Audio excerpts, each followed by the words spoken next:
Okay, I pressed the start streaming button and I should be streaming right now. Bitrate looks good. Music sounds probably decent. It's probably a decent volume.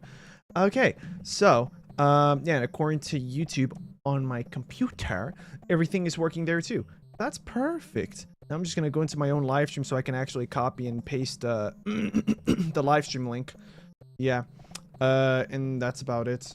That way I can just put an announcement on Discord. This was definitely a surprise. So if anybody's watching this as a VOD or if they're coming in right now, yeah, I didn't announce when I was going to do this stream. I knew I was going to do it today, but yesterday I was kind of low on energy to even bother making an announcement on YouTube or on Discord to tell everyone, hey, I'll be doing Super Mario Bros. 2 tomorrow. But, so here I am. And then again, it's the Sonic stuff that gets the most amount of attention on the channel. So, so personally, I'd rather put my more time and energy on announcing when the Sonic live streams will be happening for Sonic rather than the Mario games. The Mario games is mostly like I want to do it because I have fun doing it because I am a Mario fan. I play this game a few times, not that many times to the point where I can remember or play the game well, but it's like me going down a trip through memory lane, if anything. So we're just going to copy that link onto the Discord server and paste it.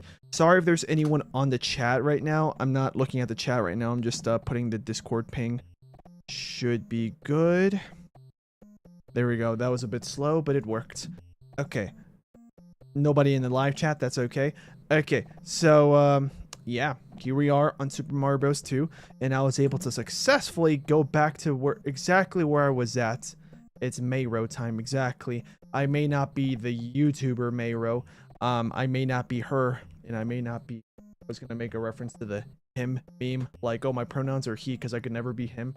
That's not really much of a meme anymore for someone to call themselves him when they feel like a complete absolute unit or something. Not in size, but like personality, like they feel like they can take on the world. Someone would call themselves him, so... Yeah, but I'm not Mayro, the YouTuber. I'm not here to mod Mario Kart Wii or Mario Kart 8 Deluxe or whatever. I'm just here to play a Mario game. So yeah, and the way I have it configured when I play, oh, I accidentally just froze the game a little bit. It's still picking up. Yep. So with this game that we got on the screen, this is just Super Mario Bros. 2, right? But I'm actually able to read the chat, so I don't need to rely on my phone to be able to read the chat. Because of this game, I'm able to like move things around on my computer screen so I can actually see everything better. And I can actually see the chat on the same screen. So I'm exactly where I was at in World 3-3, which I remember it was long and stressful because 3-1 and 2 were difficult, tough guys to beat. Okay, I think after this is like those flower things. Oh, yeah. Yeah, I'm not going to know the enemy names. Also, I don't know how you're supposed to not take a hit there. Is it random? Oh, wait. Let me pause the game. I forgot to also point out. This controller I have right here, it's last time I was using... Let me grab it without dropping anything. I was playing with this controller last time, but I was able to mess with everything to be able to use an Xbox controller. The reason why I wanted to use an Xbox controller was because of the D-pad. The D-pad on this thing works better. It might be because I spent so many hours... Well, that's not true. I spent so many hours playing, like, on my Xbox 360 over the years. Like, this originally wasn't even my controller. This was my sister's, but she never bothered playing Xbox anymore. So, because I had a green one. I had a green controller, and then it broke. I think it was because I was raging it, and I just broke it open or something. Because I would get way too into whatever game I was playing at the time. YouTube has its 20-year anniversary, right? They might have made a video about it. Yeah, you might be right. Come to think of it. Well, it is 2025. And YouTube did begin in 2005. Although, YouTube started in February. Although I don't think it had its name called YouTube yet. At the time, it was something else. Because YouTube was trying to be I think it was trying to be like a dating website or something. I was going to say like a site where you rate women, but that's how Facebook started. I don't remember if YouTube did that as well.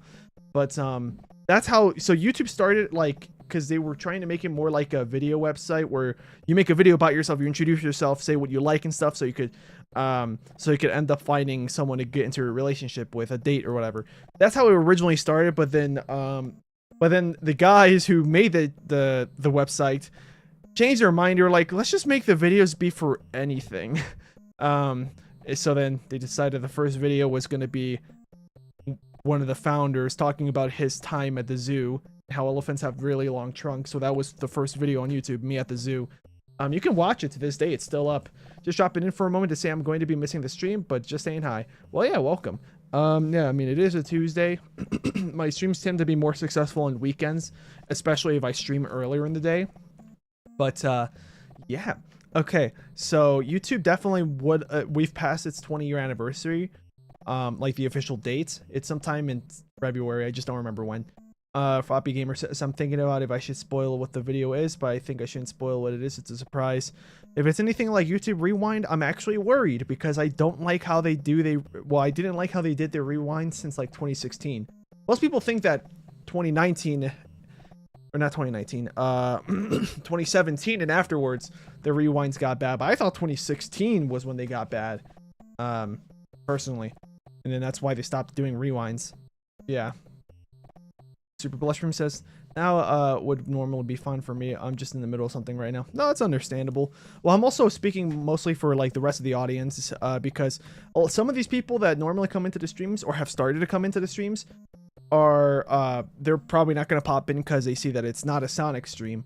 And probably this might sound like I'm self-deprecating, but I promise I'm not. This is literally how people on the internet think when they don't know the content creator at a personal level. This is how most people think. Then there's a small handful that get very attached, sometimes to an unhealthy amount, and then sometimes to a more understandable amount where like, I like this guy, I'll watch whatever he does as long as he's like a good person, or as long as he comes off as a good person. That makes more sense. But there are oh, Bobby says it's 2 a.m. in the morning right now for me, so I won't be here for too long. All right, well, thanks for coming in. But yeah, there are people here that only come in for Sonic. So the second I do something that's not Sonic, I don't think they really care about me as a person or my personality enough to watch anything that's not Sonic related. They just want to see my reactions to Sonic, which that's fine. There are some YouTubers who are like, it's hard for me to watch something if it's not the thing I originally came for. That's normal. I'm enjoying my time here. Like, if anything, anytime I do a Mario stream, it's gonna be more of a just because I feel like it, because I know I'm gonna be okay, I'm gonna like this game. I knew I was probably not gonna like my experience in Super Mario Bros. 2, the Japanese version, because of the difficulty, but I forced myself to do it. Yeah, let's see. Yeah, Super Blushroom's going. Yeah, have fun or good luck, whatever it is. Yeah, he's gonna get back to it. Floppy Gamer says, but I still watch some YouTube at this time while learning. Such an unhealthy night owl. Yeah, it depends, because some people can actually be a very deep night owl and still have a good balance, but it's usually like older people where it's like they wake up at nights because they work night shifts and stuff. So yeah, but when it comes to like younger people, for example, people in school, there's kind of no way, as far as I know, there's kind of no way to be a night owl. Also, this shy guy that fires from his mouth. Okay, good. I opened the door on time. Okay, I'm gonna pause it for a second. That shy guy sometimes doesn't spawn on the screen, I think. I'm trying to remember last time. I think I remember one time he didn't spawn in during my attempts of this game. And then one time he did, and I died. Yeah. Okay, this is tricky because now I have to avoid all of these. Also, there's cherries. Okay, that's not as hard as I thought it was gonna be, but still. Okay, let's just rush.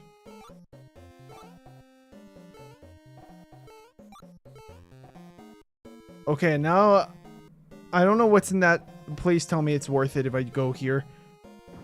I guess it is. Thank you for the PAL block. Oh, and also we get a star. That might be worth it if there's more of those guys. If I can also take it. Uh-oh. Come on, go. Kind of worth it. Not really. Not really. This looks like it looks like the star would have been more useful here than where I was able to use it. Especially if I'm going to be failing my jumps. But yeah, this is exactly why I'm using my sister's old 360 controller, because I don't have another 360 controller. Okay. This is my last life.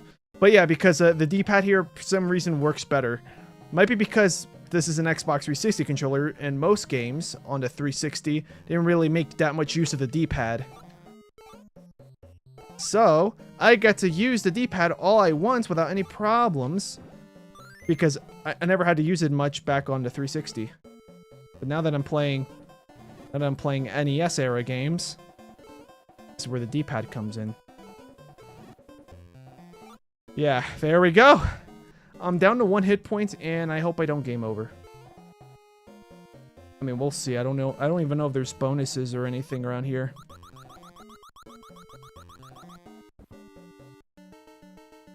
Okay.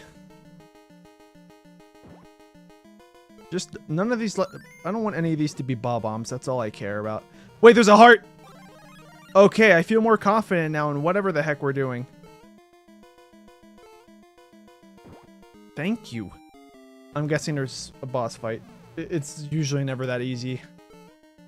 Oh yeah, we're in world number -3, so that might also explain why we're not. Okay, good. That might also explain why it's. He destroyed the guy. Perfect. Whatever that electrical-looking guy is that's going around the screen. Yeah, I was hoping he was gonna somehow no longer be a problem. Okay, that's not good. Hurry. Okay, one more hit. Yeah. What? Is it 5 hits? Okay, I almost messed up. I'm just gonna have to wait for him to throw another bomb at me. Perfect. That one. Is it 5? Because that was number 4. Okay, it was 5. Does that mean the next time I fight him, if there is a next time, is it going to be 7? Please don't be 7. Either way, we made it out alive. Somehow. And I forgot there's this bonus game. Probably not going to get a single extra life out of this. Nope. I think you can pick up bombs while they're falling to skip the animation. Yeah, I remember yesterday I did... I think it was... I don't remember when it was, but I do remember picking things up while they were falling. Which is faster, but for me I feel like it's trickier for me to get down. Should I keep playing as Peach? I'm gonna play as Mario. And I hope this doesn't come back to bite me. I just don't know if the platform is gonna be easier or harder. So far, so good. This is ice, so it makes sense that the platforming is gonna be strange. Okay. Yeah, get over here. I need a weapon. Okay, well, at least I'm down here. Please let it be like a... well, how was I supposed to expect that? That might have been a complete game over. No, we have another continue. Okay, perfect. But, yeah, when it comes to this game in particular, Peach was helping me in World 3. I just don't know. I don't remember anything from World 4 and onward. However, now that I'm at World 4, if I game over, I can now use that warp zone that Super Pleasure mentioned in the last stream, which now that I think about it, I remember using it many years ago on my Game Boy Advance. Yeah. Let's see, Floppy Gamer, I think. Oh yeah, okay, I was just checking. I thought there was something else in the chat. It's the same thing. Okay, Mario. What if I sprint across everything? What if I treat this like a Super Mario Bros. 1 and 2 game?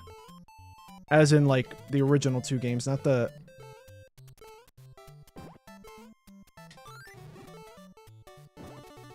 Okay, this is probably going to be useful. Oh, gee, thanks. Mushroom? No mushroom. Bonus attempts, but not a mushroom. That's not good. Okay, the good news is that avoiding these guys isn't that hard. You know, I only made it harder for myself because I wanted to get the bonus potion. Okay. Please let there be a mushroom here. Okay, perfect. I feel safe. Okay, how am I supposed to get here? I'm going to assume that the jumps aren't that precise like they were in... Yeah, okay, good. Okay, we're going to space, apparently. That's it? That was the whole level? Birdo? You're not Birdo. What are you, an imposter? Okay, maybe that was literally it. Or the game is introducing to me a new enemy type, probably. I don't know. Gonna run across. Oh yeah, I forgot these guys will chase you around. And they don't care about the edges of platforms. It's fine, I'll take a hit as long as I can stay alive. They're probably tenderizing me, getting themselves ready for what I would assume is Birdo. Wow, that was it. Oh, good, that was it, perfect. They predicted imposters in the games way back. Exactly.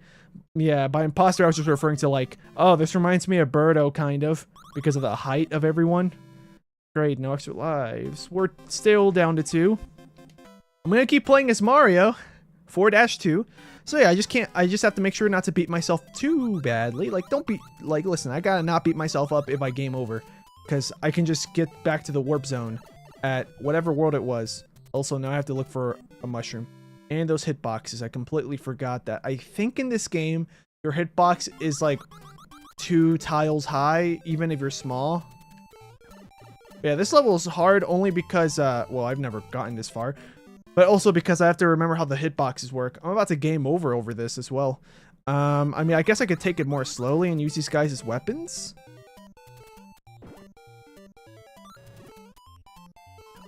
Well, what else was I supposed to do? I wanted to jump so I can move forward. There, I have a weapon. There we go. It worked. It'd be great if I could get a heart out of these. And I missed. I'm going slowly. I think the strategy is to go slowly and just keep jumping over everything unless they're 3 tiles up. But if they're 1 or 2, do not crouch. Jump over. Oh, wait, 2. What's that, 2? Okay, whatever. I think that was 3. I even decided not to press the sprint button for that. Hold on, let me pause. Because, yeah, I'm wearing flip-flops and one of them just wandered off. There we go. Can I step on you? Are you a good guy? Well, I mean, in real life, that water would probably have a lot of pressure to the point that it hurts you. Okay, that's fine. We were using that to scout out. So, where is the warp zone? Is it 1-4? I think it's 1-4. We'll find out. I'm going to take advantage of this time and try to farm as many lives and bonuses as I can. Well, that was probably going to be something useful down there. Or that was like a tutorial section. I don't remember if there's anything useful over there.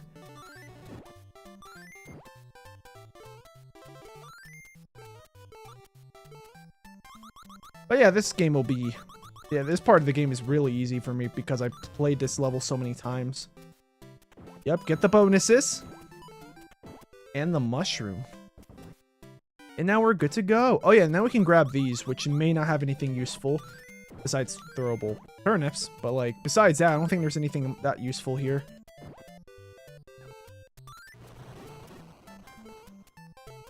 Aha, there's a heart. That's the only reason why I grabbed the POW. Okay, I was too slow. Well, hopefully there's another heart opportunity. And I think in this stage, or maybe it's 1-2, I think there's a 1-up opportunity. I just don't remember where in the level that is. Is it here? Gotta be in one of these. We'll get it right eventually. I got it right. Hey, there's a bomb. I do not remember a bomb being here this early in the game, but okay, thank you. Also, I somehow ran into its hitbox.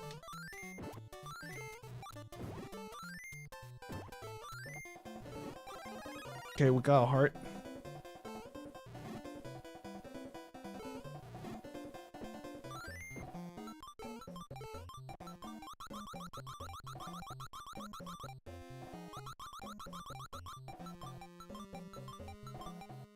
Can I make it? Oh, okay, I can make this jump. Oh, I see. This game is going to be picky with its timing. I can respawn that. I have to go onto the vine and back up. I don't know if the bonus is going to be worth it, but I'm about to find out.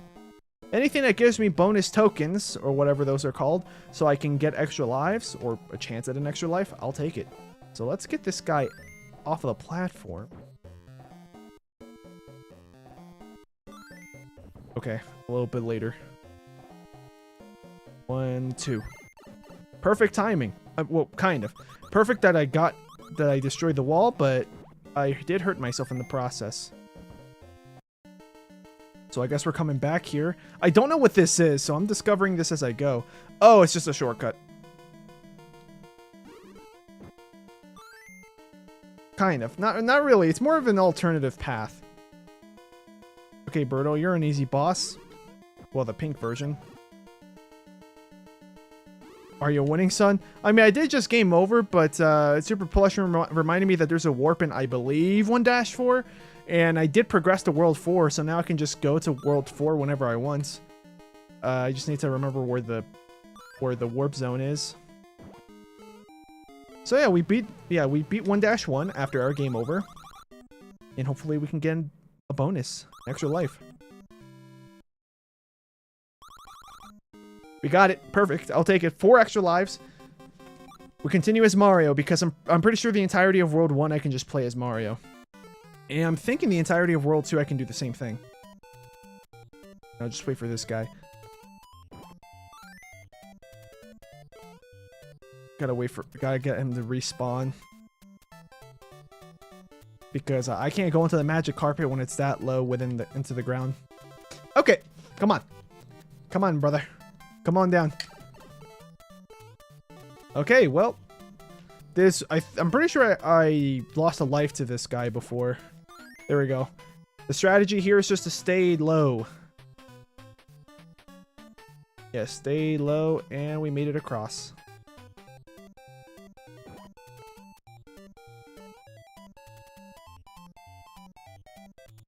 Should I? I'm gonna Google where the World 4 warp is, because, like, I don't want to rely on my memory alone, because it's gonna take longer. Because if I rely on my memory, I'll end up being wrong and then relearning everything. So instead, I'm just gonna Google where the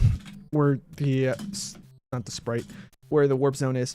Warp zone. I'm just gonna put warp zone. Super Mario Bros. 2 warps. Strategy wiki. So the first one takes you to World 4. It's in World 1-3. So we can just keep going. Okay, perfect. That's all I need to know. Oh, I broke it. Does it respawn? Yes, it does.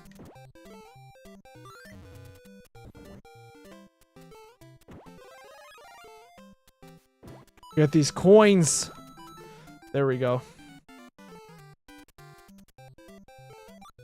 So it's in 1-3, so I don't have to go hunting.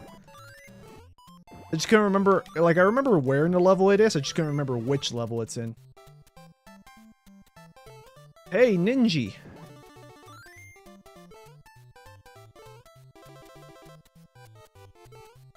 I could probably make that.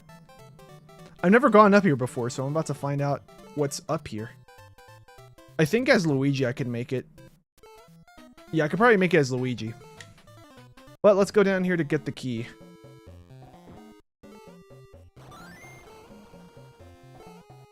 Get him to leave the screen because my movement was messy.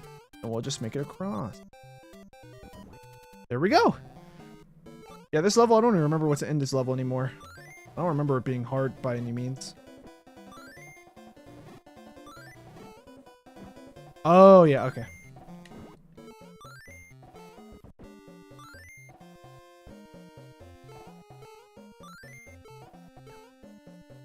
Oh, the knockback. Super Luigi Bros 2. Yes. Okay. So I lost that 1 extra life, but it's not that bad, honestly.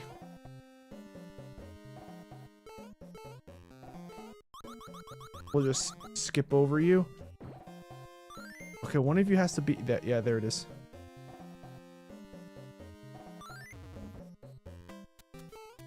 Oh, the mushrooms further to the left, I think. It's fine. We're here now. Now we have a lot of bonus opportunities.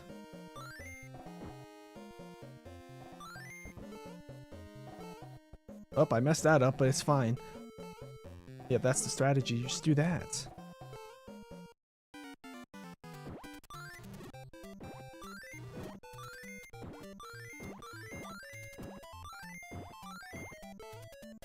Okay, yep. Berta, welcome back. Fire your egg. Do it now, please. Do it again, I wasn't looking. Come on. Oh, one more? I thought I hit you twice already. But now I hit you twice. There we go. Yeah, these levels are easy. World 1 is easy, obviously. So I gotta take as much advantage of this as I can. Perfect, I got an extra life. Almost got another one. Well, now it's almost like we never lost the extra life. Unfortunately, we're only to 4. Yeah, I was basically gambling, except there was no real money involved, thankfully, which is great.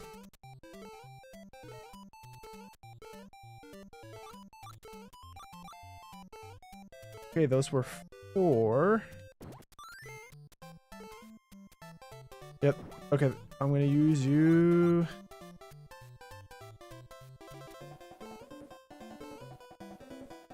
Actually, I'm gonna save you until the end of the level because I don't know where the other potions are at. And now I'm forced to play without the sprint button.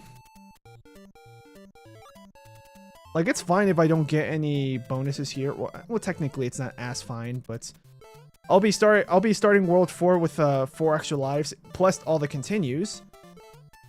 So it won't be that bad. But yeah, the warp is over here to the right. Here we go.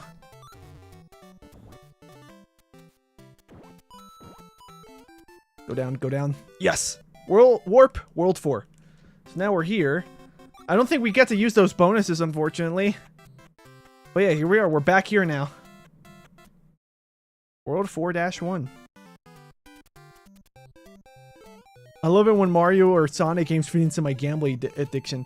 It's true, right? Like all those casino levels in Sonic. Or in this game with the... Uh-oh. Just gonna power through. Because I discovered that this level is actually really easy.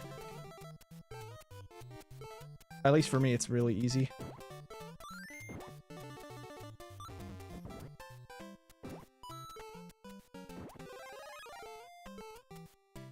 Okay, let's move on. That was close. We're gonna take the rocket, which once again, feels very weird because I've never seen this before. Okay.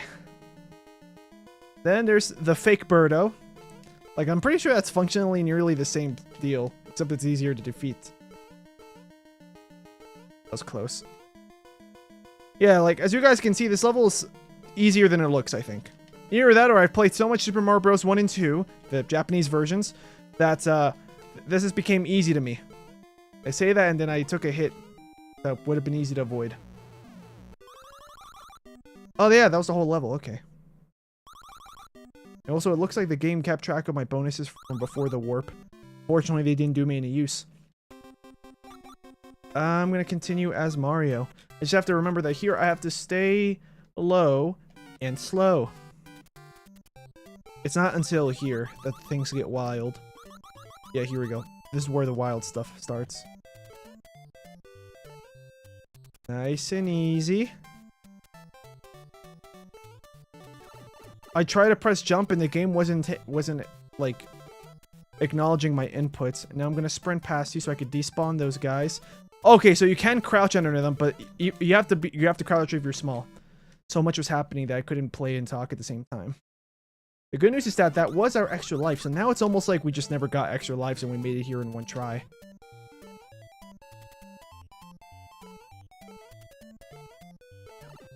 Okay, me holding the sprint button plus the jump button made me jump too high. Also, I don't know what happened there. I fell for some mind games. Okay, I'm just gonna hold the walk button. Okay, so yeah, it's weird. So whether you're 1 or 2 tiles tall, the enemies can be dodged if you crouch.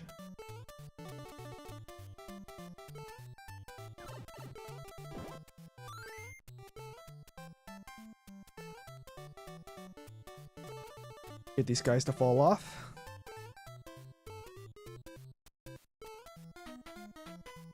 Yeah, I don't know if this is like an infamous level for its difficulty. Okay, now we know that the whale, when it spurts out, it's a bad thing. Okay, they're platforms. You just can't touch them from the sides. A bit precise too, because they're only one tile wide. Let me guess, the potion's gonna be all the way to the right.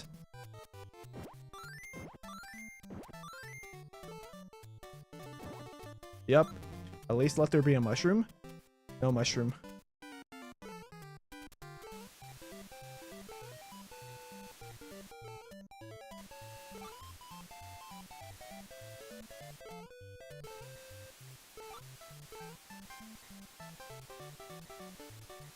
I'm gonna wait for the star so I can just speed run the rest of this level.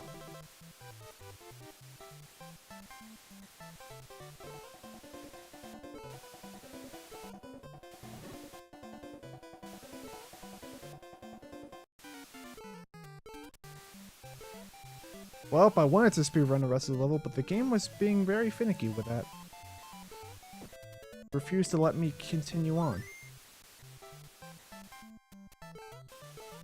Okay, this jump is easier than it looks. Oh, okay, I thought I could have just dropped. I don't even know why I called it a jump if I thought it was just a drop. But yeah, this part of the level's easier. Did not want to do that. We're gonna take you back here. Get as many bonuses as I possibly can.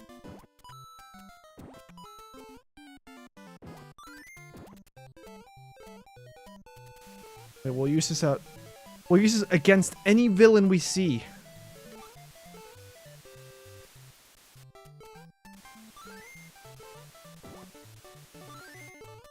I missed. So I had to rely on picking him up like that.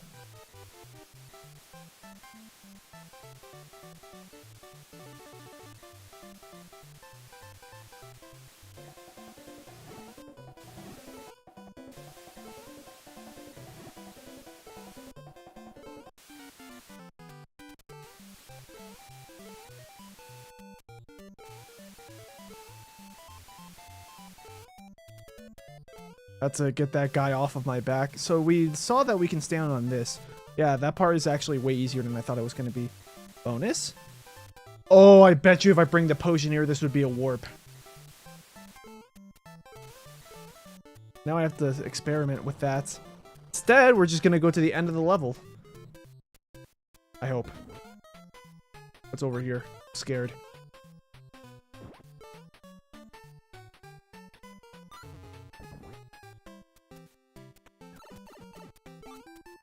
Oh, that was so worth it. I think I know what the game wants me to do. I think so. Grab the shy guy and then ride him. That'll work too. In fact, this is faster than the shy guy, I bet. Oh, I wanted to press A, but I pressed too late. Well, technically it's the B button on the Xbox controller, but I buttoned it so it's a... I buttoned the control so that way they would function more like a Nintendo controller, because I'm supposed to be playing a Nintendo controller with this. But my one and only Nintendo controller that works well with its, well, doesn't have a good working D-pad, while the other controller doesn't connect for some reason. So I had to use an Xbox controller. Oh, hey Birdo, how you doing? Oh yeah, I forgot I gotta crouch.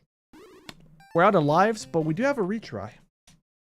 I think we have to retry from the, or continue. I think we have to continue from the beginning of the world. Okay. I will experiment with that one warp zone, though. The game ignored my A button, my jump button. Okay, there I thought the game was gonna ignore me.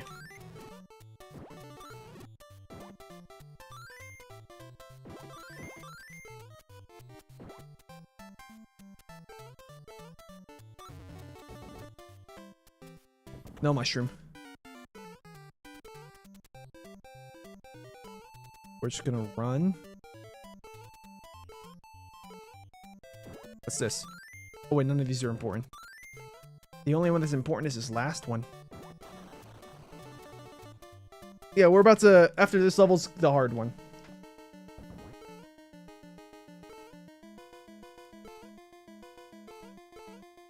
We can just skip all of you guys, since this is literally considered the boss fight. That was close. That was not as close. Oh, yeah, I forgot about that guy. Now we have our extra hit point back.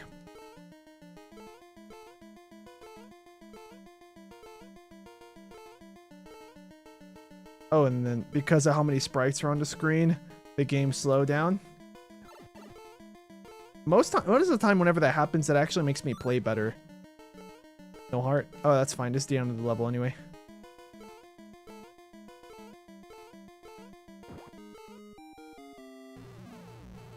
There we go. No bonuses. And we're down to 1 extra life.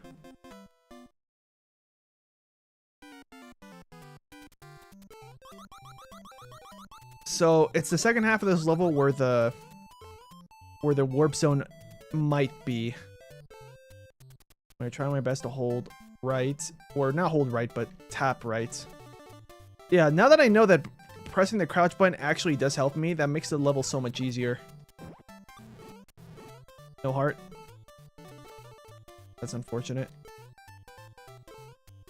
That was so close. I could tell my hitbox kind of clipped the sprite and considered it a platform rather than a killing entity. Okay, here we go. Now I just have to remember where that potion is. It's all the way to the right.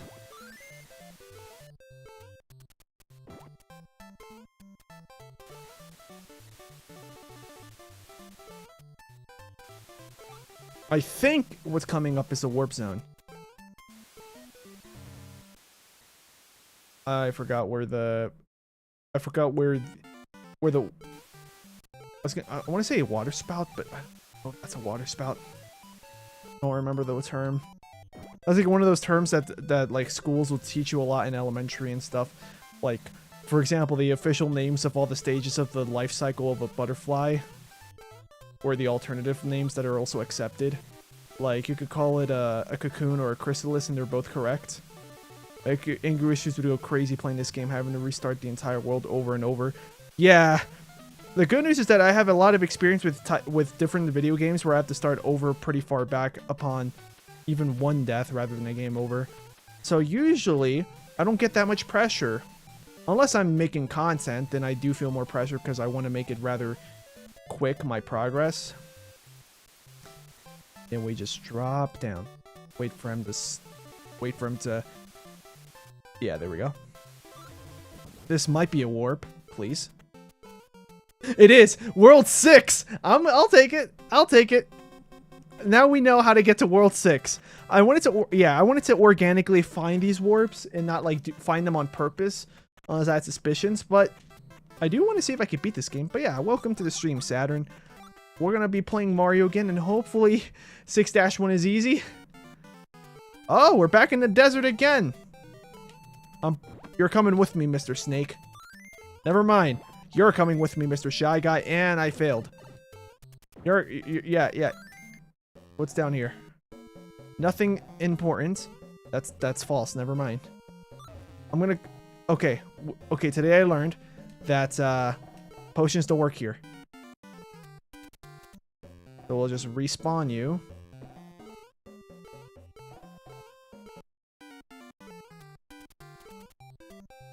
Oh, okay, I forgot that you guys ignore cacti. Because pokies are supposed to be like a cactus. Oh, my platforming skills almost saved me, but I went too far forward. That's fine. We'll take another retry, because we still have... Well, another continue. I'm going to use Peach. I have a feeling this is going to be a Peach-heavy world.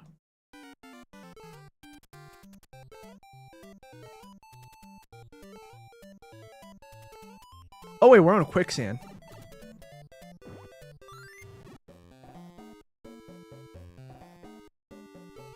That was close. I'm going to spawn you here, and I'm going to cross my fingers there's something useful. There is. Perfect. Okay. Now I know I just need to drop it roughly around there on the map. And I'm just going to hover over all of you. And for some reason, my hover button didn't activate that time.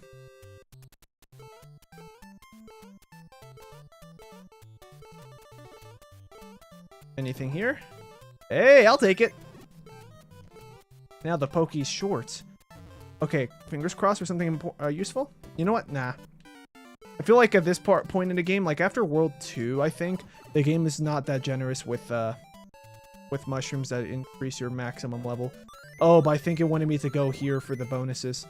Yeah. Okay, well now I know for next time. Now that I know how to consistently get to World 4, then World 6. I don't know if the game was intended for that to happen. At least we're back here with 3 hit points. Is this gonna be like a hide and seek? Or not hide and seek. There's a shell here. That might prove useful.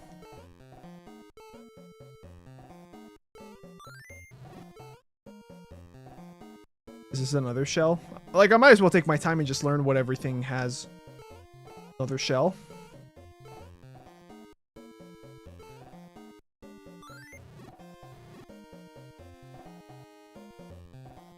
Another shell, probably.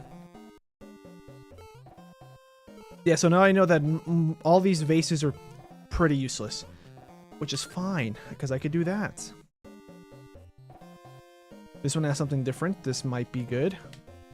Yeah, this one actually has like almost like a completely different map to it.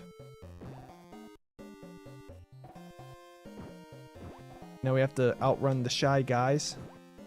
1-up. I'll take a 1-up.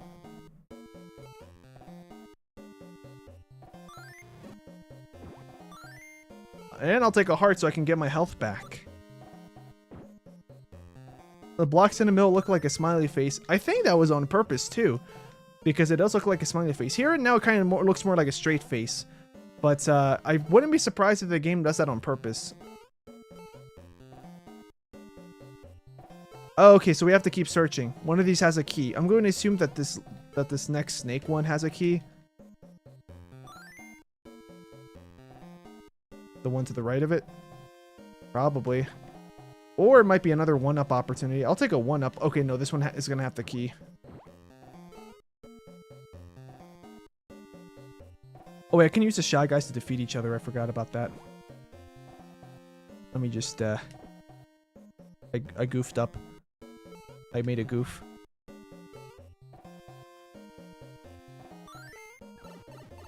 Okay, I tried experiments, but I think that it's easier if I just do it like this.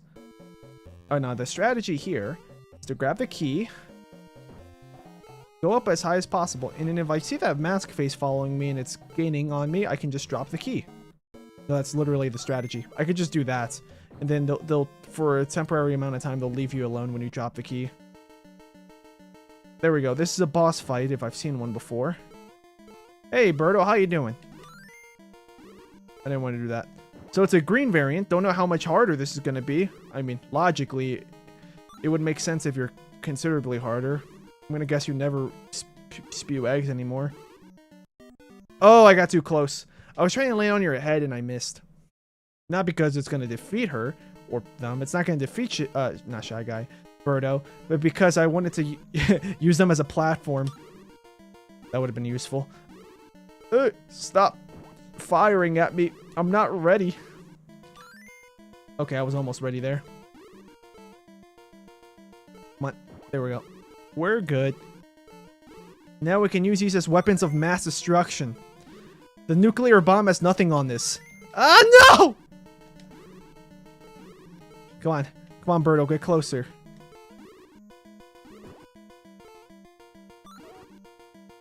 Oh, that's kind of nice. Just seeing the block floating there where it's not meant to be. There we go. That's how you defeat Birdo, or at least that's one way you can do it. Oh, we could have just went this way. Okay. The blocks in the area look. Oh yeah, okay. I thought something else happened. Chat. Let's go on a limb and say that Peach is going to be useful again. 6-2.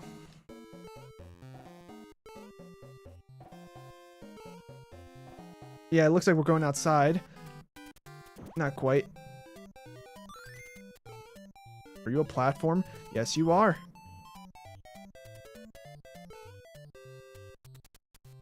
Is this gonna be a chill level? I mean, I sure hope so.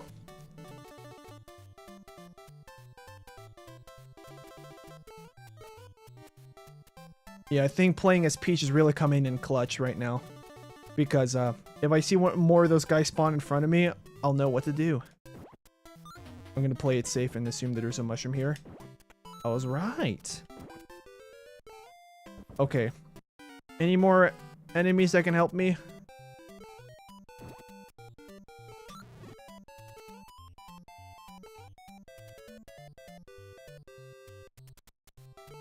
I'm gonna go on the limb and say that I have to ride one of these bird guys until one of them that's coming from the left approaches.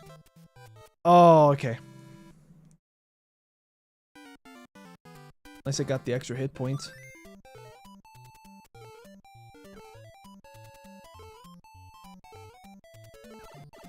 I'm panicking.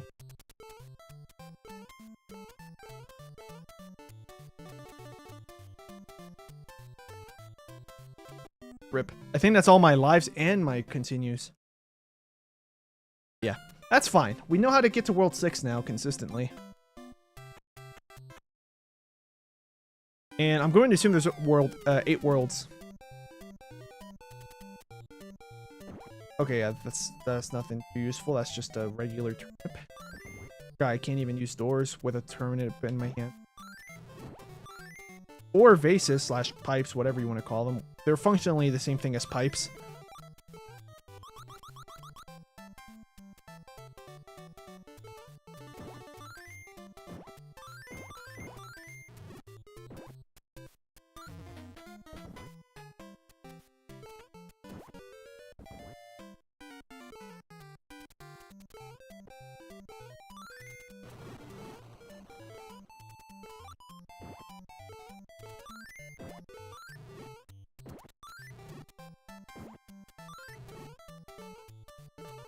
The 1-up? Oh wait, no, it's here.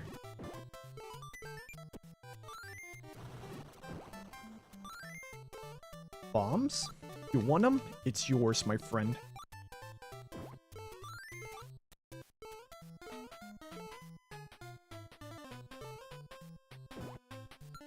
Hey, we can freeze time, which may not be as useful as you think it is, but we'll do it anyway. Another extra hit points, I'll take it. Ah, I can't grab that one bonus coin.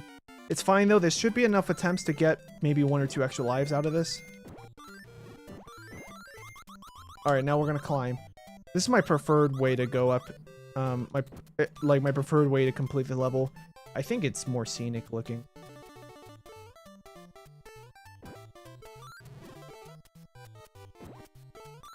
What's this? Nothing important. What's this? Something moderately important. Important. Said that with like a weird accent. Important. Okay. Perfect. I landed on top of you. Now you can't touch me anymore. And now here's the Birdo fight, but I have 4 hit points. Which, I mean, also this is pink Birdo, so like this is no problem at all. Come here, boy, girl, individual, because I don't remember what you identify as, but you're one of the Nintendo characters that I don't identify with the conventional male or female. I know that for sure. Or at least you may be. I don't know. Remember if Birdo is trans, gender fluid, one of those. All I know is that Birdo is Birdo, and Birdo makes really funny sounds in Mario Kart. Okay. I only got 2 bonuses out of that, or 2 bonus attempts. Okay, this is the hard part of the entirety of World 1, I think. Just getting on top of this guy. But once you get on top of him and onto the carpet, it's kind of a breeze. You just stay low, and then they can't touch you. See? I'm gonna use the potion here. Ninja!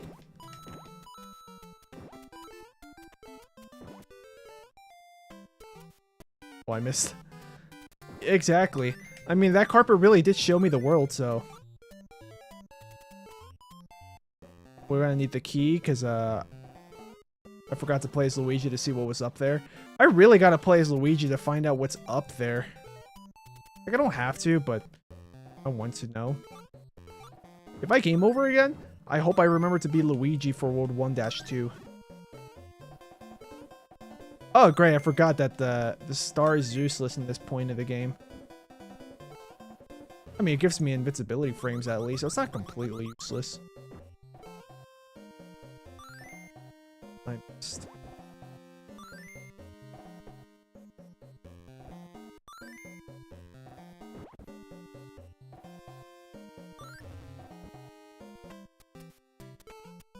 I can make it. Watch. Uh-oh. Yes, I made it! Oh, I was too slow. Like, the animation started, but I guess the game doesn't count it. That was interesting. That's more of an experiment, because I know I'm probably not going to need all 4 hit points that I can get. But I gotta experiment while I can. That way I know when can I do certain things. And when I can't do certain things in this game. Hey, Birdo, fire your... Yeah. I was gonna say torpedoes, but those are just eggs. Why do you lay your eggs? Like, you should be making more Birdos. Not using them as weapons. Alright. So close. One more attempt. Out of attempts. Okay. Mario, save me. We're in 1-3, and all I know is that we need the potion. I keep forgetting to... Birdo wants to be the only Birdo, probably. That's pretty selfish, Birdo. Like, don't you realize how much you could get done if there's even just 1 or 2 of you around besides you? Be easier to run a Mexican restaurant, for instance. I don't know why in my head I think that Birdo should run a Mexican restaurant. At least now we have invincibilities. Now nothing can touch me. Okay. 2 bonuses. And then we go down into World 4. And then World 4, playing as Mario is perfectly fine, so we'll continue as Mario. And 4-1 is incredibly easy. In fact, just hold sprint and right, and just time my jumps at the right time, and the level should be fairly easy. Except I will take its detour here. Reason why is because there's all these bonus opportunities. It's literally just for this. There we go. Now we can continue on with our merry... Wow, that was a messed up spawn. The good news is that I can beat this level with just 1 hit point because of how easy it is. It's not ideal though. Like, I'd rather not have to panic over every single little thing in this game. Oh boy. This jump feels... I think this jump is easier than it looks, but because of how hard it looks, I still kind of panic. Alright, here we go.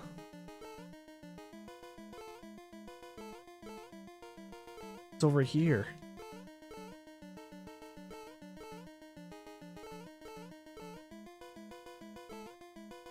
Yeah, this is like one of the weirdest small Mario renditions of all Mario games.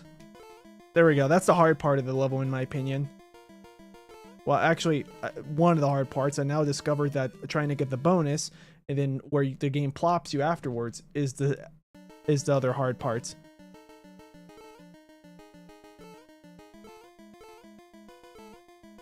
And we're back at the beginning of this, so like we're gonna have to deal with these shy guys again. I'll take the iframes and just move on. There's gonna be one more scenario where, yeah, there it is. But it's, yeah, you can just jump over that one with ease. There we go. And that's the end of the level.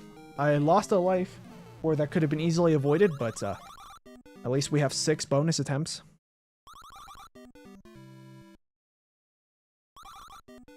Don't know how to do the bonus chance.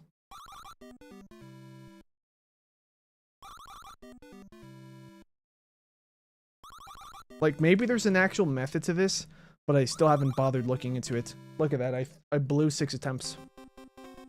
Okay, Mario, save me. Oh wait, okay, this part is easy. Literally no enemies. This is the part where we have to start worrying. Here, I'm just gonna hold / tap to the right.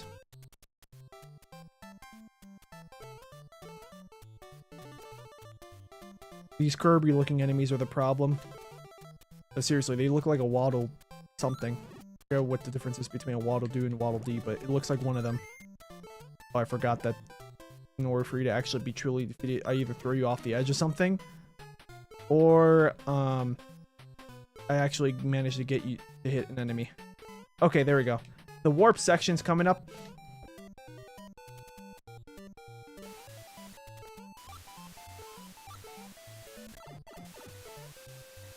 Oh, I phased through the tail. Because the tail's a platform. If I can get to World 6 with all my continues, I'll be good to go. There we go. Now we just gotta get to the end of the level.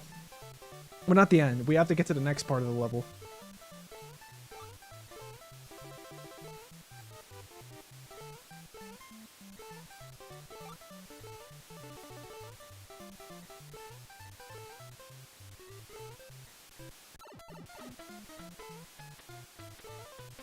So much for playing it safe.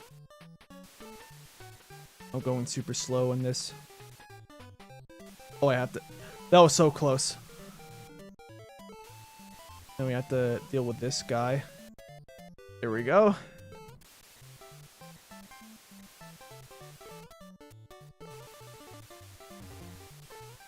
And we broke it.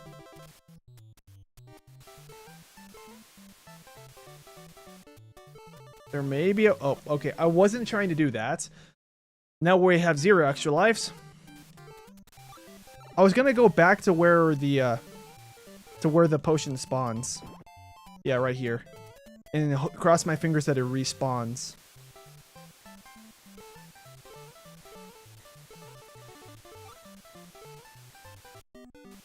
Oh, jeez. The hard part is also because how skinny the platform is. It's just one tile long. It makes it harder for me to actually land on it. Continues. Yeah, we're wasting a continue over this. We have to do 1-1 again and the first, or 4-1. And we're gonna have to go through the first half of 4-2 again.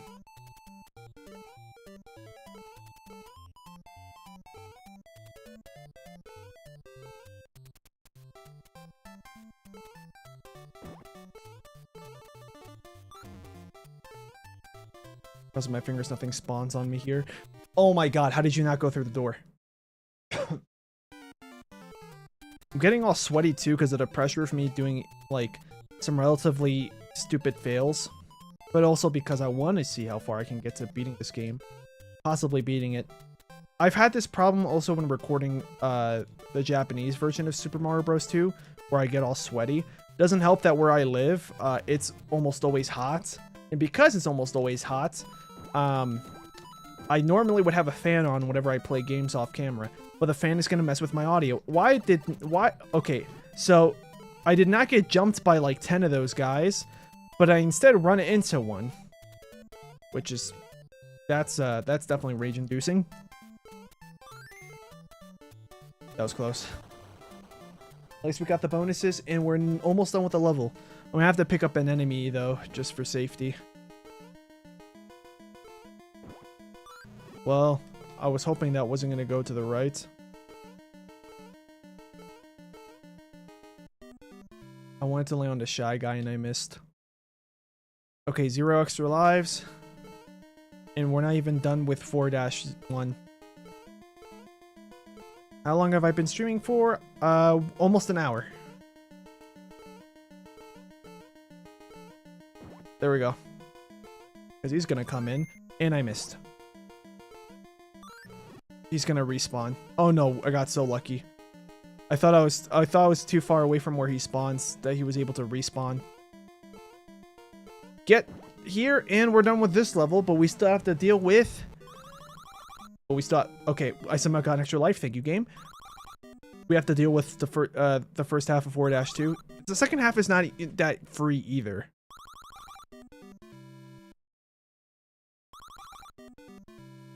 Okay, I'll take 1 extra life. Mario? Again? Because I don't know who else would be better here. Maybe Peach? Not for this part, but for the second part. Once again, I'm just holding right, but without the sprint button.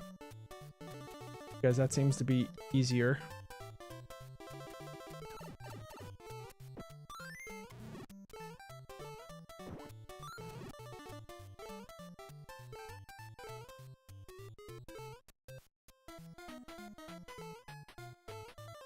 Okay, that was the hard part, and then here is the still not that easy, but moderately challenging part. It feels harder because you have to go through a really hard part before it. Also because I forgot to hold the sprint button while picking this up, we will now have to deal with this while walking.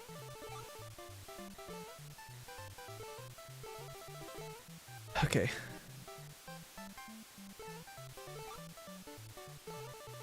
Get on top of this platform and wait for the star so we could just walk through everything.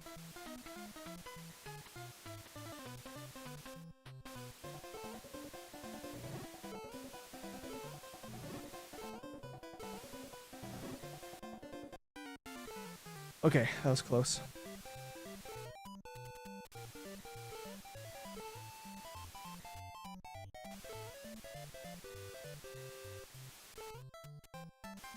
There we go. Now we just have to not somehow glitch the door into the vase. And I know how I can do that. Wait for that.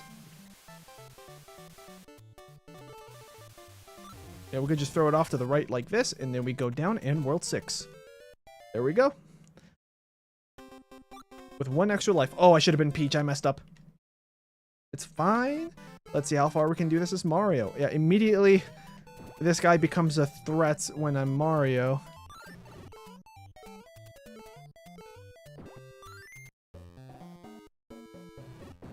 Okay, the good news is that I remember where the mushroom is. It's like right where I'm standing, but we do have to spawn it first. Yeah. There we go. We get 3 hit points. So this level should now be a lot easier. I say that and then I run into a Pokey. So now it's almost like I never got the mushroom in the first place.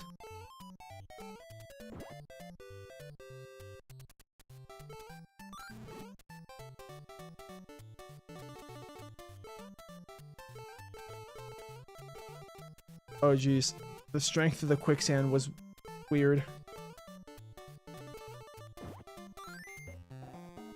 Okay, let's check this out. But yeah, welcome back to the blocks that look like smiley faces.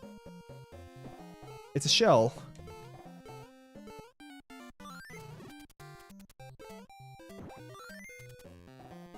Probably another shell? Oh, I thought the shell was gonna bounce back and forth like it does in Mario 3 and onwards.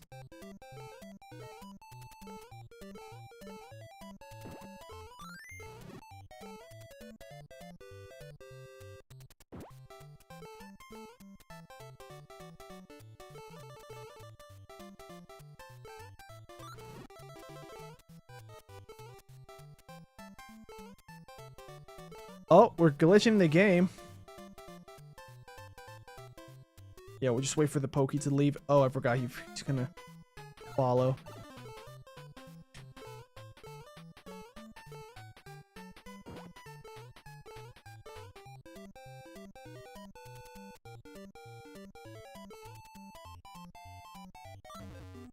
Couldn't use the door fast enough.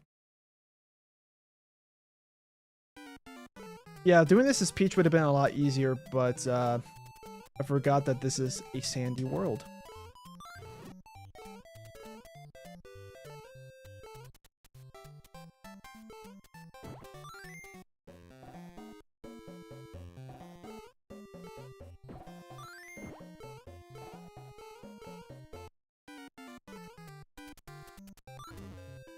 Alright, mushroom. Oh wait, I already have it, so that was for nothing.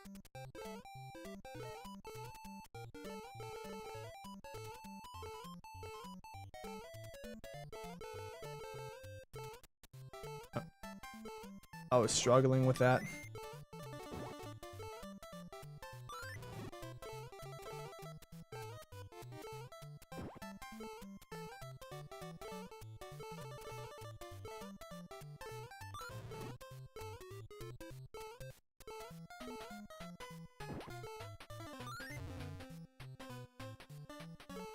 Oh, geez, the pokey. One coin attempt. I think this game has 8 worlds, but I'm not sure. Most Mario games have minimum 8 worlds, while anything higher than 8 is optional. I mean, the first Mario game only had 8. Oh, right, that's where it wanted me to use that. I keep forgetting. Okay, now we're back here. This is just the shell.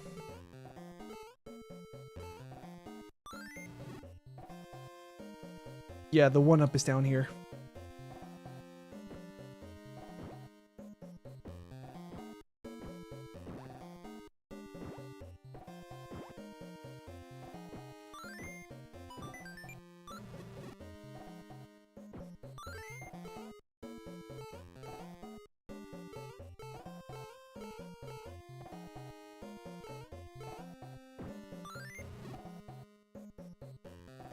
And here's the key to help us progress.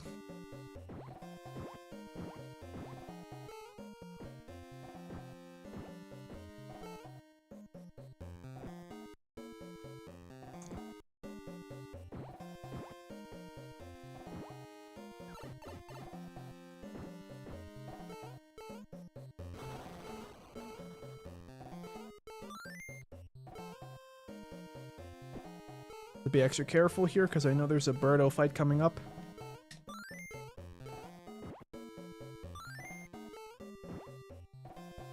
There we go.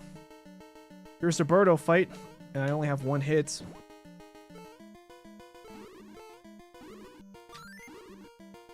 That didn't count as a hit.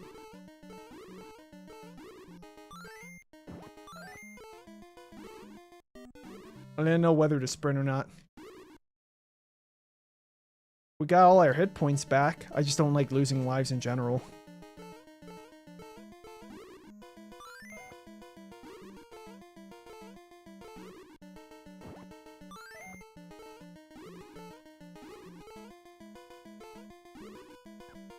Ugh, I couldn't pick it up on time.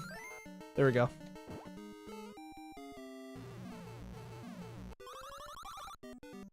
Surprised I even had 1 bonus, but I think I remember where I got it. Alright, Peach. Because I was trying to be Peach in 6-1. I forgot.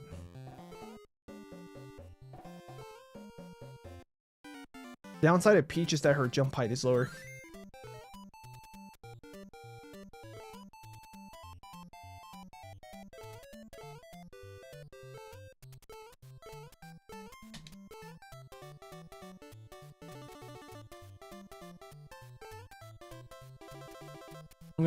I'm just gonna stay on this thing as long as I can.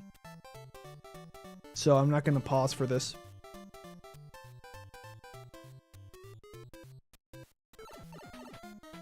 Not sure what the game expected me from that. Expected me to do with that.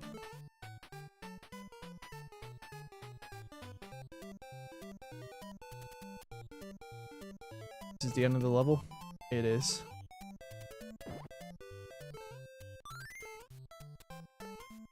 At least I think it is. Yeah, it is. Who are we going up against?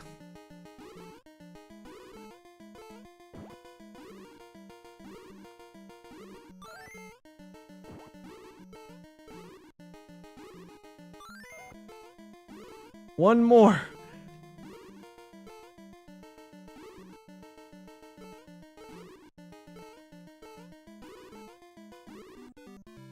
Yeah, I forgot my jump height's too low. Game over, but we do get continues. 1, because apparently I used 1-up earlier. We're back in 6-1. Oh my god, I did not want to use the Shy Guy as a platform.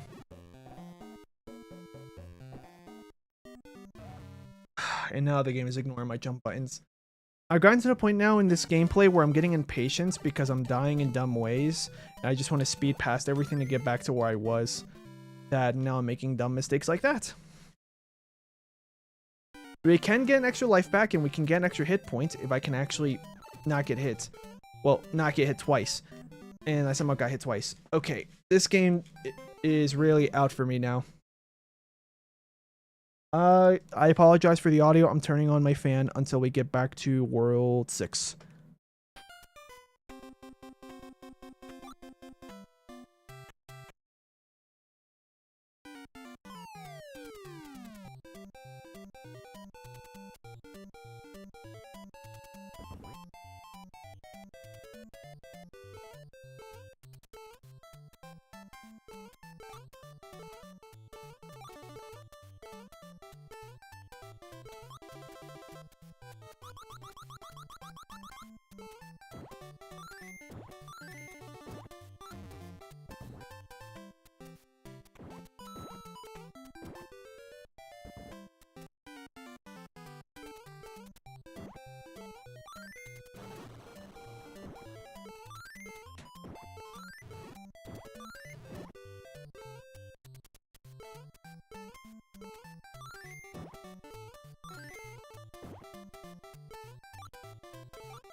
I'm gonna turn off my fan a bit just so I can read the chat so far. But Saturn says Sonic has definitely manipulated my patience negatively, especially the 3D games.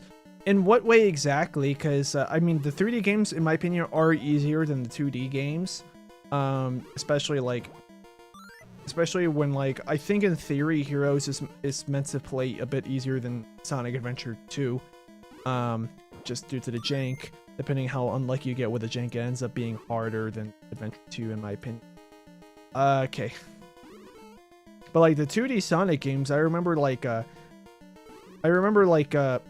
did have to have a lot of patience to complete those because the original 2D Sonic games, except for CD, felt like very challenging games for me. Like I was struggling.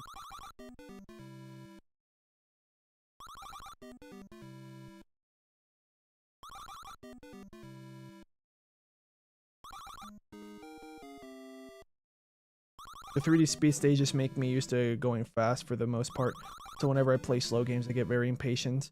The thing is that Sonic games, in my opinion, like my strategy for beating Sonic games ends up being like going slower seems to help me, and ironically in Mario games, going faster in the in 2D Mario games, in modern 2D Mario games, going fast seems to be easier for me.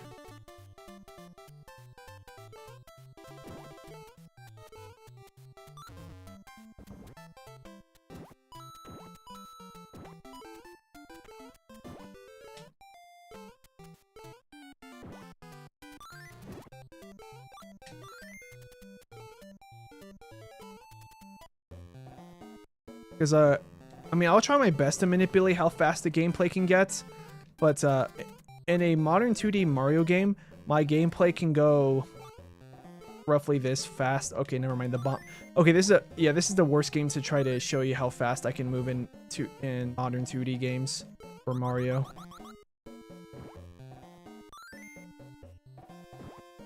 Because modern 2D, games for Mario, for me, are very easy. It might just take me like maybe a couple minutes to get used to the physics though, but once I get used to it, it's easy.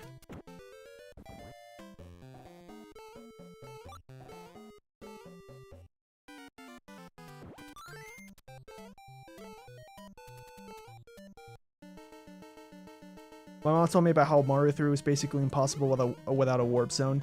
It's actually pretty easy if you're patient with the game. Like, in my opinion, the amount of patience I have for this game is actually more than the amount needed for Mario 3. Because in my opinion, out of all the games on the original Nintendo Entertainment System, the NES, I think Mario 3 was the easiest. Mario 1 is moderately hard, especially if you've never played a Mario game before, or let alone any 3D platformer, or 2D platformer. I don't know why I said that. Mario 2, the original Japanese one, that one's incredibly hard. I don't know if you've seen my video on that. Like, I even went on a section of the video where I was rambling about how hard it is. How, like, it took me months to actually, of on and off attempts of me trying to complete the game to beat it. Wait, where are we? 1-3, okay. Yeah, with all my Super Mario Bros. 2 Japanese version, the attempts, because I'm personally not that into the Mario games from this era, it was like it felt like very demoralizing for me to just be struggling that badly in the game. Here, this one is easier. In my opinion, it's harder than the first original Mario game, though. But that's because of the complexities. Because this game is more complex, they put like a bunch of different like gameplay styles. Like here, this plays like the way I'm doing this level, except for here, up until this point where I'm at, everything up to this point, I was playing it like a modern 2D game from the Mario franchise.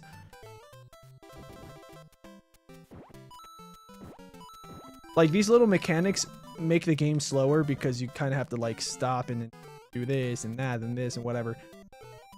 But here, what I'm doing right now, a lot of modern 2D games for Mario, like, you just have to hold right, you're good to go. You just have to get used to the physics of the character and remember about his wall jumps. Because trust me, when Mario was able to wall jump in his 2D games, that made the game so much easier. Because there's so many times where, like, I'll fall down well, like, for example, in this game, or even in the other 2 Mario games I played so far on the NES system for the channel, if you go down a gap, kind of like with Sonic, if you go down a gap, you're kind of screwed.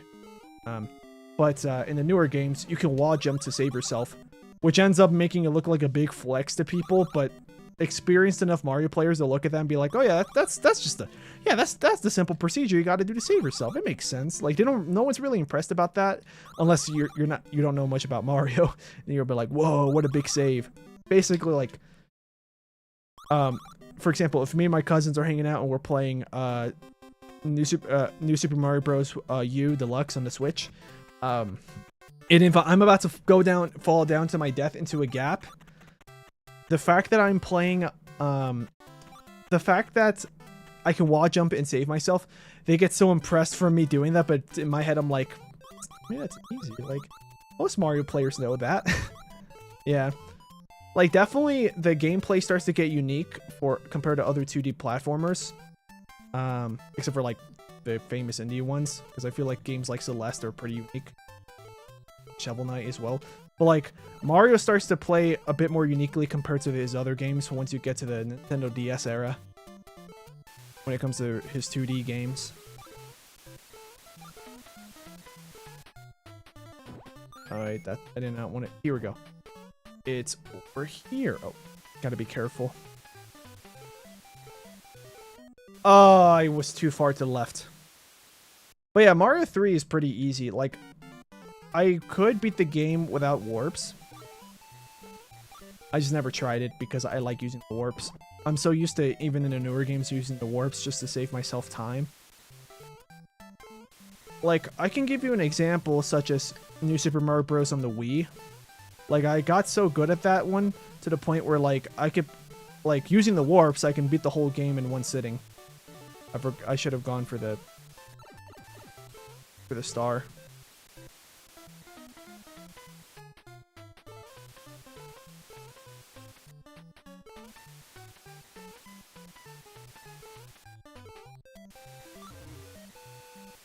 Alright, World 6.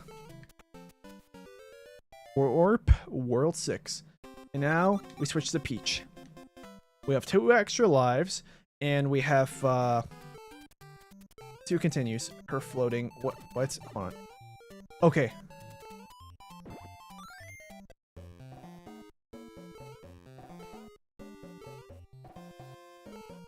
Her floating is a little bit finicky compared to when I played with the other controller. Maybe my A and B buttons are finicky on this controller, while the other controller, the D-pad, was finicky. Get in. Okay, there we go. Get the mushroom, and then we should be good to go to beat this level.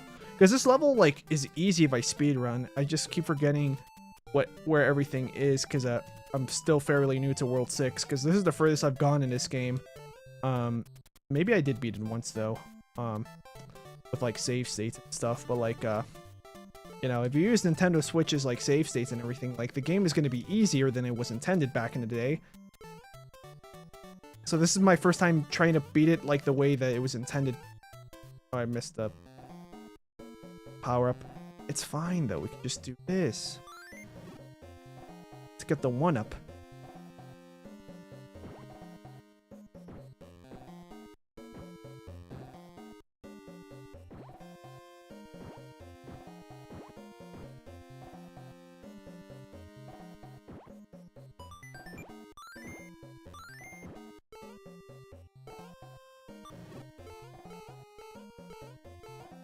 I think I might have played New Super Mario Bros. With my cousins a few times.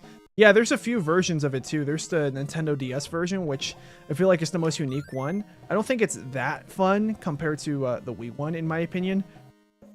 But yeah, my favorite one was the Wii one. It felt like it was the most fun.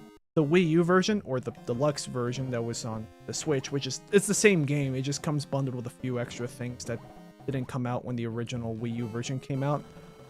Like, it comes with, like, the new Super Luigi U DLC, which is actually a decent challenge. Like, the difficulty is comparable to games from this era.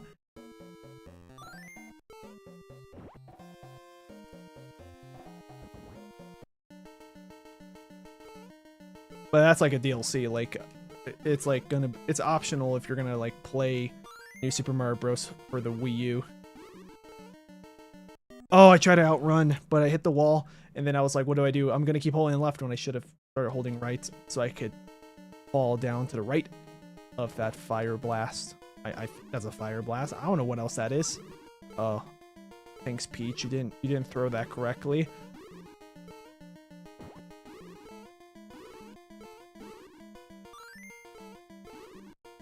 Great job, Peach. You are not throwing anything correctly. There we go. We did it. Now everything is huddled near Birdo. Get off the platform. Keep going to the left. Wrong way.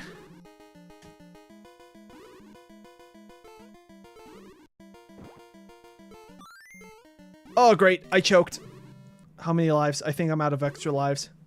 Okay, we have one more. The thing is, like, you can see how I have 3 hit points and I'm still struggling. Like, the fight's not that much harder, but the pressure is on the fact that I keep coming back here.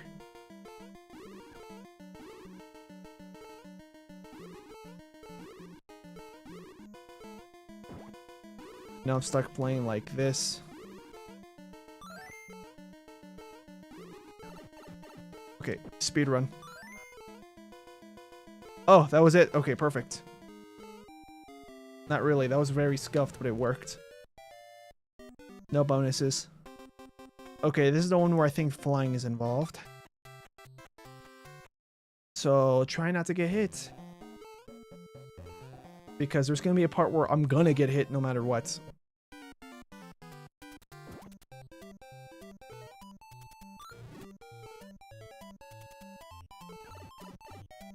And I might be screwed.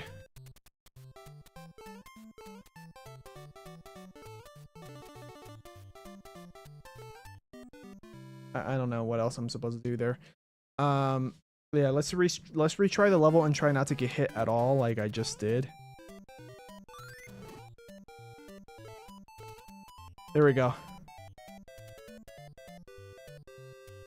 And this level, in theory, is really easy.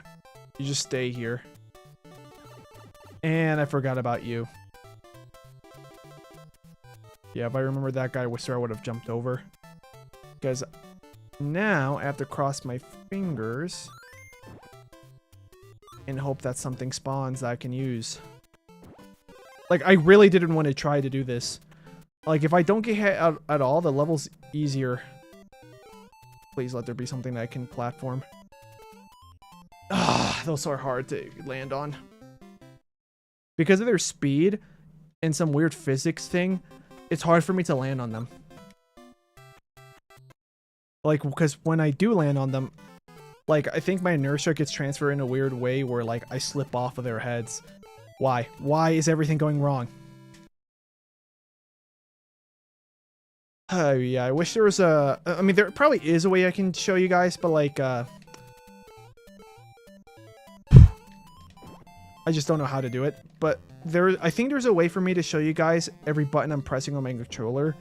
Like I'm not sure if it's a plugin for OBS, but, like, there's something that certain streamers and content creators use during certain games, such as speedrunners, where while in their recording or on their streams, they can actually show what button they're pressing on their controller.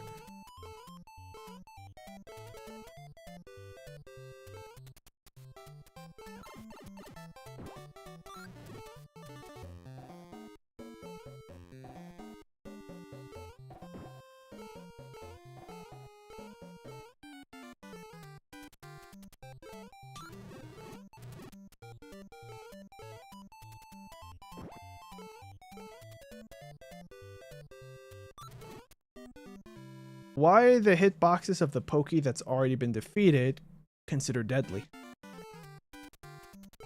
Because I'm not sure if you guys saw that, but when I got... Okay, that one makes a bit more sense. But, the Pokey, that cactus-looking thing that approaches you, I hit his head and, like, a few other of his body parts. So some of his body parts were flying off. And I got killed from the parts that were flying off. Which, like, visually makes some sense, but gameplay-wise, I don't think it makes that much sense. The reason why I don't think it makes that much sense is because of the fact that's these snake guys. Alright. Important part is that we made it here. Hold on, I zoned out. The part that doesn't make... It does to make gameplay-wise, that part, that didn't make sense because of the fact that... like, I've defeated these things. If anything, visually, it kind of looks like they're just flying off of the screen just because it looks cool. And also to show you guys, hey, look, this is what you just defeated.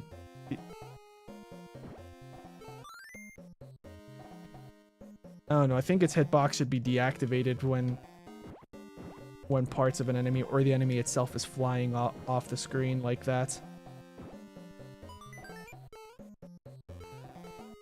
Good news is that I have 4 hits now. So the Birdo fight is going to be a lot easier now.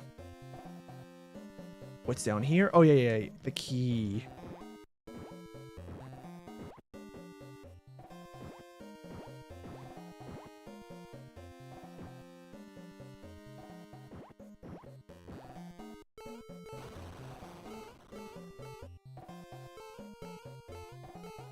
I remember watching a stream that explained their speedruns using their controller things. Pretty cool. Yeah, I like whenever content creators use that. I just don't know how to do it. There's a Mario Kart YouTuber that plays Mario Kart Wii, TWD98. I don't really watch him much these days, but the last time I saw some of his videos, not that long ago actually, he was able to show what he was pressing on his controller, which I thought was really cool. I didn't bother actually looking at it because I don't think the type of video that he made with that thing on was particularly useful. If he was like doing a video where he's time trialing something, that would make more sense. Also, I'm pretty sure the reason why I failed is because I took a hit earlier before I even entered this room, because I'm noticing that it's really hard for me to do anything against this Birdo if I get hit once prior. Like, if I have 3 hit points, it's iffy. I like how I said that, and then I took no damage this attempt.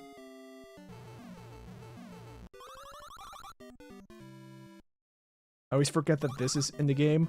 So every time that the bonus chance pops up, I'm not ready, which probably means that I throw away an attempt I could have gotten a bonus. Thankfully, I got one. Okay, we're back here with only 2 hit points. This is exactly why I don't want to get hit once at all at this point.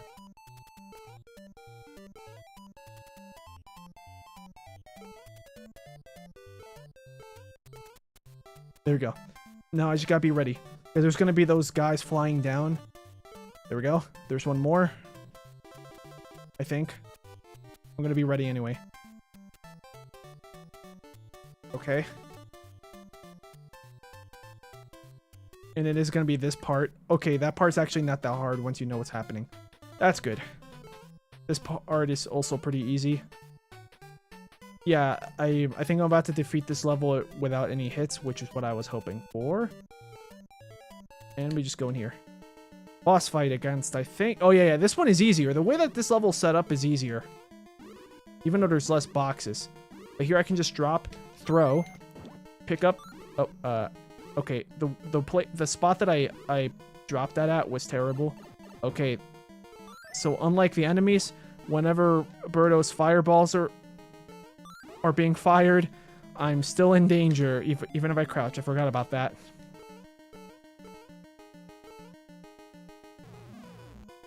I don't know if that part down there is a secret. No bonuses, but that's fine. I made it out alive. Alright, I think this is the furthest I made it. That's not true. I've been here before. I just don't remember what happens. No, never mind. This is the furthest I've gone, I think.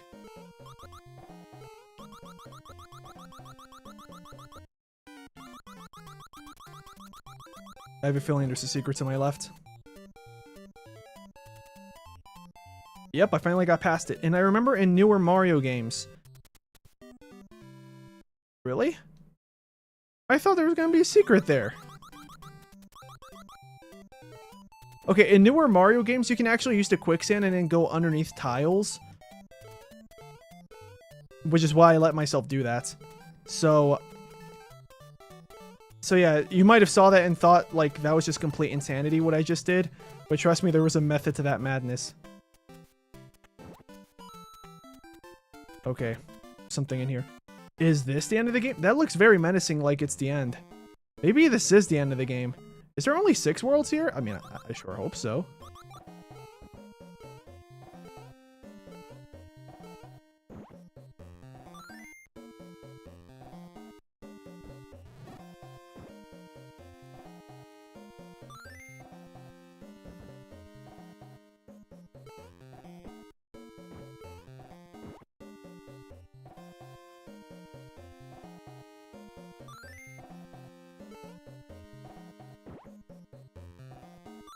This feels like the end of the game.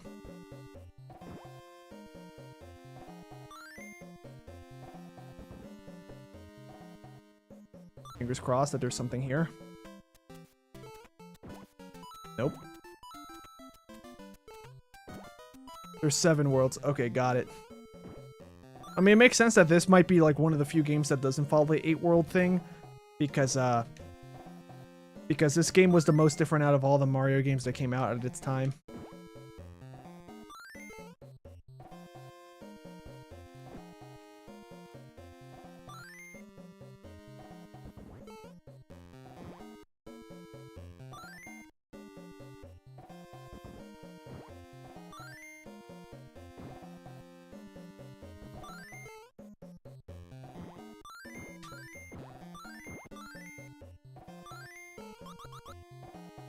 Well, let's scout out to see what happens here.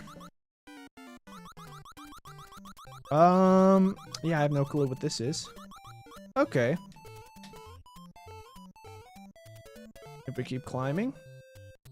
I missed. Wait, actually, I could probably super... No, I can't. That's a little bit too high for a super jump.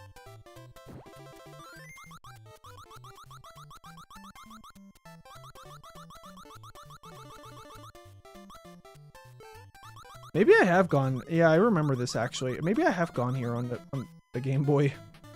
So I remember there was, like, a level with so much climbing involved.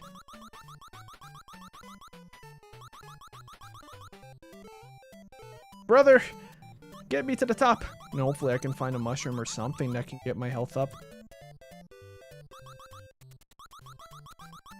I was hoping to be able to time that. All right, game over, and I think we're out of continues. Okay, no, we have one more. That's not that bad then. Considering that we're in a new world, I think. No, that's not true.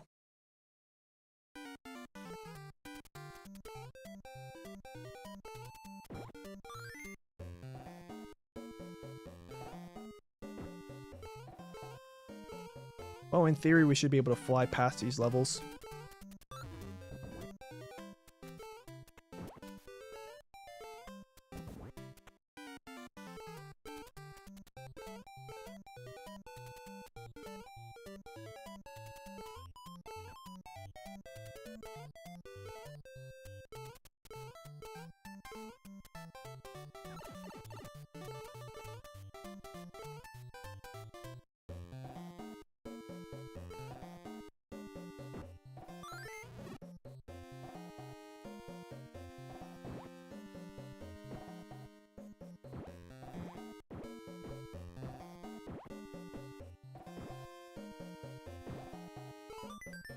Extra life.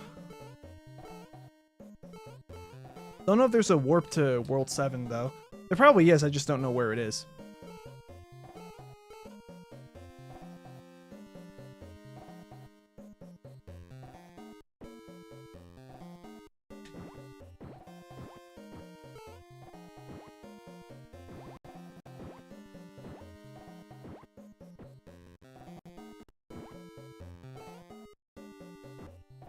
My game started lagging.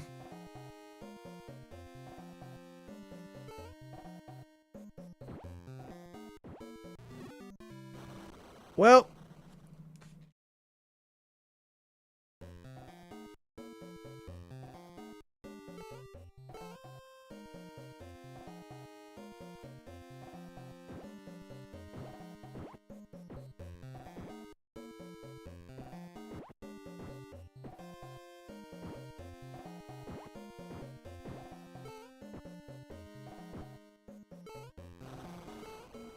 Oh, Jesus, jump button.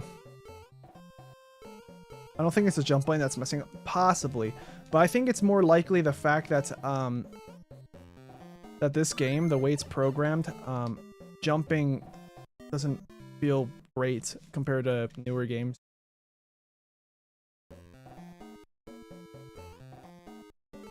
Well, last-ditch effort to see if there's if the one-up... Yeah, last-ditch effort to see if the one-up still exists after losing a life. Well, after obtaining it, more than anything.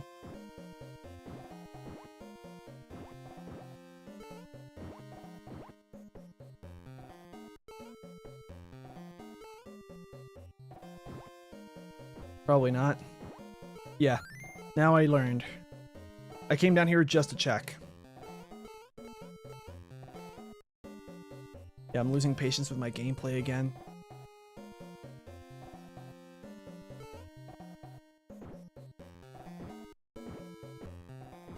I'm just saying, I can't wait to get this game over with, because, like, when I think of Mario games that I like, this is not one of the games that pop up.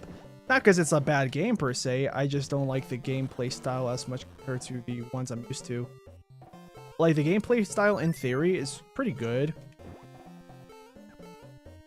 Great, this mask just spawned from off-screen. Don't know if I was I don't know if somebody that knows this game better than I do would have been able to tell me that that was going to happen.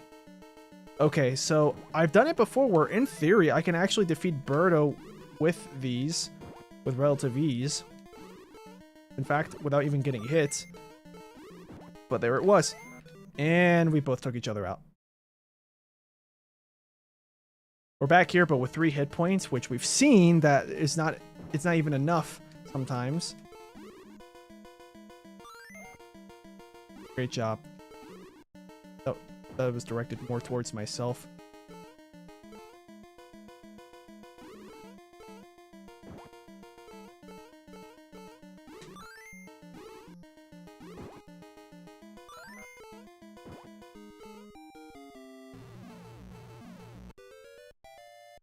Okay.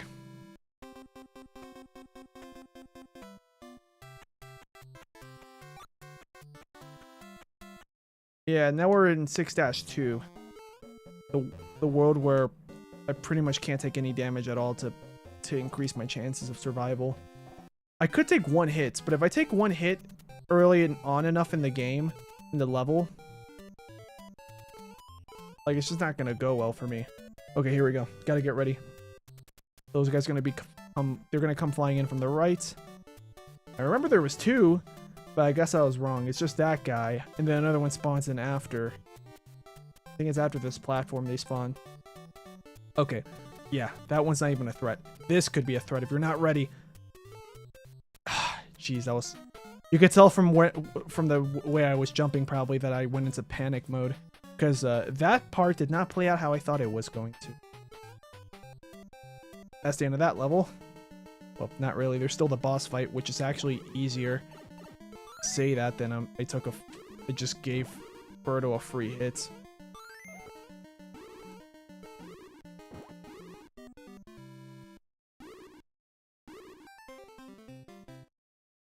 Okay, so we're gonna have to try to get back in again. So the good news is that we're not even 2 hours through this live stream, so I still have plenty of time to get to World 7 at least.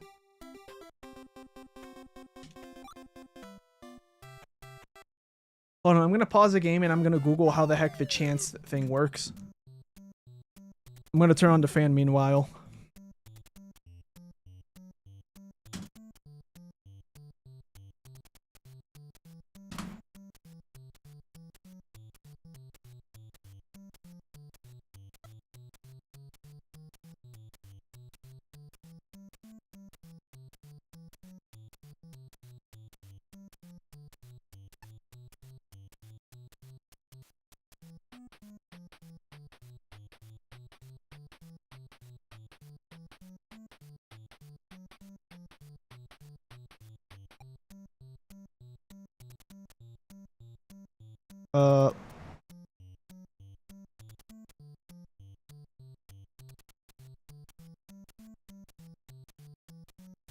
Yeah, so far I'm not getting much information.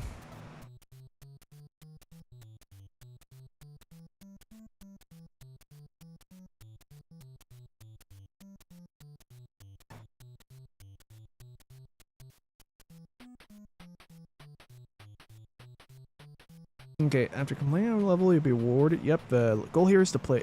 Yep.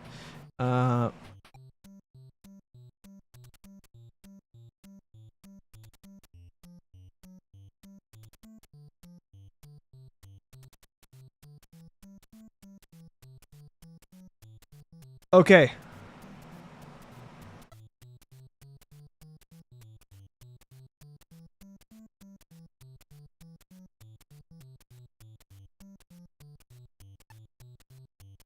There's 7s in this game? Okay, so the NES version does not have the 7. Okay. So getting a cherry in the beginning and anything else afterwards will guarantee me an extra life. Now, how am I going to time it? Don't know, but now I know how I can consistently get lives in general. So yeah, that's the strategy. So first I got to get those coins so I can be able to have attempts onto the slot machine. And then in order to get lives, the first slot has to have a cherry. Anything after the first slot doesn't matter. If I can get multiple cherries though, I think the amount of 1-ups I get increases though. I think 2 cherries on the screen, 2 cherries in each slot spot, make it that I can... Why am I carrying this far out? Whatever, we'll just go here and grab bonuses. Maybe it's because I know how easy this game is at this point. I don't know. Also, getting a 1-up is useful.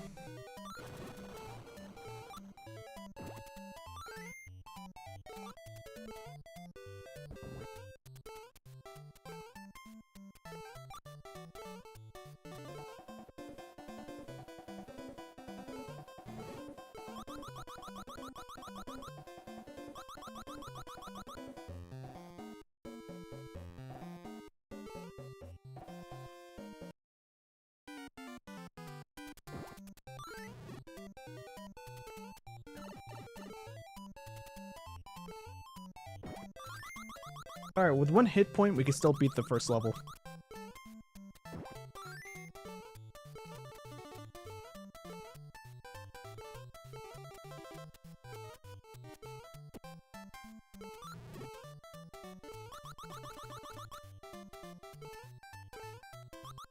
keep climbing. Oh, okay. I see what we gotta do. Yeah, I forgot what to do with that part, but it came back to me once I saw the ladybug-looking guy. Here's the first boss fight, which is really easy in my opinion.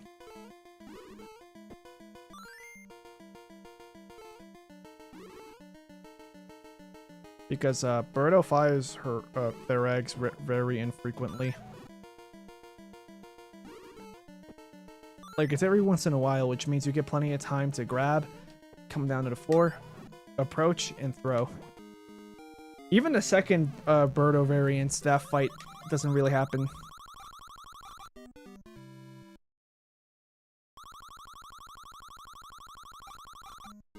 One up. I got another one up somehow. I'll take it. Okay, so we're up to 5 extra lives.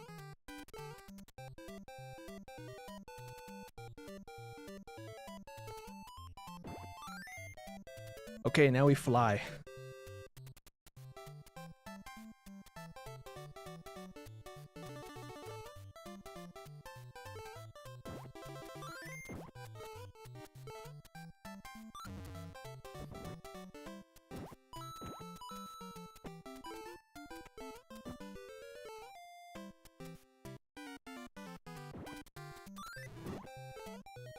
Oh, right, the key. Okay, so grab the key, and I messed up my platforming. But we made it out. Yeah, it's probably the easiest key in the game when it comes to ones where you get chased by those dudes.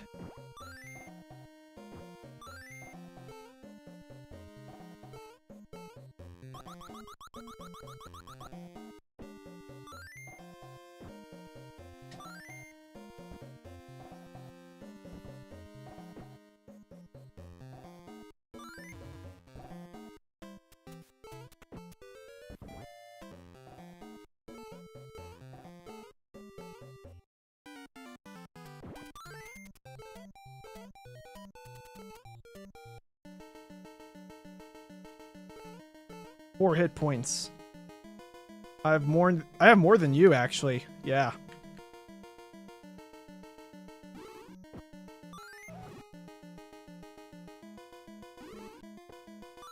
There we go. One more. And we're done. That's how easy 1-1, 1-2, and 1-3 are.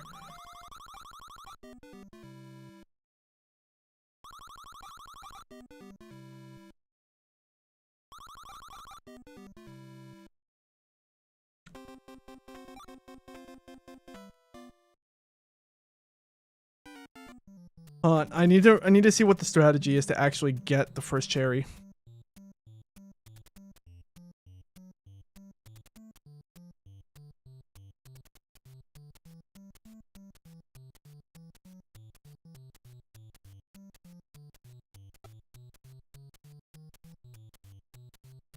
Let's see.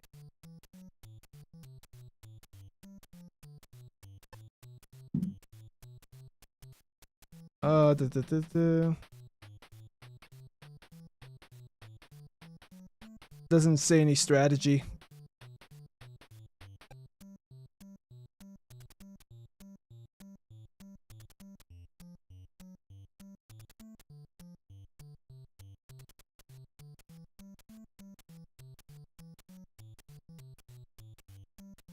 I mean, there's videos that's giving tutorials, but I don't want to go through a whole video.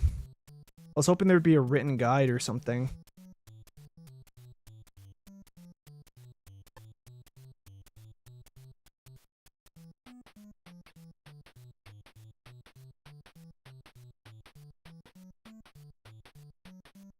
Let's see.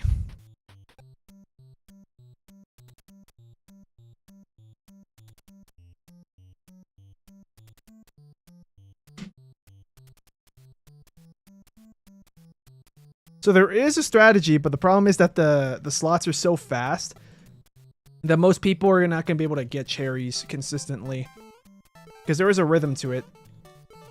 People are saying that like the rhythm is like that the slots completely reshuffle, or like they the animation restarts and goes back to the first sprites about like once every 0.3 seconds, which that's a really short amount of time.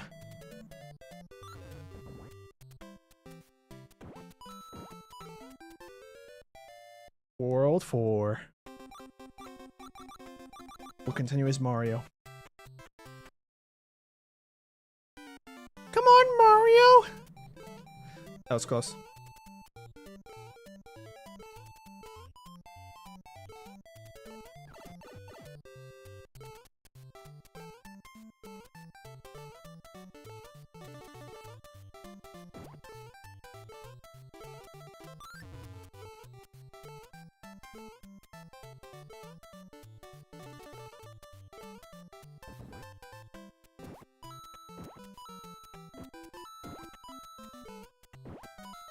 I might die here. I reacted fast enough that we're alive.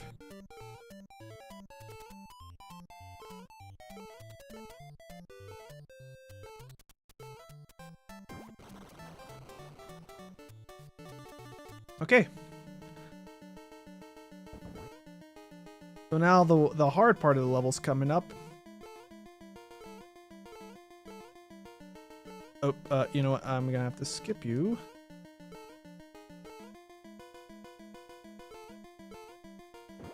Grab you as a weapon. No, I didn't want to do that. I slipped off of the platform. I'm losing lives in unnecessary ways. The good news is that I have a lot of slot machine attempts. Bad news is that I'm not at the skill level where I can consistently get cherries on the first slots. The good news is that knowing that I just need cherries on the first slot, that makes it a lot easier. Also, there we go. I completed the level. Fortunately, at the cost of 1 life. Close.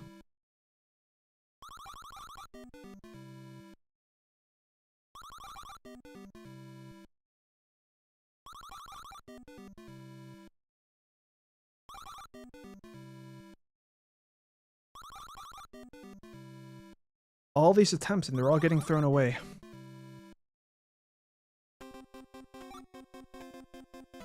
I don't know how much easier or harder the slots are in the future renditions of this game. I'm playing the original one, which was like, this has like the original intended difficulty. Even the All-Stars version is easier.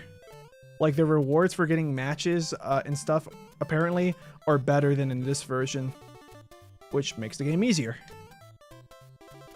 I'm gonna run so that way they're out of my screen. I think that was far enough. These guys are gonna spawn again. Okay, there we go. That was it. Now we know the strategy. Once those two Kirby-looking guys start coming into the screen, right? And once I'm to the right of them, just start sprinting, and that way you outrun them and they spawn. Once you're far enough, you can start walking again. Okay, this is just not going well for me.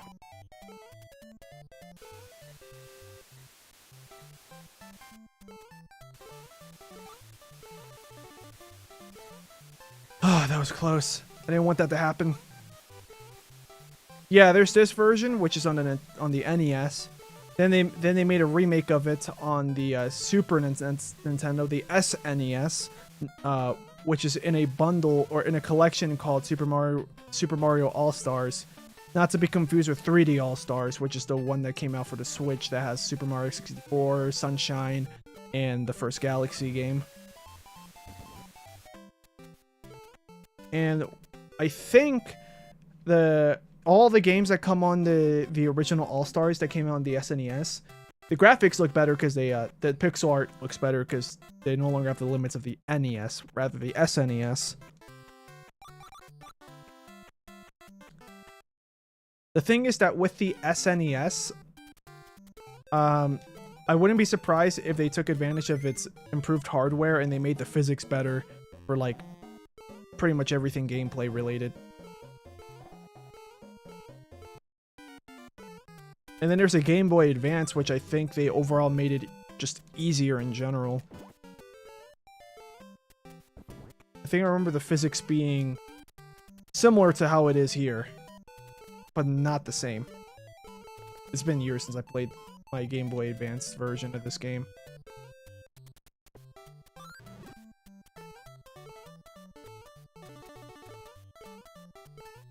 Grab this, or it's too late. Over. It's fine, we'll take a hit. So we have bonus attempts. Oh, I did not remember there was a mushroom here.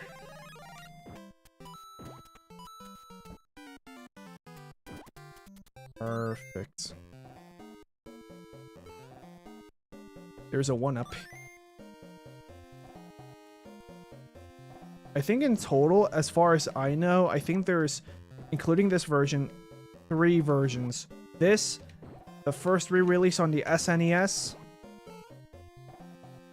then a second re-release on the Game Boy Advance. And then technically there's more re-releases, like they made a, like, which are basically just emulated versions of this games, like what the Switch does and stuff. But if we're referring to like remakes or remasters or just an actual re-release and not just like Nintendo selling you access to play this game on a Wii or something, I think it's just 3 versions of this game. And I think each of them get progressively easier. Which is probably why I don't remember having that much of a hard time. This game, well, like, yes, when I do remember having a hard time on the Game Boy Advance because of like the smaller screen and everything. And also because of how many years ago it was, and I wasn't, like, I was still pretty new to video games. But I think I remember that, I think I remember the game, like, being more beginner friendly. While here, it is a lot more beginner friendly than Super Mario Bros. 1 and 2. But it's one of those games where, like, I think a good amount of skill is needed to actually master the game. And then to do pretty well and get pretty far in. Like, I think in terms of skill, I think I'm considered pretty decent. Like, I think I do have what it takes to actually beat the game. Move you to the side so I can actually... Yeah, there we go. Come on, cherry. Not a cherry. Come on, please, 1 cherry. Not a cherry. We're still on World 3, so we gotta keep going. 6-2. Oh yeah, this level. And since we're back down to 2 hit points, like, that's also something that I find annoying, but I wouldn't be surprised if in the newer versions of this game, the re-releases, if they actually changed the mechanics of the game, where you could actually, like, carry on some of your hit points from the last level. Like, for example, you finish a level with 4. I think I remember on the Game Boy Advance version, if you finish a level with 4 hit points, the next level you start with 3. I wasn't my right hand wasn't on the controller, unfortunately. I just had to be careful with the next obstacles coming up. There's one more, I believe. Yeah, this one's so much easier. Yeah, that's the end of the level. Well, besides the boss fight. I say you're pretty good, but you are the first person I watch play this game. Yeah, there are people that are way better, especially people that, like, love this game. I don't love this game exactly. Like, I think it's a decent game. It's just not a game that I remember too much whenever people tell me about, like, Mario games I grew up on or Mario games I played. But, like, I kind of did grow up on this game, just not this version. I never had an NES.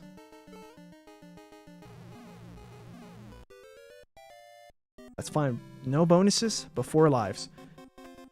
Okay, so here's my strategy. We're going to play as Peach. We're just going to speed run to the end of the level and see what's going on. Because I don't know, because, well, this is uncharted territory. This isn't my first time in this level, but it'll be my first time seeing the whole entire level.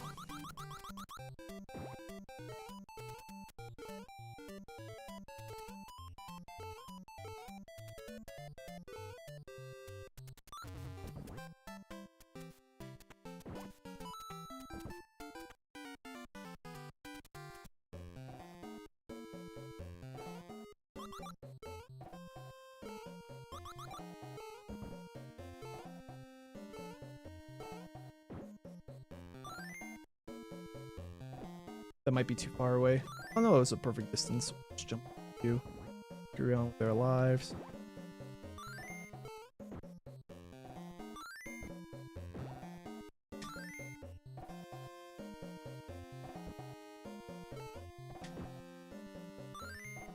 Oh, that was a good drop.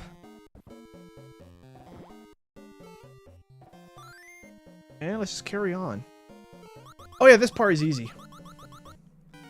I just gotta make sure I don't get hit. Because I realize this game is a lot harder once I get hit once.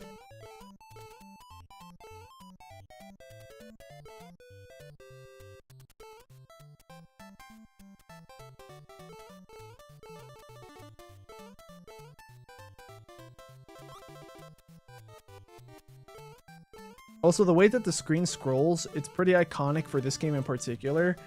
But it's not exactly great gameplay-wise. Because, like, it freezes up everything. Kind of like how even in the modern Mario games, whenever you take a hit... well, in the modern 2D platformer games, if you take a hit, the whole game freezes to show you, like, the animation of you getting hit. That was so close. I don't know how that didn't count as getting hits. Also, this guy respawned. Yeah, this part, the beginning part is the hardest here. Because you need patience, which I'm running out of.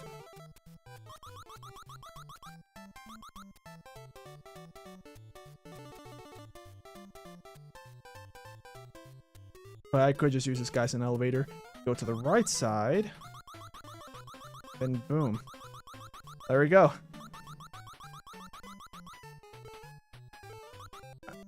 Okay, there's still more. There's these shy guys here.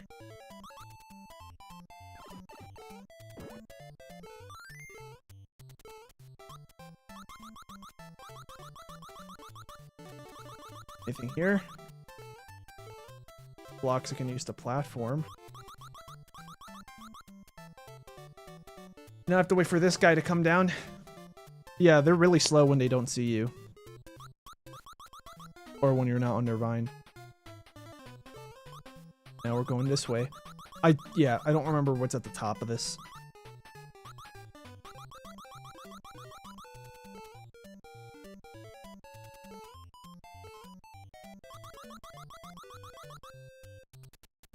Okay, I picked the harder path.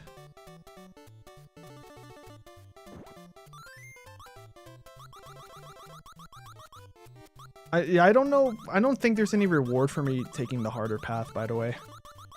But I'm really glad I'm using this D-pad, because in the last stream, when I was using the other controller, the D-pad was not letting me, like, switch off of each different vine to climb the next one.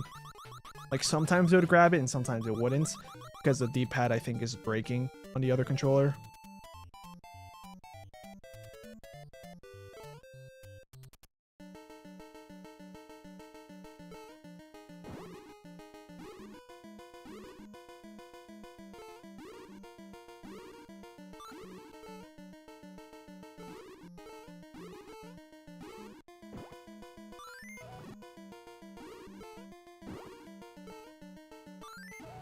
One more hit. This version of Birdo is so much easier than the one we were fighting in those past few levels. There we go. World 6 complete. Oh, that's not true. I guess we actually have to fight the real boss. I forgot that's how it works. Oh, this guy's so easy. I just have to make sure I don't get hit. Yeah, what I mean by him being so easy is because, like... Yeah, he fires a lot of things at you, but as long as you're constantly moving and you get a good rhythm, just grab an item, throw, grab an item, throw, grab an item, throw, and you're done. It also helps that, like, sometimes they'll spit enough of those fireballs to the point that, like, the game slows down. It's just that here, the way it's set up, it's a lot harder. But, like, yeah, he's the boss from World 2. And he's an easy boss in World 2. Great job. You threw it the wrong way. I'm talking to myself. Not the Peach character. Because that was all me. As far as I know, there's no other way I can defeat this guy. I have to throw these boxes at him.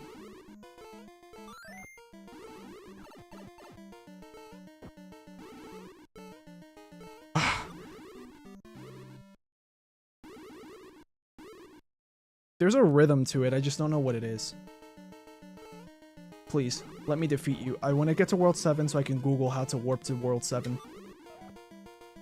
Okay. Thank you for slowing down. I'm glad the game slowed down at that moment. Okay. I don't know how many hits they need. Probably 5. Okay, we're lucky. It's just 3. Okay, so yeah, we beat him. He sucked all the lives out of me, though. So now, World 7.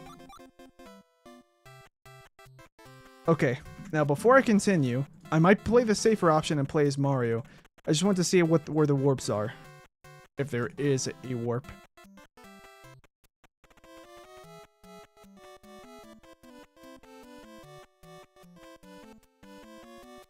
Yeah, but it's in World 5-3.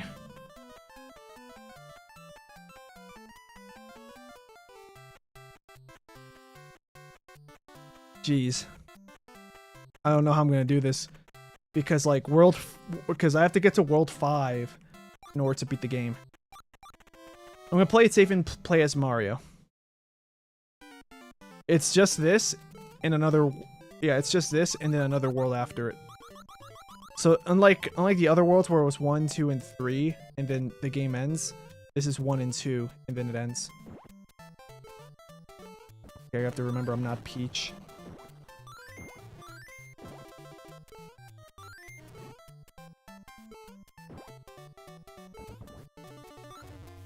Crossing my fingers or something good.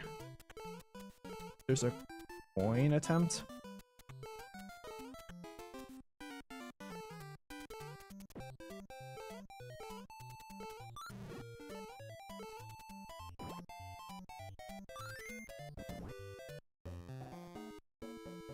Okay, this looks harder than it actually is.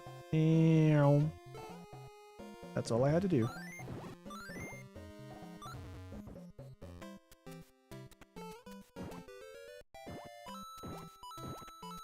I think this is the game's way of telling me that, hey, after this... Okay. Oh no, I took a hit.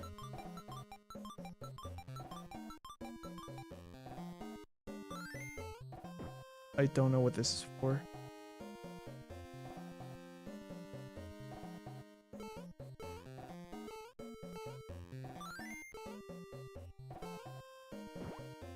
Alright, I'm kind of stuck. I don't know what to do here.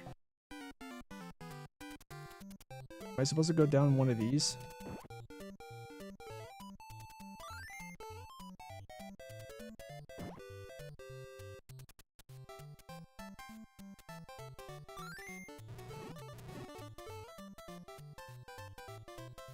Let me get a heart so I can at least continue on.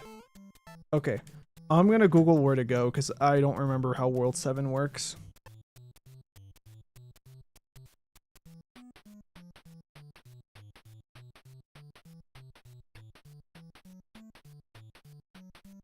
Am I supposed to keep going left? I don't know where I'm supposed to be going.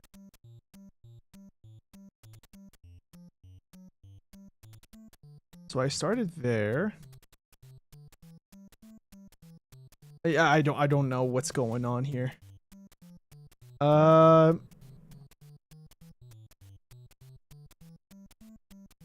Okay. So map A, map B.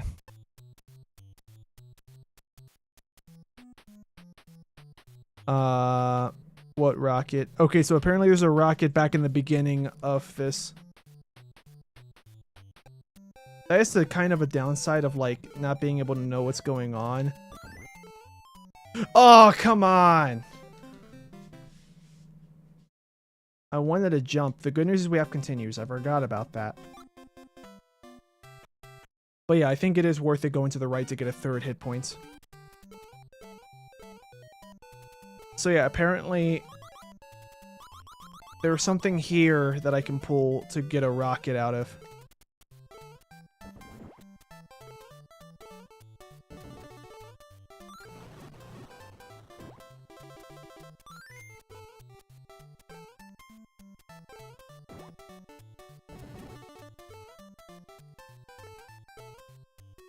Also, I saw on a map of the game that there's some mushroom here. Might as well just use everything I got. Oh, these tiles don't respawn. Okay, good to know. Good to know.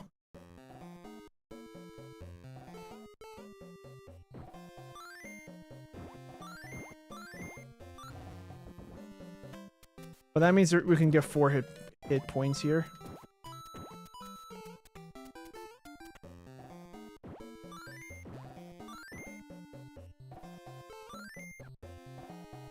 That's fine. We have 3 hit points, but I can get 1 back.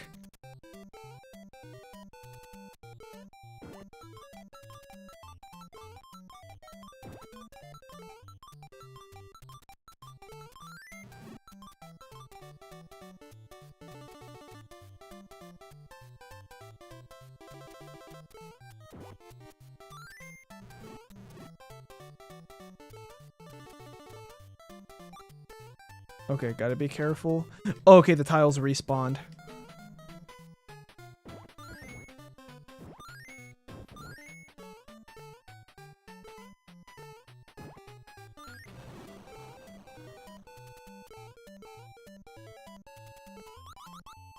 Okay, I don't know where I'm supposed to be going then.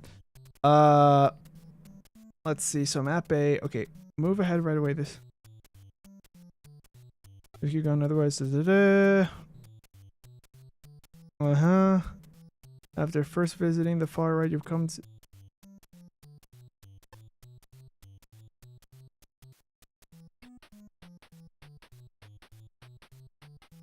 But what rocket? For the life of me, I don't see a rocket. Unless there was a rocket on the screen.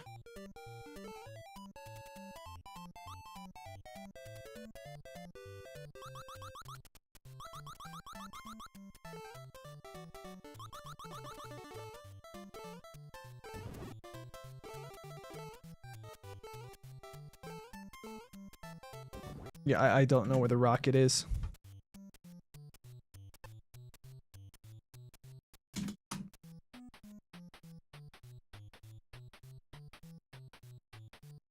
Well, okay, so let's try a different map. So we go up here.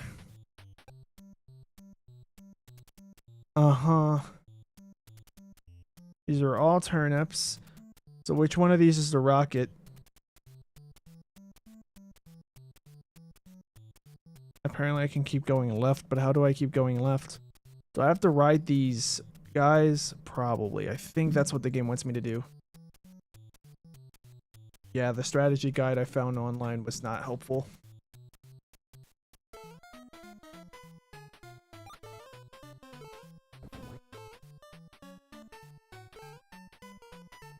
So I think I just have to do this. Yeah. How was someone supposed to tell back in the day?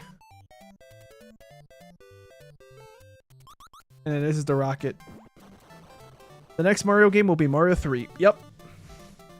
I mean, there's also like Mario Land and stuff like Game Boy games, which I'll do as well. I just have to remember which one comes next. Or I could just do the entirety of all the NES games before I bother with Game Boy.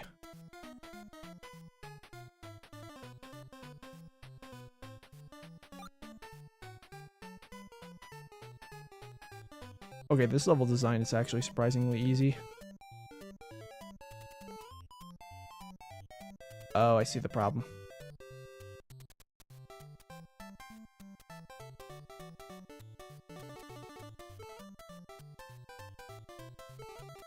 Where did you come from?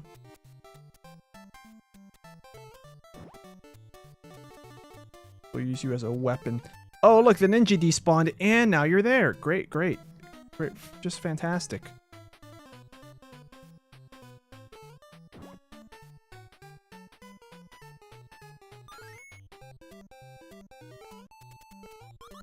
There we go. From this point forward, I'm not looking at any strategy guides. I was really clueless on where to go. That was the first time I've seen that happen in this game. Okay, I think I know what I have to do here. I have to build a staircase. Oh, we can defeat these enemies. Okay, that would have been easier if I knew that already. Down to 2 lives. This one plus another one.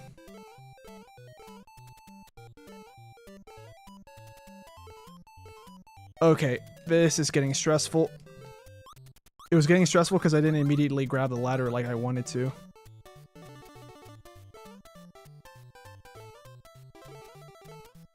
I forgot I'm not Peach.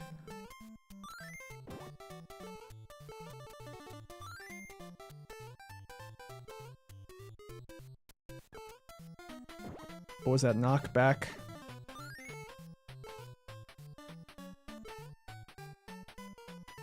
I'm going to take the right ladder because there's none of these guys on here.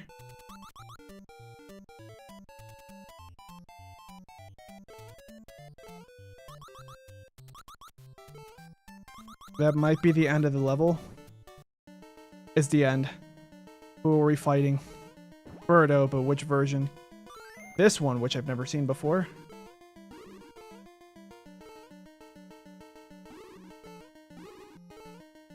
Hey, Birdo, I'm down to 1 hit. Would you like to get closer? Not that close. Okay, 2 hit points. It's possible, just going to be very unlikely.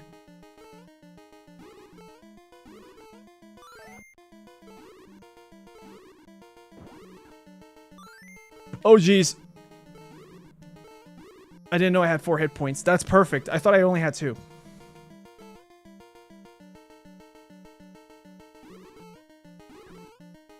Come on.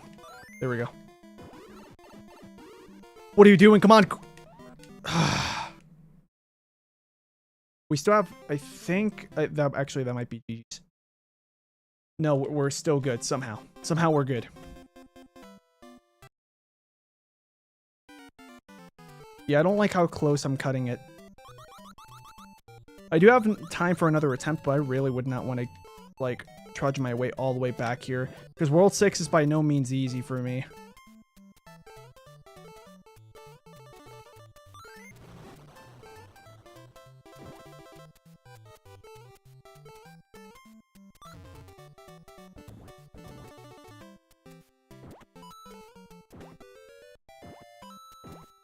Three hit points.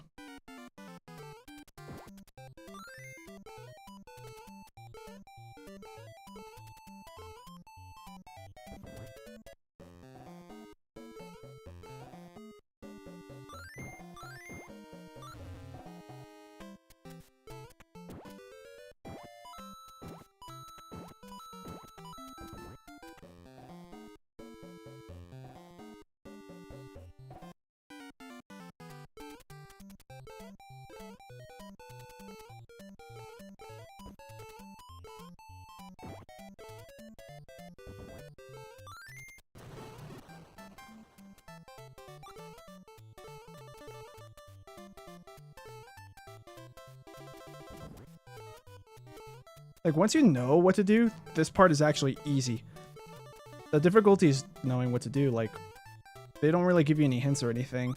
The only hint you could probably think of is, like, what if I ride this guy to the left? But, like, I don't know. The way that they combine with the bob-ombs, I didn't think it was an actual mode of transportation this time around.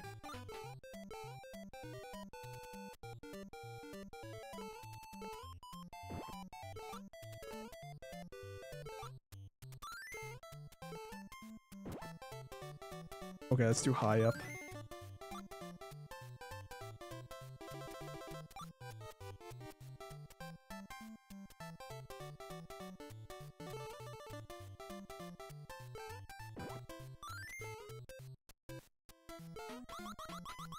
Okay, the hard part. I feel like this is the I think this is harder than the Birdo fight. Great, I did not see you. Okay, gotta be careful. I'm not Peach. I am not Peach, so I gotta be careful.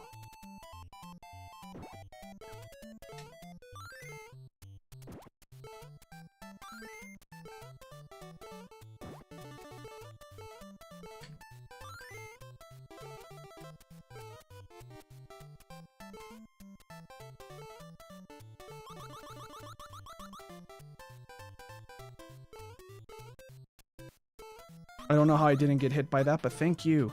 I only have 2 hit points, but at least I have respawns.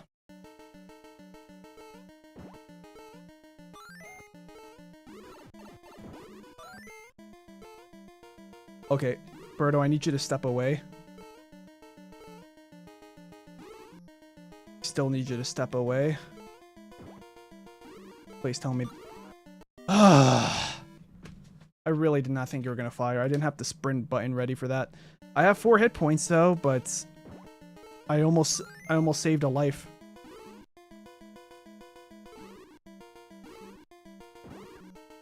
Sometimes you fire twice, sometimes you fire 3 times. Make up your mind, Birdo. Great.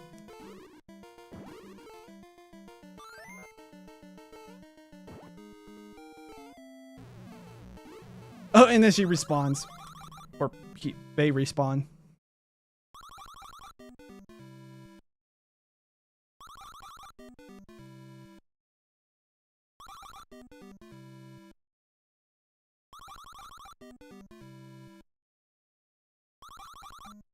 Two lives, thank you. I'll take it. At least we're now with 4 lives total. These 3 extra ones and the ones I'm currently living with. Don't know how to beat this level. 7-2. We're near the end. I know what the final boss looks like, thankfully. That's one of the things that I can't forget about this game. I'm just gonna go right and see what happens. How am I still alive? Okay, there's conveyor belts. I think theoretically this is meant to make the game harder, but watch this make the game so much easier. I say that and then that happens. Wow, I really clutched that.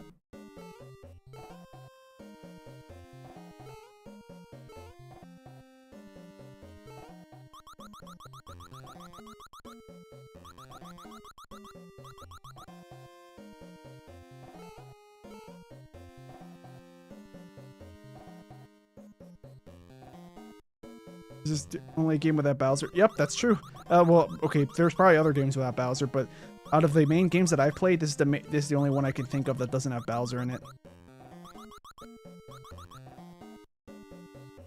Not really much of a spoiler, but basically this game is just a dream. Boom, boom, boom, boom. Ooh, arrhythmia. There we go. Technically, there is a rhythm. I don't know why I said arrhythmia. It just reminded me of like heart conditions and stuff. Is this pick a path? Yep. And I must have picked correctly. Please tell me I picked correctly. Don't be like Super Mario Bros. 2 where I can actually pick incorrectly.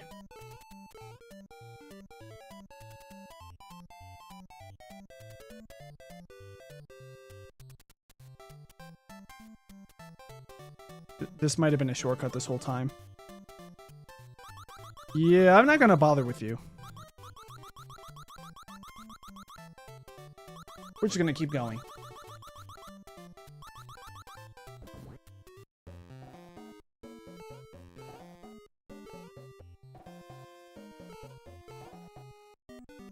Oh, that hitbox. Okay. How far down am I? Okay, good. The door.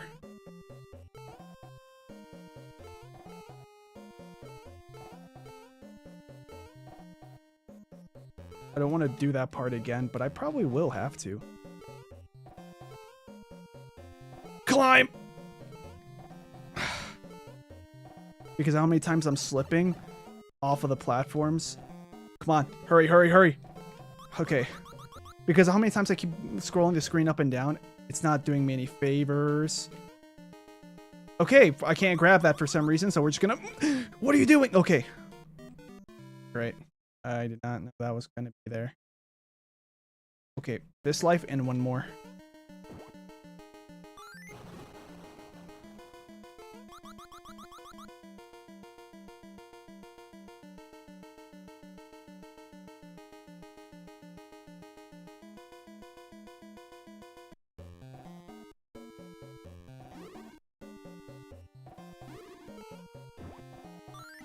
Now the main enemies are Birdos. The fact that we're on a conveyor belt does make this harder, though.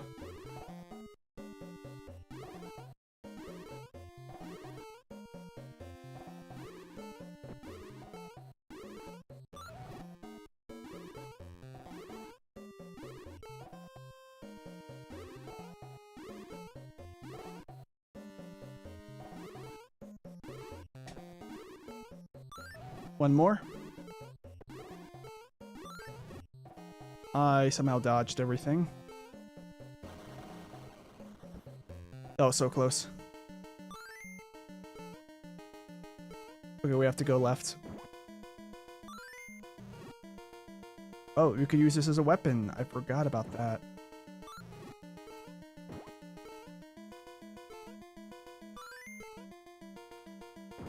I just want to see what's further left. Maybe a bonus. Okay, I'm not taking my chances. Let's go to the right now. Okay.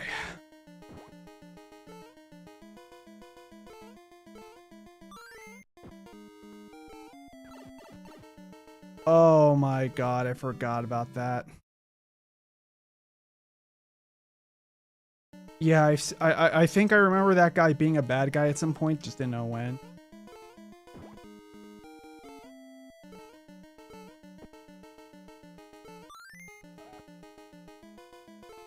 This guy isn't even the final boss.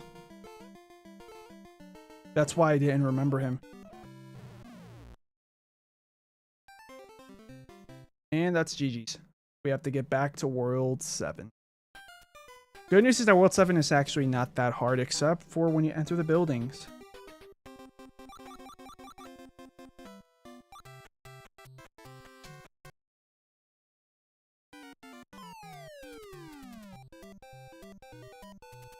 Yeah, there's no save files back in the day, so...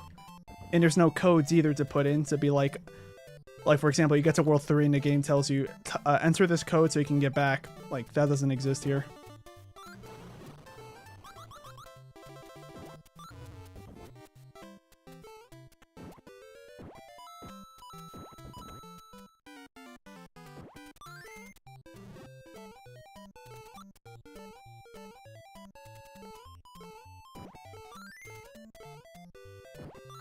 Come on! For some reason, I'm struggling to do basic movements now.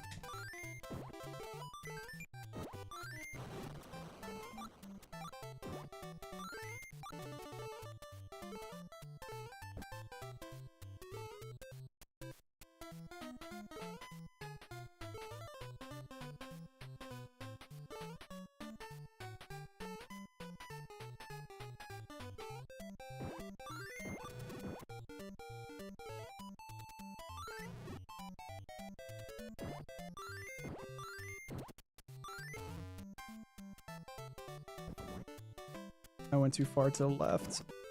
Oh, I can still grab these. Perfect.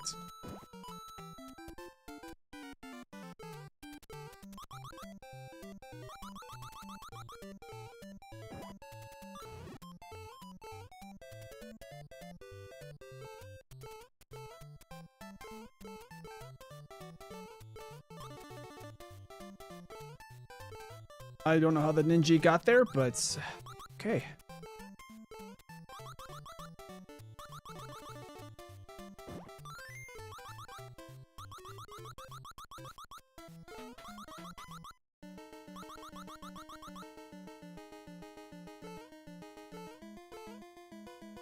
Hey, Birdo, you're the easy version.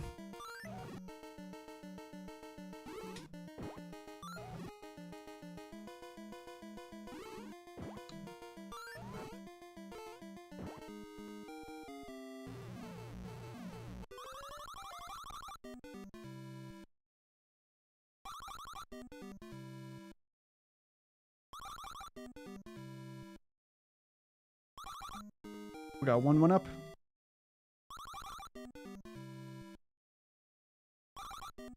I think the strategy is like, if I have enough coin attempts, just spam the A button every time, and you'll eventually get a cherry first. World 1, so we do Mario.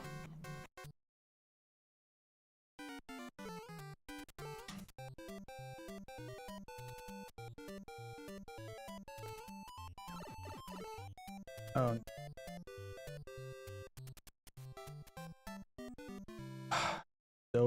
Dove down in the weirdest way possible. All that effort to get that one extra life was for nothing.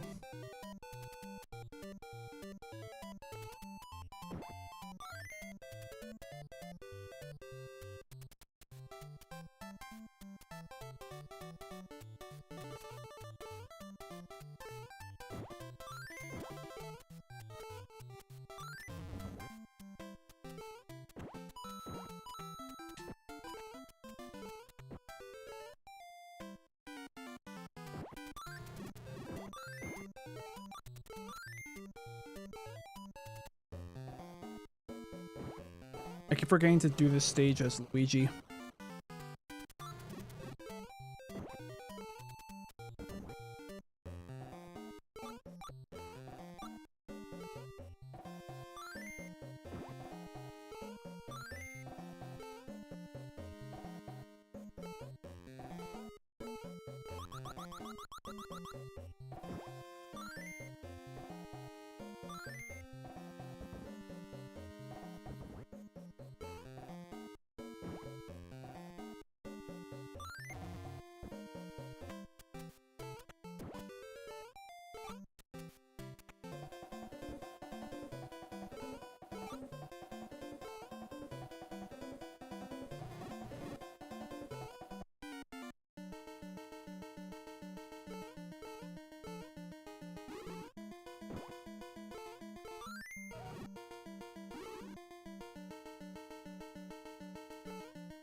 Okay.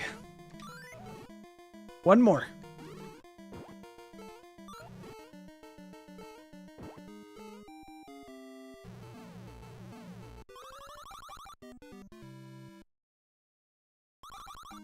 We got a 1-up. And we got another 1-up somehow. Thank you, game.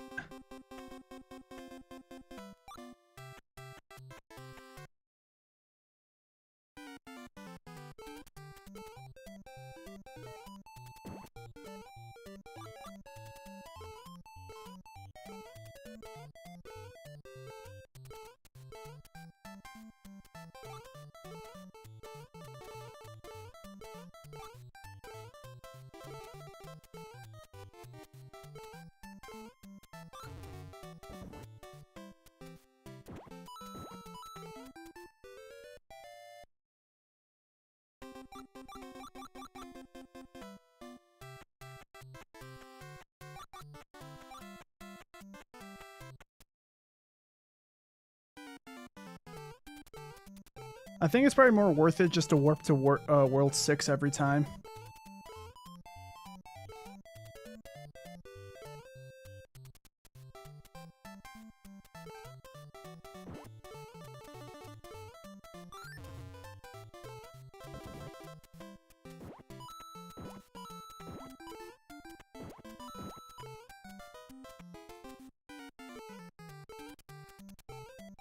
Yeah, I almost got jumped again.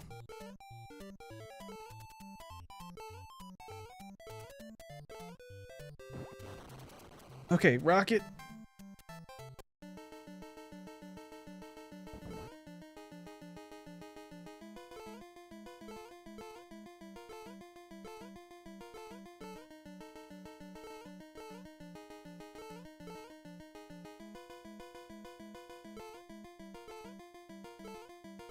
There we go, the hard part is over. Now we just... There we go, we just do that.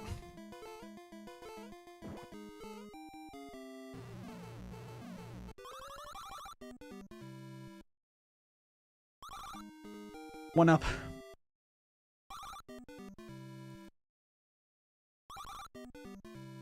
Spamming the button as much as I can. One of these is going to have a cherry in the beginning. There we go. Now we have 8 lives total. The 7 in reserve. And the 1 that I'm currently living. Oh, okay. Maybe Peach will actually help. We'll see. I didn't mean to play as Peach here, but here we are.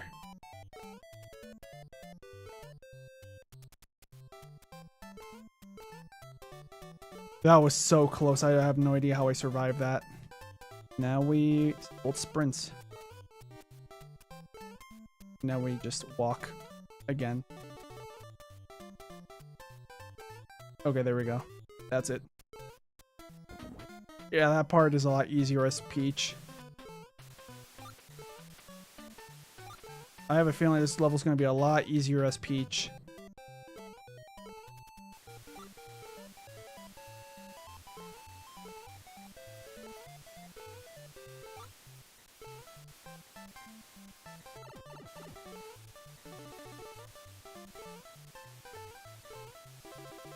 Well, it's not a lot easier, but it is noticeably easier. The Shy Guy's really messing up.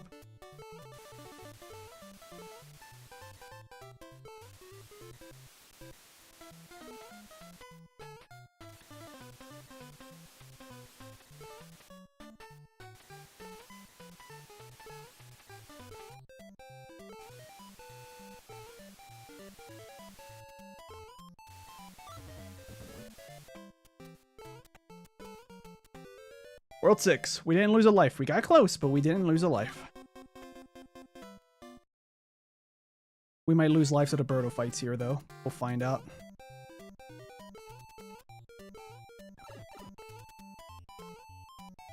I was trying to get into the vase.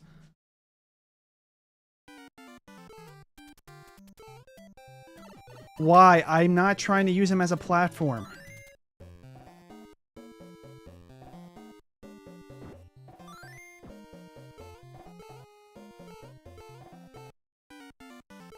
I kind of am, but I'm trying to jump off of him. Oh wait, I forgot what to do here. That's what you do. There we go.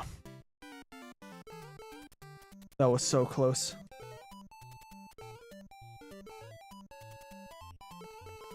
Once again, the Shy Guy doesn't let me land on...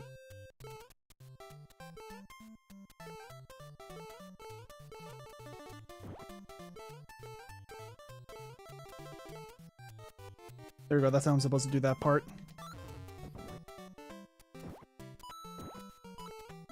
4 hit points. Now a lot of bonus attempts.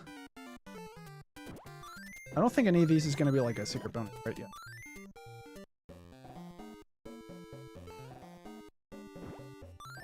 We're going to get a 1-up 2, so that's going to be great.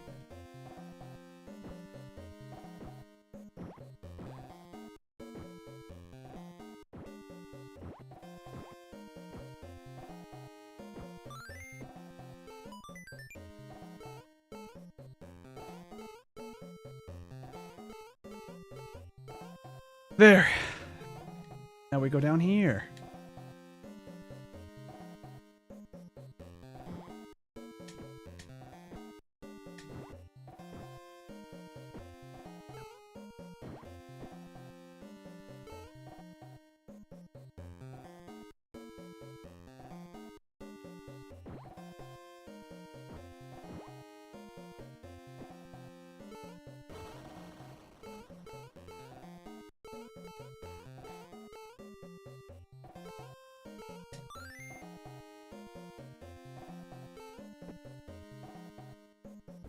There we go. 3 hit points. It's possible. I really don't want to lose a life here. Especially because I've proven to myself that I can do this without losing a single life. There we go.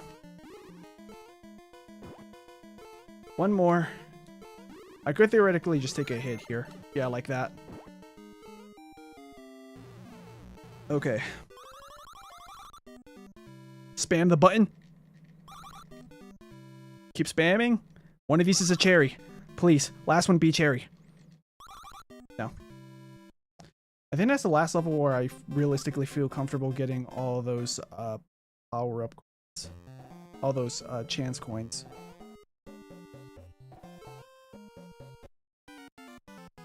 Now we're here. I forgot what my strategy was to do. Yeah, hop on this guy. Charge this jump. Land. Yeah, that's the strategy. Okay, now we chill, for the most part. I keep my eyes out, but chill otherwise. No danger here. Danger is right here. Anything else? Yeah, something's coming up here.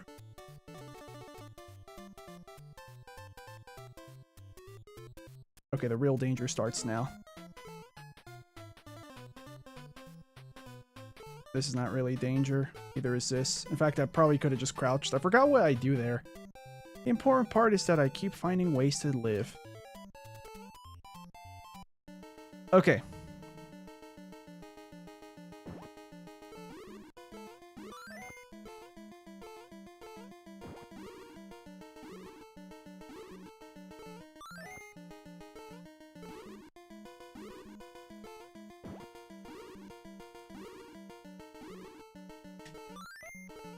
Oh, that was a weird sound. It just went burp, and that was it.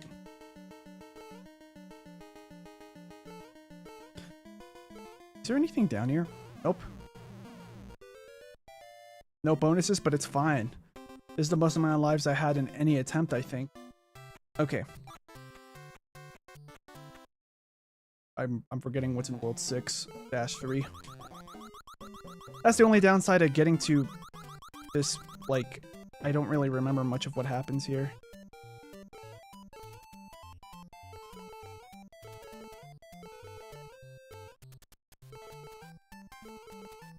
Yep, I did all that just to avoid the pokey. It's stupid. Okay, that was close.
Okay, the climbing part. Which, this part is not that hard. In fact, there is some kind of strategy I just came up with in my head just now for getting health back. Yeah, here it is. Here's the strategy. Grab this guy. Wait for them all to line up in a certain way. Now. No hearts. Okay, but basically that's what I'm trying to do. I can probably come back here. Let me see. I might be able to respawn them. But if I line them up correctly, or probably just random chance after attacking these enemies, I'll be able to get health.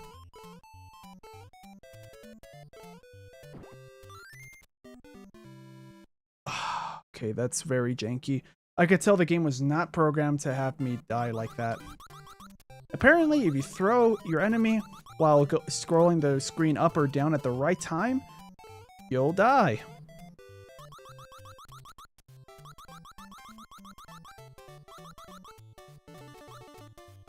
I have to wait for this guy to come down.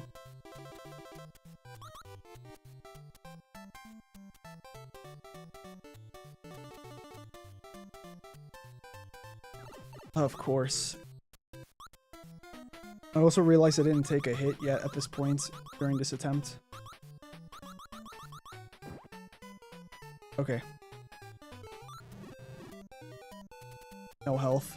Wait, I might have saw something. Okay, never mind.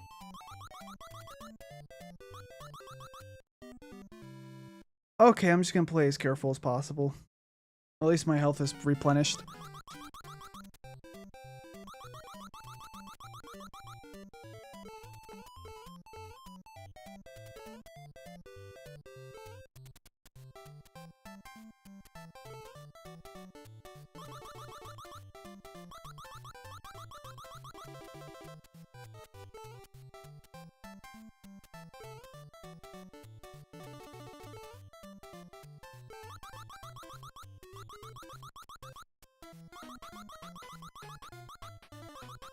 Oh god, the D-pad.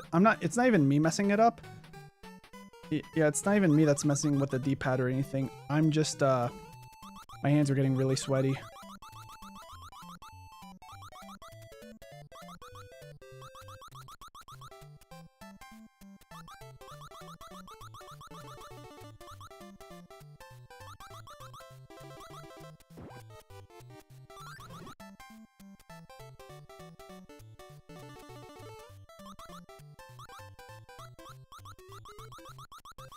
Okay, good. No damage taken.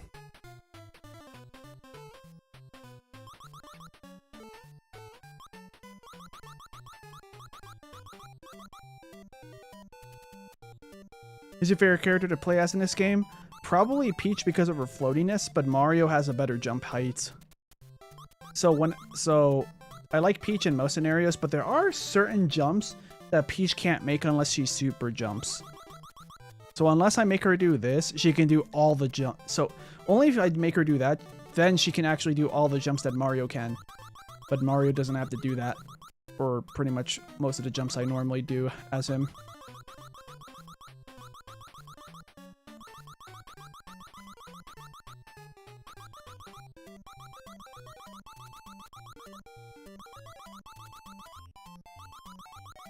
That's it.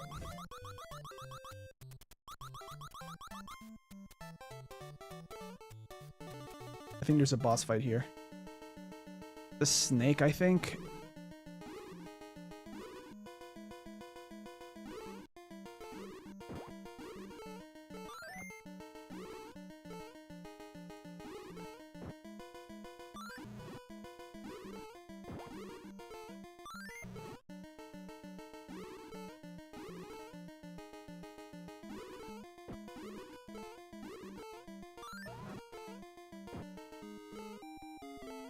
Yeah, I think we're going up against a snake on this one.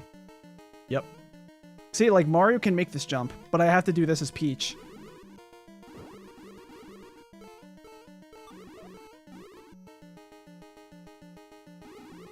But Peach's airtime really does come in clutch, especially if I jump at a weird time. Why? I hate when the physics does that. I didn't even want to fall off the platform. The reason why I'm worried here is because this drains my lives. And I want to have as many lives as possible when entering World 7. And unfortunately, when it comes to games from this era, nothing is ever easy.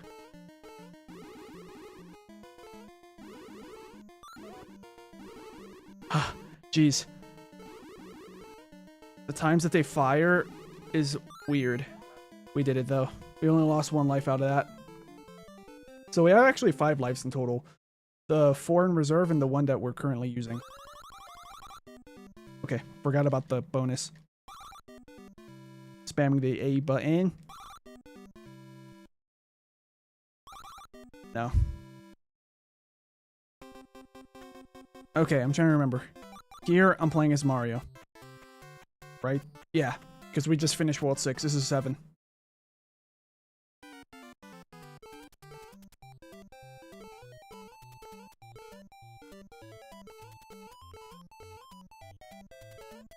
It's not grabbing the ladder.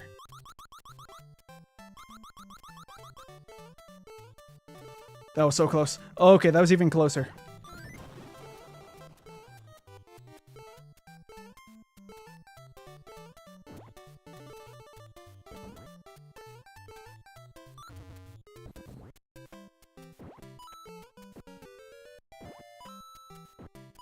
Yeah, I'm collecting as much health points as I can, which I can get up to 4 here.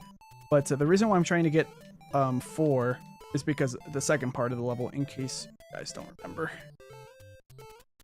That's fine. I'm going to get my health back in this next part.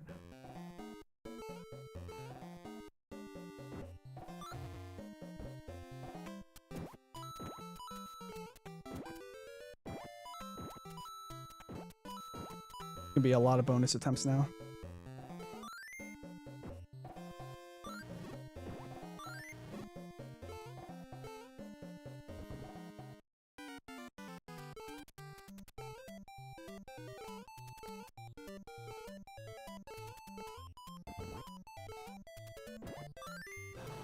That was so close. The POW really bailed me out there.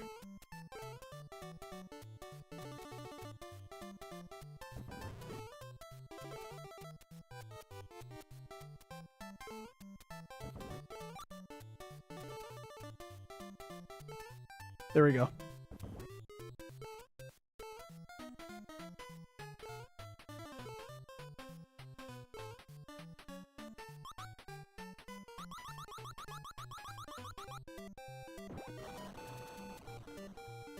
All right, the hard part. Oh wait, this is okay. This is still kind of easy. And now I have to be careful with the way I attack enemies. Great. Okay, I'm getting hits. I'm getting hit in weird, dumb ways.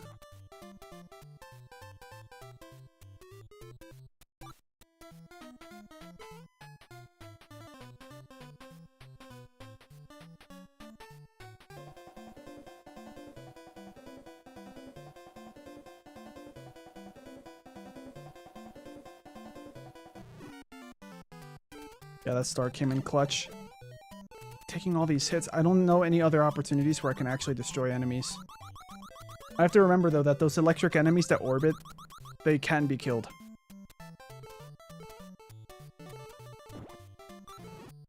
Like that. In fact, I could actually take my time with this. What? Yeah, because I didn't have forward momentum there.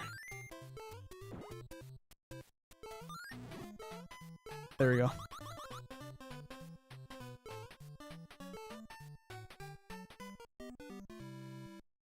The timing is hard on that part.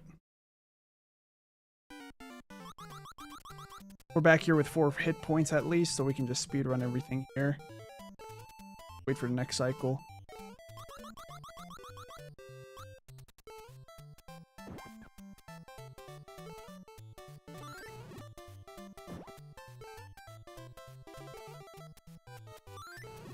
Okay, there we go. This part is free now.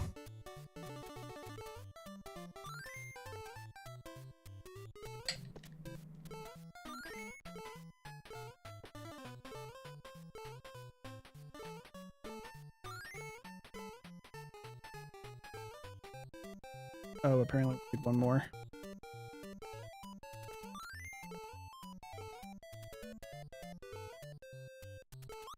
There we go.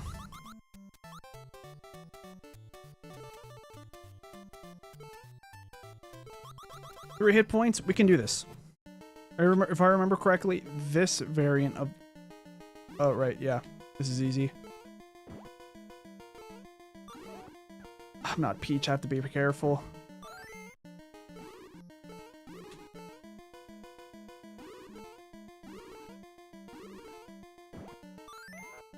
There we go.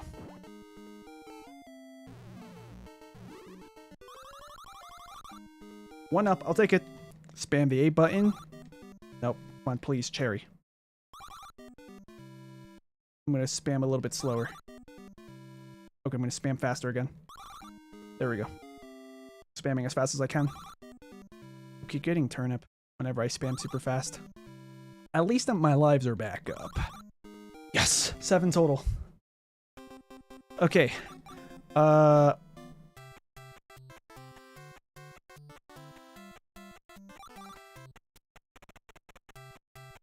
I'll play as Peach. I don't think there's that many jumps that are going to be that much harder as Peach. The wrong way.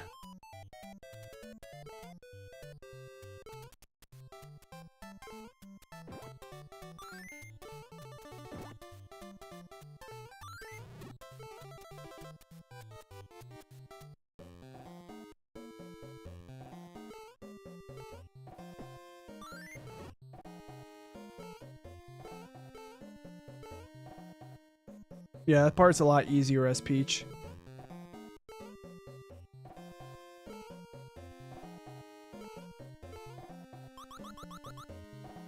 You know what? Might as well take advantage of the fact that I'm playing as Peach. What's up down? What's going on down here? Bonus? Dangerous bonus, I'm guessing.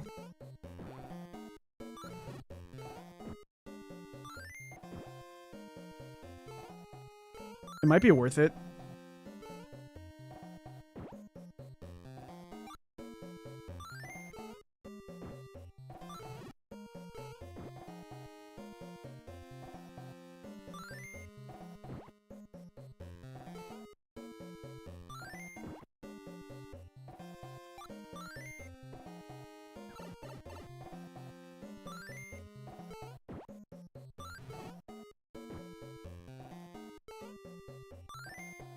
I'm getting endless vibes from this, and that's scaring me.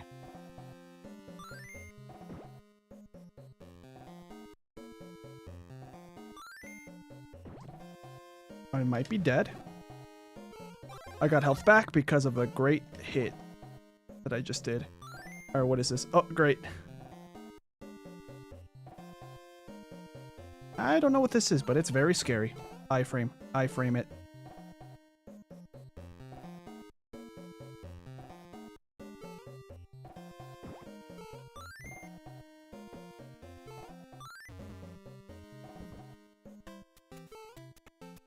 Come on. There we go. 3 hit points is great. I'm gonna keep going right because who knows what's that way.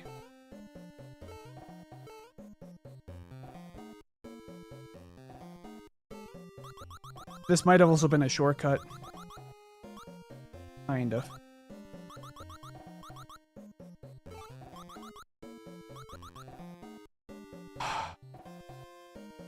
Nothing's easy.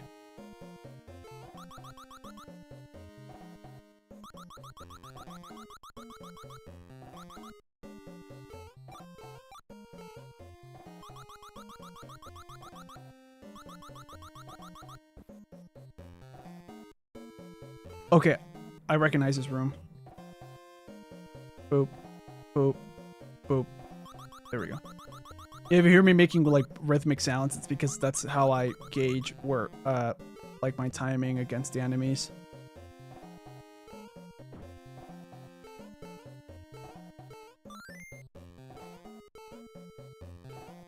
Okay, this is actually a lot easier than this looks, I think.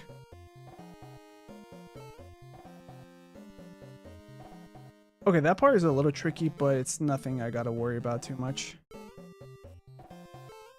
See?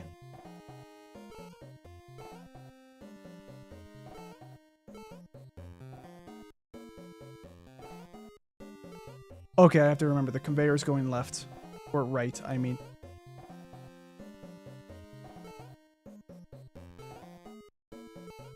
Yeah, Peach is really coming in clutch here. Sometimes when I almost die in video games, I say brain rot. Like as a coping mechanism, you just say the word. Okay, we're back here. I noticed that there's like it looks like a very rare chance that if I defeat Birdo, well, I really gotta rely on that. But there seems to be a very small chance that if I defeat Birdo, I get a heart.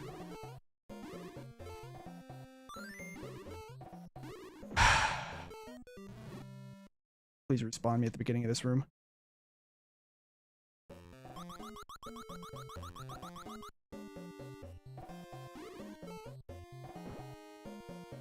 Sonic the Hedgehog is simultaneously over and underrated. Same with Super Mario Brothers. Okay, welcome to the stream.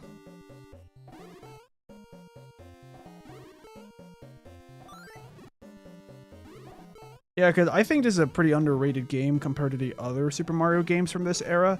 I personally just don't like it too much, but it's not a bad game. I just don't like how different it is personally, but I know there's people that love it because of how different it is. Because to defeat enemies, you gotta throw stuff at them rather than jump on their heads. In fact, jumping on their heads most of the time doesn't do anything. Sometimes it hurts you. Okay. So this is it looks like this is a maze. Oh, I know what. Okay, I know what I gotta do.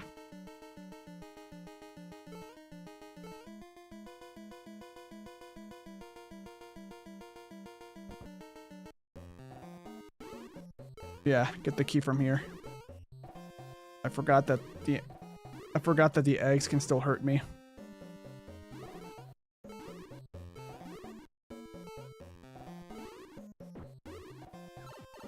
I didn't want to crouch. Thanks, game.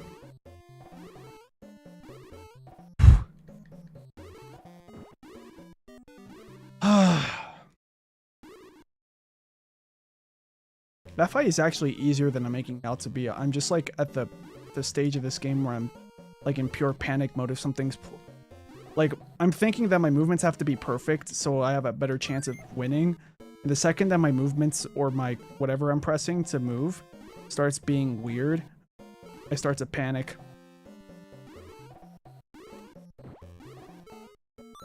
One more.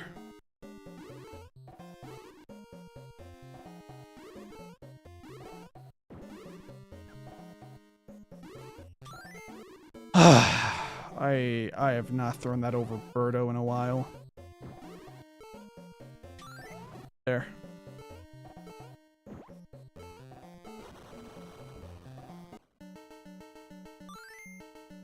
Okay, the good news is that with this key I can actually use it as a weapon.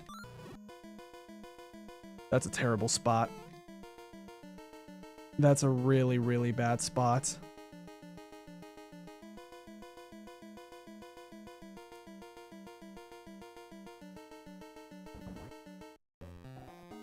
I'm gonna fight you again. I'm gonna take my chances and go against you again.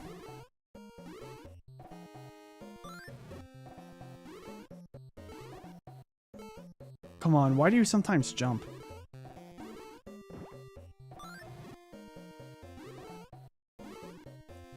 See? Like, she doesn't... Like, Birdo does not make up their mind. Sometimes they fire twice. Sometimes they fire 3 times.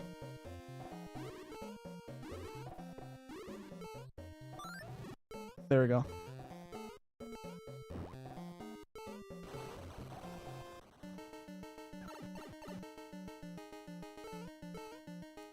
I didn't want to get hit there, but it's too late. Right. Okay. Gotta get ready.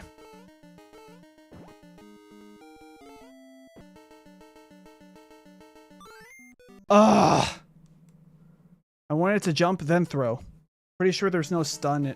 There's no stun damage, anyways.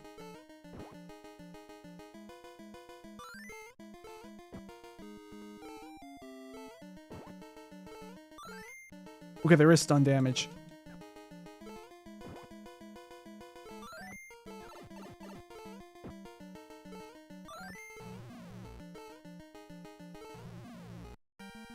This is the final boss. Don't tell me I have to go up against these guys. Please tell me it's just decoration. Yeah, this is the final guy. I don't remember how to fight him. For the life of me, I don't remember how to fight him. Oh, jeez.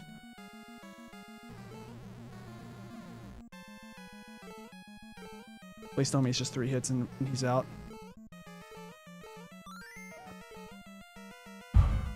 The good news is that I have some extra lives. How many? I have 4 lives total. 3 plus this one. By the way, We Are the Eggman says, I'm mostly a Sonic player, but SMB3 was one of the first games I was ever introduced to, and it's honestly an objectively good game, but with Sonic, I say mostly everything after 2009 sucks. Oh boy. Yeah. Well, I mean, I hope I end up liking something after 2009. Yeah. I mean, so far, Sonic Heroes is actually not that bad of a game. It's just the jank that I have to get through. But since I improved enough in my skill in terms of my, like, I feel like I'm getting good enough. I got good enough at Sonic Heroes to the point that whenever some janky stuff happens, like the game tried to fling me off when it didn't make sense to fling me off when I'm in speed formation and stuff like that. Like, I've gotten good enough where I can fight against it and get back onto the level. Stuff like that. But if stuff like that didn't happen at all, or just way less often, I feel like Sonic Heroes would be a lot better of a game than I think it is right now. So far, it's okay. Story, good. Gameplay, meh. Only because of the janky moments. I know a lot of Sonic games have jankiness, but like, in my opinion, I think, for example, Sonic Adventure 1 didn't feel that janky to me. And also I gave it quite a bit of leeway because that was their first like big 3D game on their big 3D console, the Dreamcast, because no one really remembers Sonic 3D Blast. Yeah. Also, I didn't get to play it. Although I could play it. I should really get around to visiting that game. You'll probably enjoy the gameplay of Sonic Generations. The story is mid. Alright. Because the good news is that there's some games where I don't care too much about the story, but I come back because it's fun. I'm trying to think. Trying to think of some good examples of games where the story isn't that great. The first Gears of War, like, actually the story is pretty decent for the first Gears of War game. And I thought the gameplay was pretty good. Let's see. All the Halo games have a decent story up until some people believe 4 didn't have that good of a story. I thought 4's story was pretty decent. 5, I didn't like the story, and the gameplay was okay. I just thought it was too different from other Halo games. Sonic Adventure's Tale story is my favorite part of the game. I like the music from the first Sonic Adventure's Tale story, like how optimistic it is. It really, and yeah, like determined and optimistic it sounds, which I think reflects Tails' arc where he was like, where he's like, hey, you know, like I can't depend on Sonic my whole life, you know, like I gotta be my own guy. I gotta step up, basically. And I really like that story. Yeah. Oh, I missed. Oh, wait, was that a one hit? Am I one hit? Maybe. Okay, I don't think I was one hit. I just kept getting hit.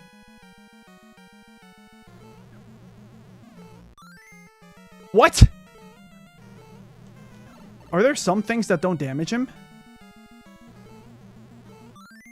I missed. Amy Story is really overhated. I really enjoyed it. I thought it was pretty okay.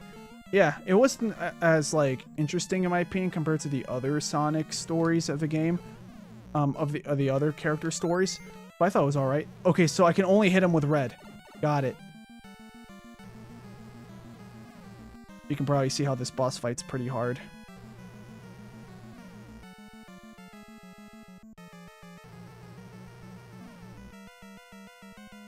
Come on, spawn a red thing.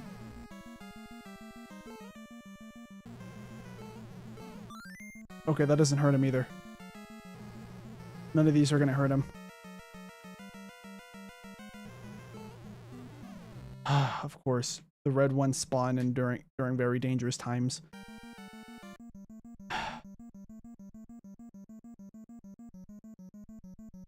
Okay, guys. Because I've gone over the 3-hour limit, and I think in order for us to save time, here's what I'm gonna do. I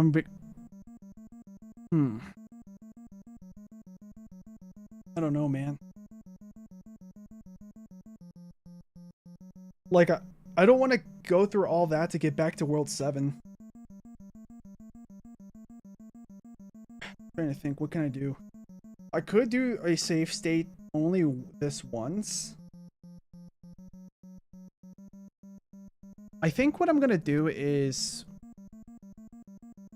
I'm just gonna play this out, and then we'll just watch someone beating. We'll just watch like a no commentary, no face cam version, like a video of someone beating the game, and then so you guys can see how it's like.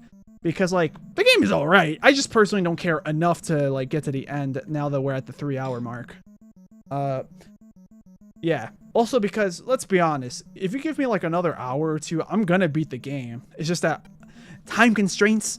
I wanna like a while ago my mom sent me a text message and I haven't replied yet, and you guys probably know the struggle of like you're busy and you can't really reply to your family members, especially your parents. So like I don't want to get them too angry at me for that. So yeah, it's just that I don't like to interrupt the stream and be like, hold on guys, let me text someone, because like I feel like that doesn't look good for the viewer. Like me personally, if I was watching someone else and they just kept taking out their phone to reply to someone, unless like it's like a really, really important thing, like it says like, for example, someone is streaming and they get a text message from their mom or dad and they say that grandpa passed away.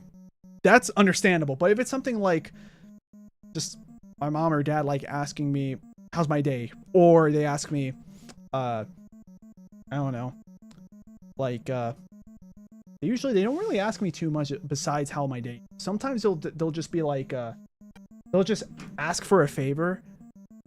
Like they'll be like, hey, can you check how much this thing is? Or I don't know, stuff like that.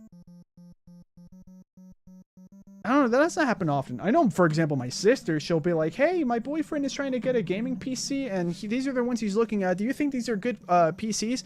And then I'll sit down and be like, once I have the time, I'll be like, let me tell you, this is good. This is not that great, but it's good enough. Like, I'll go into a whole conversation about gaming PCs, about like what parts are good, what parts are not. Why this could be good in this scenario, but not so much if you're going to get a PC for this reason. Stuff like that. Anyways, so yeah, this is what we're going to do. We're going to give this one last try. We might not succeed. And if we don't succeed, we'll just watch a video of someone beating the game. And if we beat it, perfect. I doubt it, but we'll see. Let's see. We Are the Eggman is replying to Saturn saying Sonic or I think I'm not sure. I'll find out from reading the whole message. Sonic Generations is good. I just feel the classic part is really bad because of how heavy he controls. Oh, that's going to be an interesting thing to observe. Let's see if my memories of the original 2D Sonics can carry on enough that I can remember how the feels are. Saturn replies to We Are the Eggman saying, yeah, my experience, he was also a little bit slippery. Oh boy. We all know how slippery, how my opinion was on slippery gameplay so far with Sonic Heroes. I got used to it though, but I guess compared to Sonic Heroes, does classic Sonic feel about the same or less? I don't know, we'll have to find out. Even then the context also matters because the way the stages are designed for classic Sonic, I would assume would be more like the 2 games. So slippery controls there might, even if it's the exact same slipperiness or even less than Sonic Heroes' slipperiness, it probably will just feel different in an even worse way or better way. Yeah. Just because of the different context. The controls in the actual classic games are essentially perfect though. From my experience, I remember the controls being a little confusing at first, but once you learn them, it's actually not bad. Yeah. I was trying to see like what's my opinion so far, remembering my experiences in the 2D games. I personally find them, I guess like perfection is not really an achievable word, but it's pretty good. Yeah, his controls are pretty good in the Sonic games. CD, it was a little bit janky though when I think about the fact that for Sonic Heroes, not Sonic Heroes, for Sonic 3D, the past and future signs, you have to speed up and keep that high speed to actually time travel. But sometimes you're just going up a slope and maybe you just hit a weird corner and then it goes away. So the controls are good in theory, but a little bit weird. But that's the only Sonic game I could think of where the controls are a little weird. And it's mostly just because of a mechanic that's not actually Sonic himself. Yeah. The worst classic has ever controlled is definitely Forces, though. Oh, so there's classic Sonic design levels. Forces. Okay. Well, I'd like to see what my opinion is on that, and hopefully I don't actually full on dislike it to the point where I'm not having fun. Anyway, enough dilly-dallying. I'm so sorry if you guys are watching this live right now and you guys have been waiting for me to get back in the game. And I'm so sorry if you're watching this VOD as the VOD and you keep like tapping, you know, the continue forward button to get to, well, here. But yeah, we are. The Eggman says Adventure 1 should have been expanded upon. Adventure 2 doesn't really do that. Yeah, I feel like if Adventure 1 actually did a little bit more of those RPG mechanics they were originally going to do, not a lot, just added a little bit of what they were going to do, the gameplay would have been fine. Yeah. Because I actually did kind of like that exploration part of Adventure 1. Reminded me of my exploration in Super Mario 64. Alright, let's continue. Give me a red fruit. Please! I missed! How could you miss? He was 3 feet in front of you. White fruit is not going to do anything. I think. I actually don't know because like this is like one of the games I played the least. You know what? I'm going to pause and quickly, don't worry, if you're watching this as the VOD, you don't have to skip. Maybe you can. I'm going to look up the strategy for this because I just want to heighten my chances of actually beating this. SMB2, I don't remember the final boss's name. Final boss, I'm just going to put guide. Let's see. Super Mario Bros. 2 bosses, and then let's see. Oh, his name is Wart. How did I forget that? His name is probably because of how simple. That's how I forgot. Absolutely hates vegetables, being allergic to them. It doesn't say anything about his strategy, I think. Or maybe there it does. The machine in this room, like the dream machine, is constantly ejecting vegetables that have been stolen and stashed in the castle. If you manage to invade his castle and get past all his traps, he will confront you and try to stop you with his bubble attack. Every now and then, he will open his mouth. Yep. Okay, next sentence. When you see this happen, is your okay. There's your chance to catch a vegetable that pops out of the machine and attack. Any vegetable? Wart can easily deflect any vegetable thrown at him. But when he opens his mouth to take a breath, you'll have a chance to pop a vegetable. Oh, okay. It doesn't matter what color. He has to be firing bubbles. Got it. That wasn't that obvious. I thought only red vegetables could hurt him. Well, in that case, this boss fight has gotten a lot easier. In theory. Oh, I messed up. But you guys see what I'm trying to do. This might be GG's, guys. Not because I'm succeed. And listen, I played this game before, so it's not like I'm missing out on much because I remember what the ending cutscene is. We do have continues though. I think we're gonna start from the beginning of the world though. If that's the case, we're dropping this. Okay. Yeah, we are dropping this, my guys. And there we go. Because I don't want to put up with more of 7-1 and 2. Because the levels are not that hard, but I'm already 17 minutes over my schedule. I try to make my live streams around 3 hours long. Sometimes I'll end it a little bit early. Sometimes I'll end it a little bit late. There's going to be those times where I end it a little bit late. My absolute limit is 3.5 hours. If my stream is already 3.5 hours long, I'm absolutely going to try my best to end it ASAP. Right now, taking my time a bit. And yeah, let's see. We Are the Eggman. This might be a hot take, but I would have loved Sonic Extreme because the visuals look like a trippy nightmare. Like a TN movie that was supposed to go with it was pretty good in script. Is Sonic Extreme a game or a piece of media? Sorry, I don't know about Sonic Extreme. So unless it was autocorrect. Because my brain then went to Sonic X, the TV show, but I'm guessing it's not. Sonic Extreme was canceled, so it was a game. Got it. It's really sad for the model that was supposed to be used for Extreme had to appear in the best game ever, Sonic Schoolhouse. Okay. It was supposed to be a game with tie-in movie. Tied in with a movie that exists now, or tied in with the movies that are coming out currently with Paramount. It's Paramount, right? Working. I forget. Anyways, let me pull up SMB2. Final boss. Let's see. We could, you know what? Okay, this is not, yeah, I was gonna pull up a video of someone defeating them. Yeah, okay, we'll just watch the video first, and then I'll pull up a second video. So 1 second, guys. Let me just turn on my screen share. Chatting. Wait, we're gonna have to change here. So now we can see this. And now you guys can see my YouTube. So Super Mario Bros. 2, Wart, no damage. So this is, wow, the quality is kind of low. How old is this video? 2009, that makes sense. Hopefully you guys can actually see this pretty well. So this is the game. Yeah, this is the game. I decided to pick one where it's no damage. So that guy got lucky with the first fruit. Okay, that was a texture error. Probably they're probably playing on like an emulator or something, like a different one from like Nintendo Switches or whatever. Because that's definitely a visual glitch.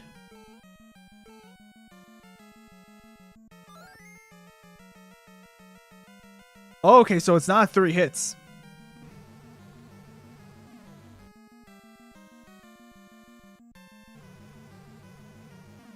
Yeah, this guy has like the movements and the placement of like all the fruits or the vegetables down to a T. Like it's a perfect, like he's got it down to a science. Like he knows where to stand, when to move, and where.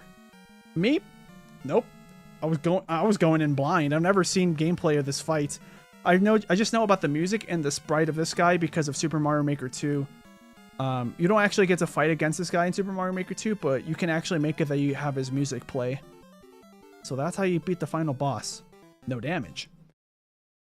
And he did it as Mario. And I think that's it. Yeah, that's the whole video.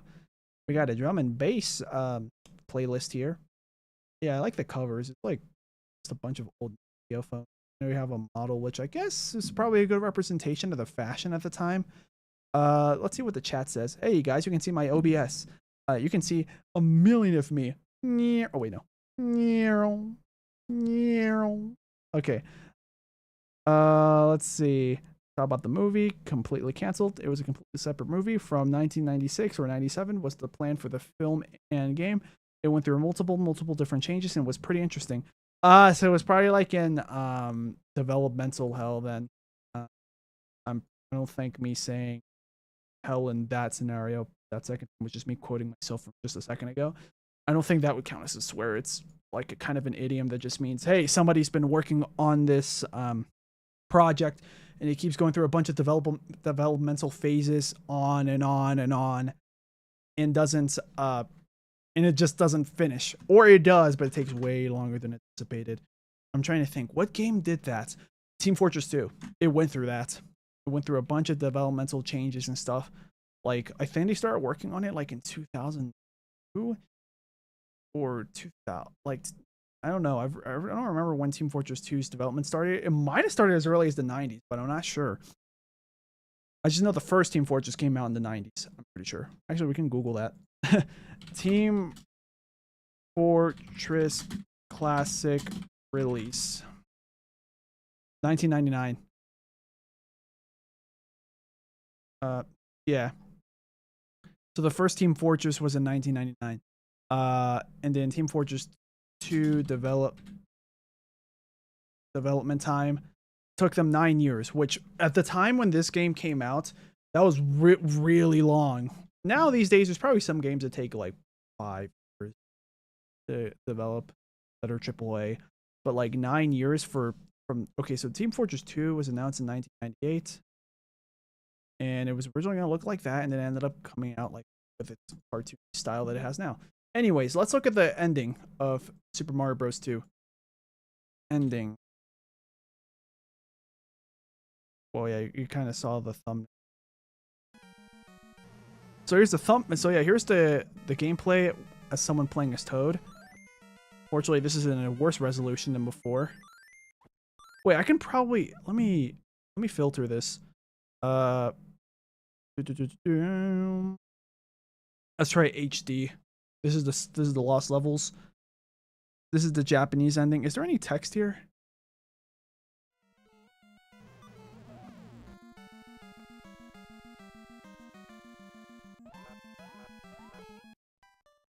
Okay, I'm gonna assume there's no text.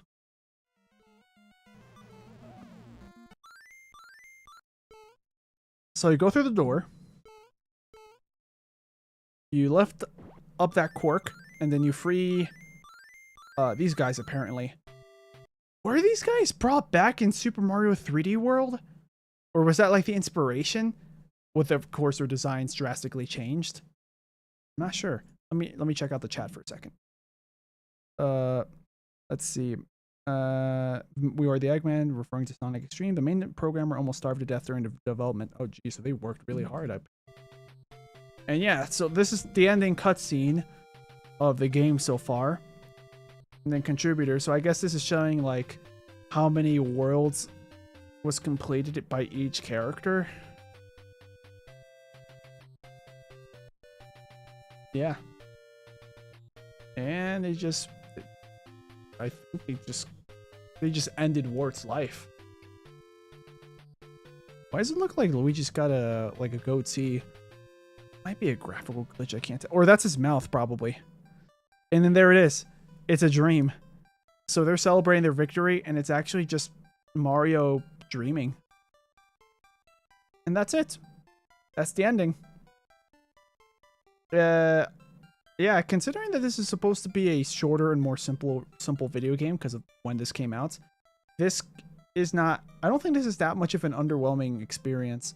Also, then again, since this game was originally just a completely different game known as Doki Doki Panic, yeah.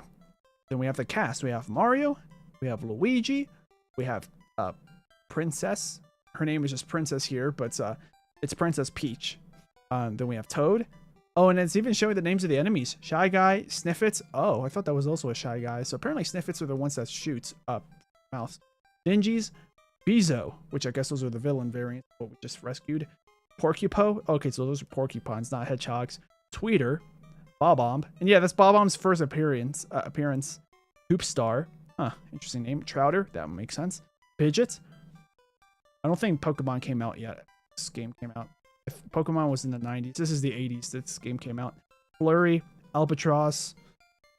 Phanto. Those are the masks. I always forget they're called Phantos. Spark. Okay, that's a simple name. That makes sense. Subcon. Pokey. And this is Pokey's first appearance as well. These guys come in future games, but instead of green, they're yellow. Birdo, that is Ostro. Okay, apparently. Okay, I don't remember. There's like trivia that points out that was.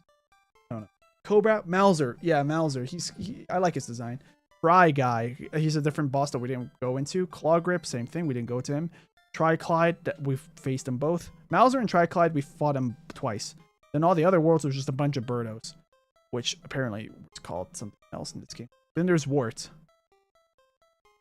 And I think that should be it. Yeah, and then the end. And that's basically it. Then the game ends right there. And then I think it just stays like that. I don't actually know if it loops. But yeah. So we're gonna turn this off. I'm gonna go back to. Actually, I can go to this view. There we go. So yeah, that was Super Mario Bros. 2. Technically I didn't beat it, but like I've seen the ending before. I just forgot about the credits part. I just remember like Mario sleeping in his bed and he's dreaming that everything happened. Yeah.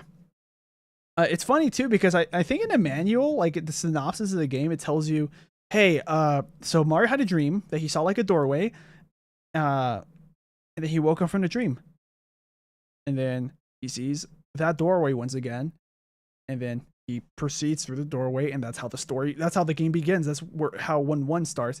But I guess it's kind of like how most other people in real life, how they behave, where it's like, at least from what I know, tell me guys if you experience the same thing or not.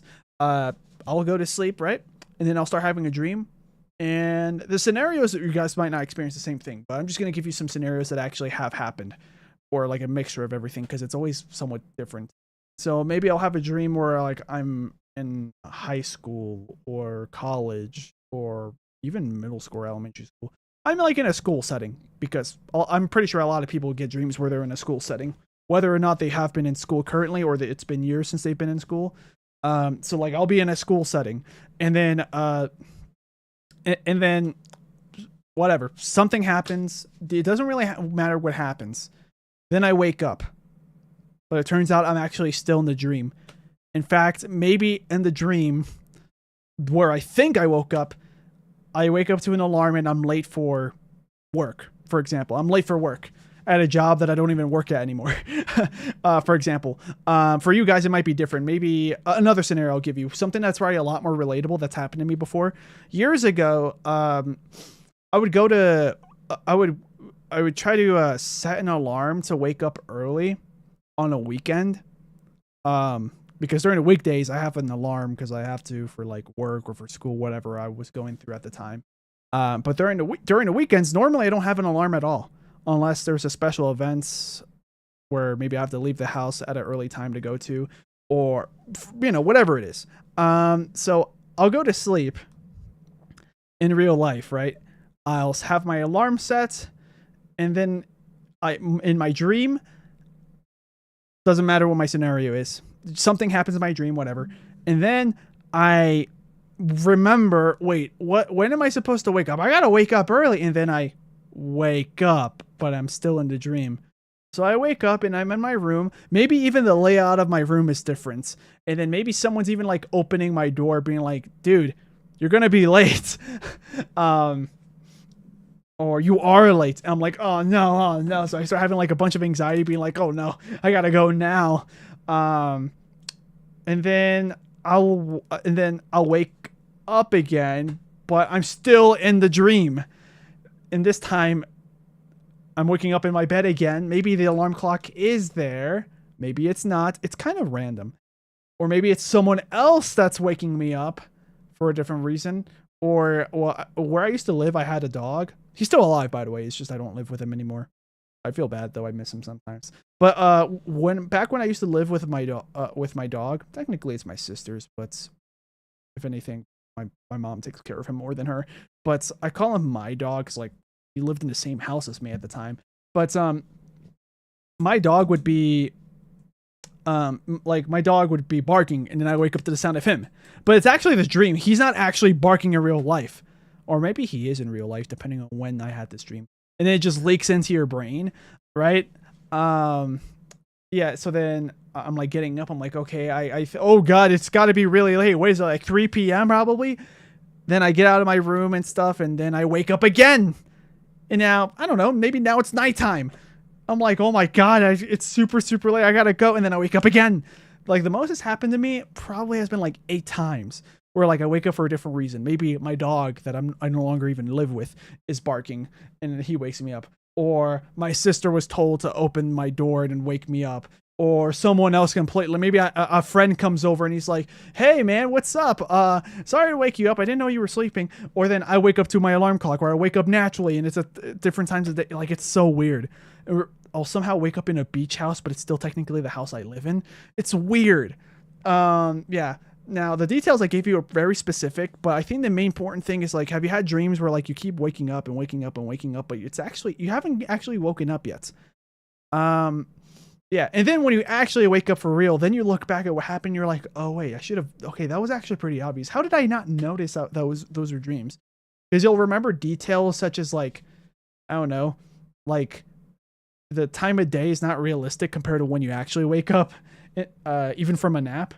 Or like the scenarios that happen don't make too much sense, or like the way that the furniture is like in your room is like arranged doesn't make sense, because like, why is there a closet there? In real life that's a window.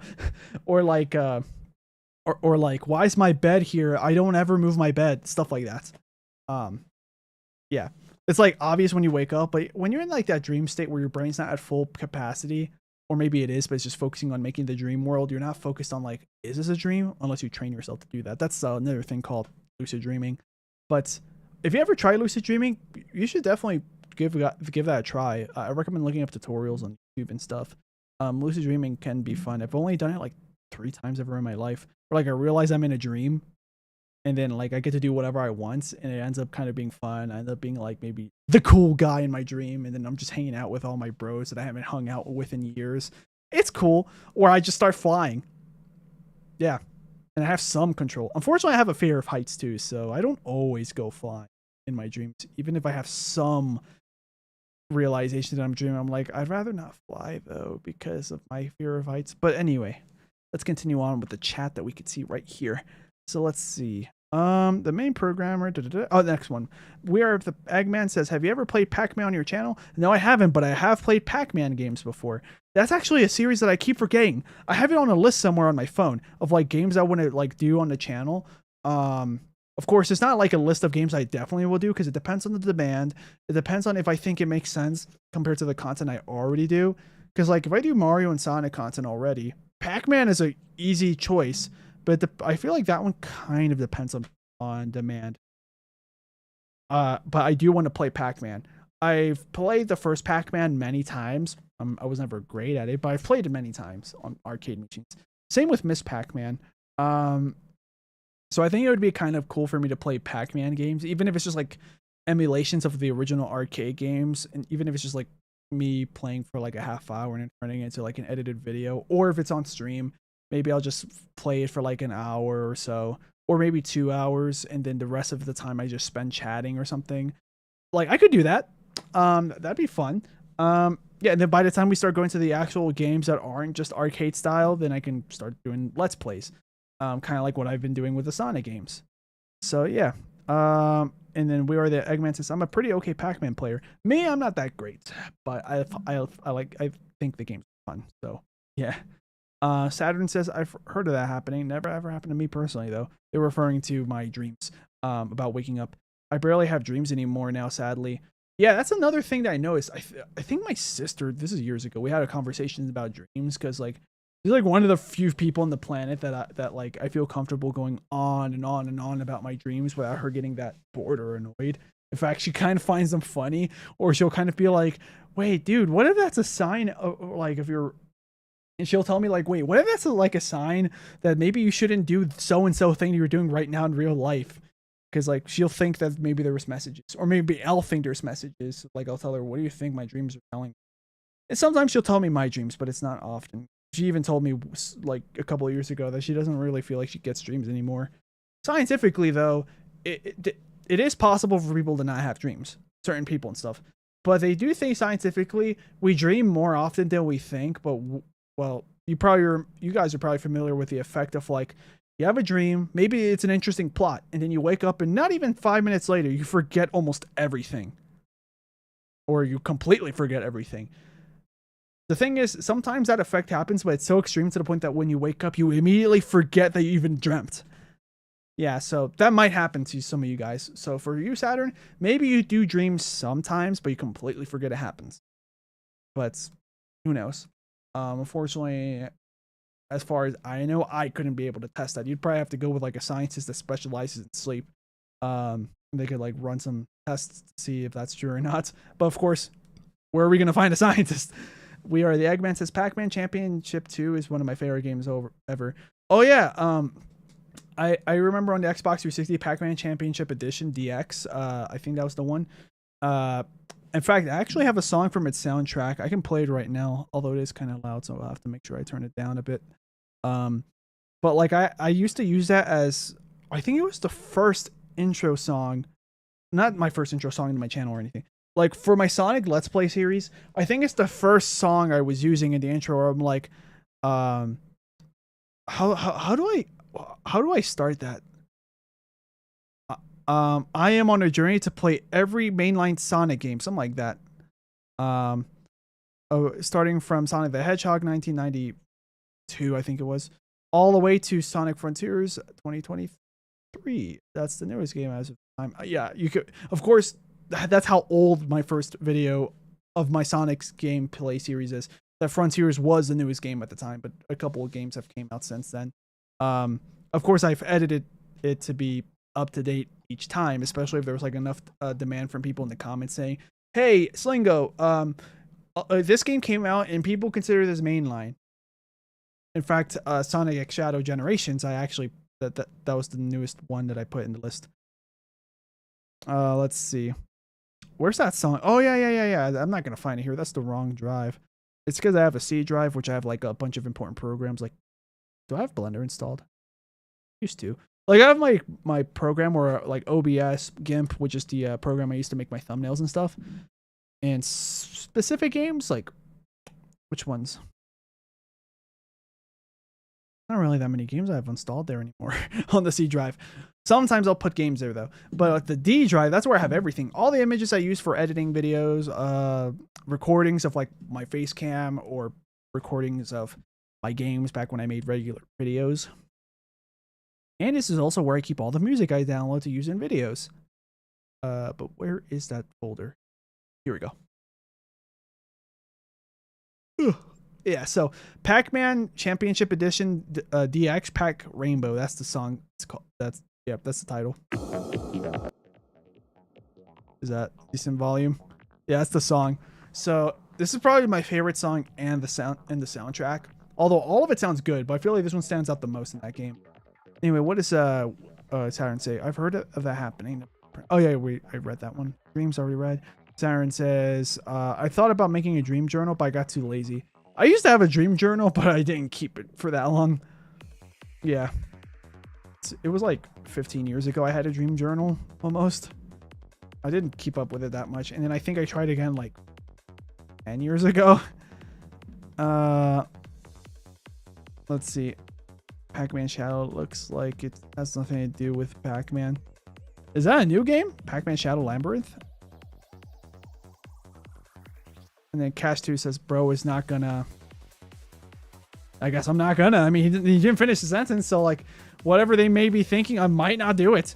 Like if he says, bro is not gonna blow up the planet Earth with a giant laser beam from a giant orbiting walnut, I can't. I don't have one. I wouldn't be able to destroy the Earth with my super laser piss, but yeah. Saturn says, I have a very distinct memory of 4 or 5 of my dreams. Same here. I have a few dreams I have a distinct memory of. Some of them are too embarrassing to talk about, but some of them are not that embarrassing at all. Like I could talk about it. I just take me a second to think about them. It's a new game, yes, Rio the Eggman, referring to Pac-Man Shadow Labyrinth. All right, but yeah, this is the song from Pac-Man. I would hope that the volume is decent for you guys, that you can actually hear it. But yeah. But yeah, well, anyways, guys, thanks for popping in. That's about it for the live stream. So like, is there any other things you guys want to add to the channel? I'll have to put the Pac-Man games into consideration, like I have already. I'm just not sure if I can get to Pac-Man games for the channel, at least right now. Maybe when I complete all the Sonic games, or I get enough Sonic games complete, where I feel comfortable in slowing down on my Sonic content, I could probably start to put Pac-Man in there, see how that goes. If that doesn't work well, I can look at other things. In fact, I have a list on my phone. Let me try to pull it up. I don't like to open my phone up unless I'm looking at the live stream chat, but I think I have a list here. Yeah, games to play. So I have a lot of games that I have here on the list. So Assassin's Creed, which I tried to do, but it didn't do well on the channel, so I kind of stopped. I liked the game, though. I liked playing the first Assassin's Creed game, and I played the second one, but I never beat it, so I was looking forward to beating it. Dead Space, I thought about playing. I even put on the list Assassin's Creed, the games after 3, but probably not. I don't have any interest of any Assassin's Creed after 3. Like, I think 4 is Black Flag, the pirate one. I don't really care. I didn't care much about it when it came out anyways.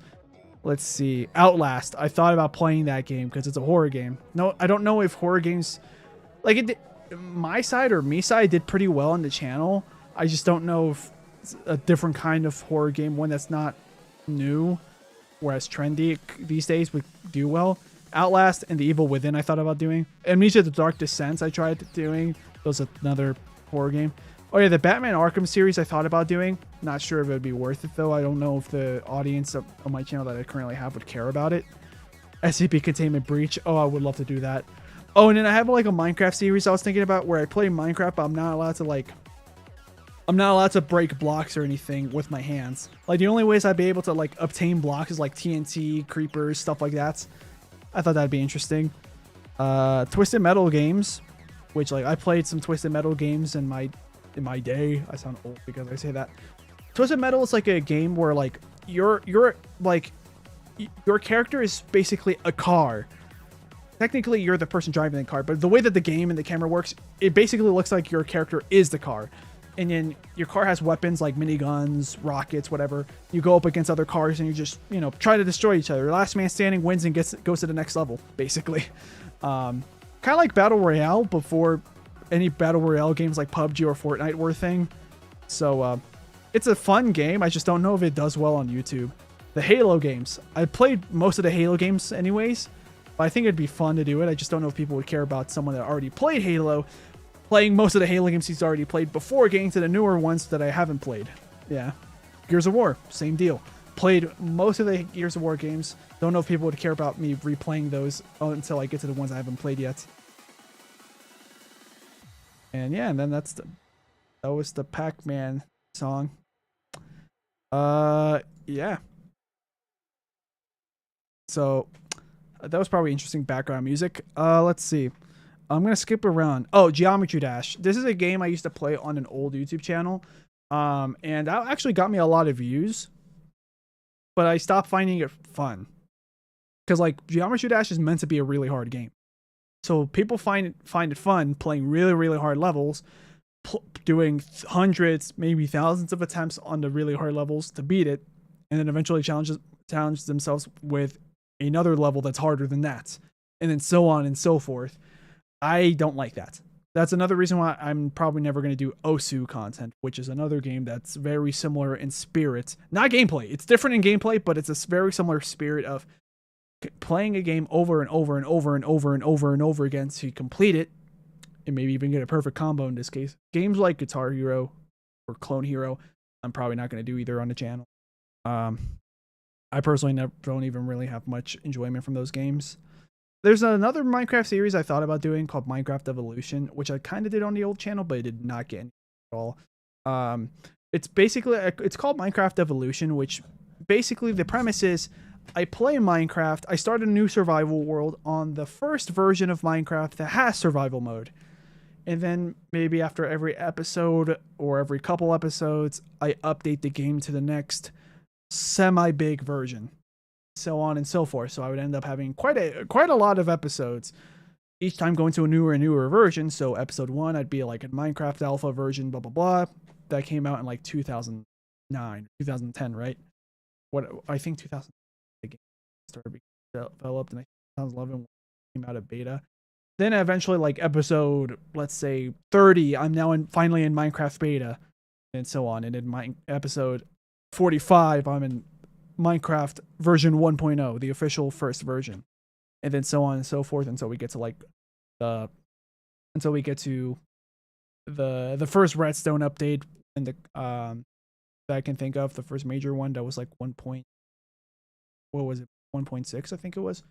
The big combat update that no one liked, the 1.9, the World of Color, I think that was like 1.10 or something. Aquatic update. I don't remember what order. Then the Nether update. I remember that one. That was 1.14. I want to say.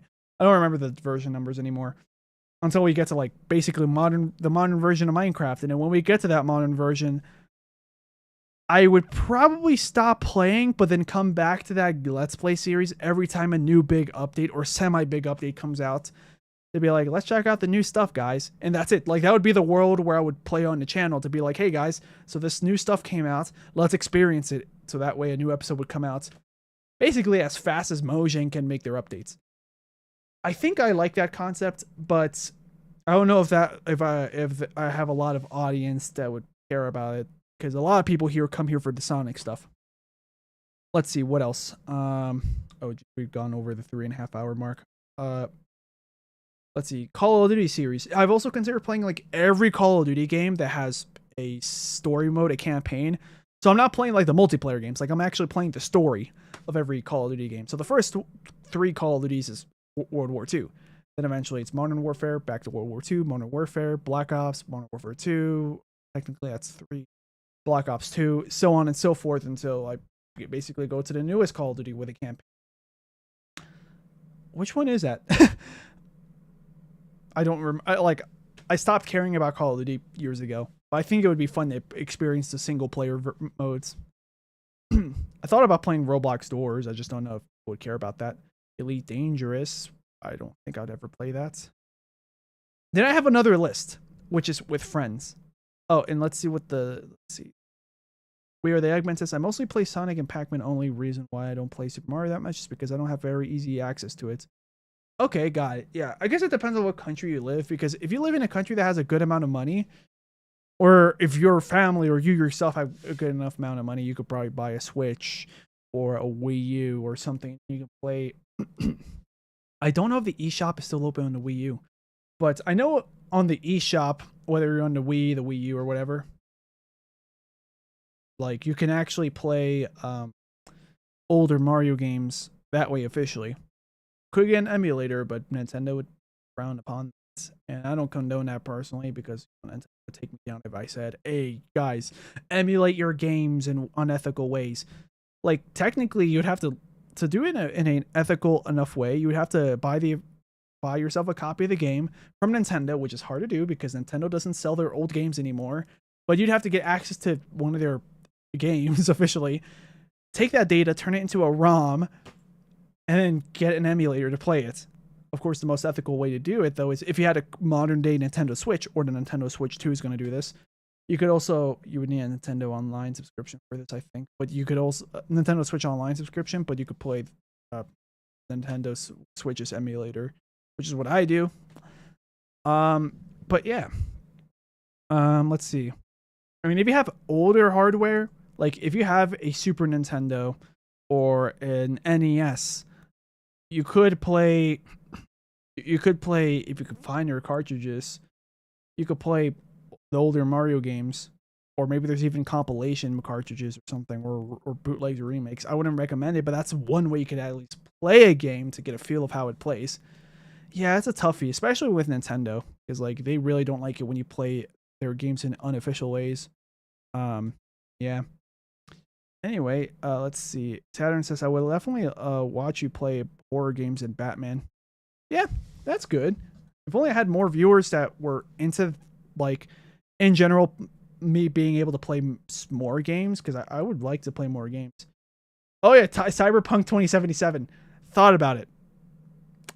I don't know how I'd be able to play it though. I mean, my setup is powerful enough where I could probably play it like on medium settings. Yeah. Oh yeah, Punch Out. There's not the NES version, but there is a Punch Out game on the Wii, and I wanted to play it. I thought it'd be cool to play it on the channel. Let's see.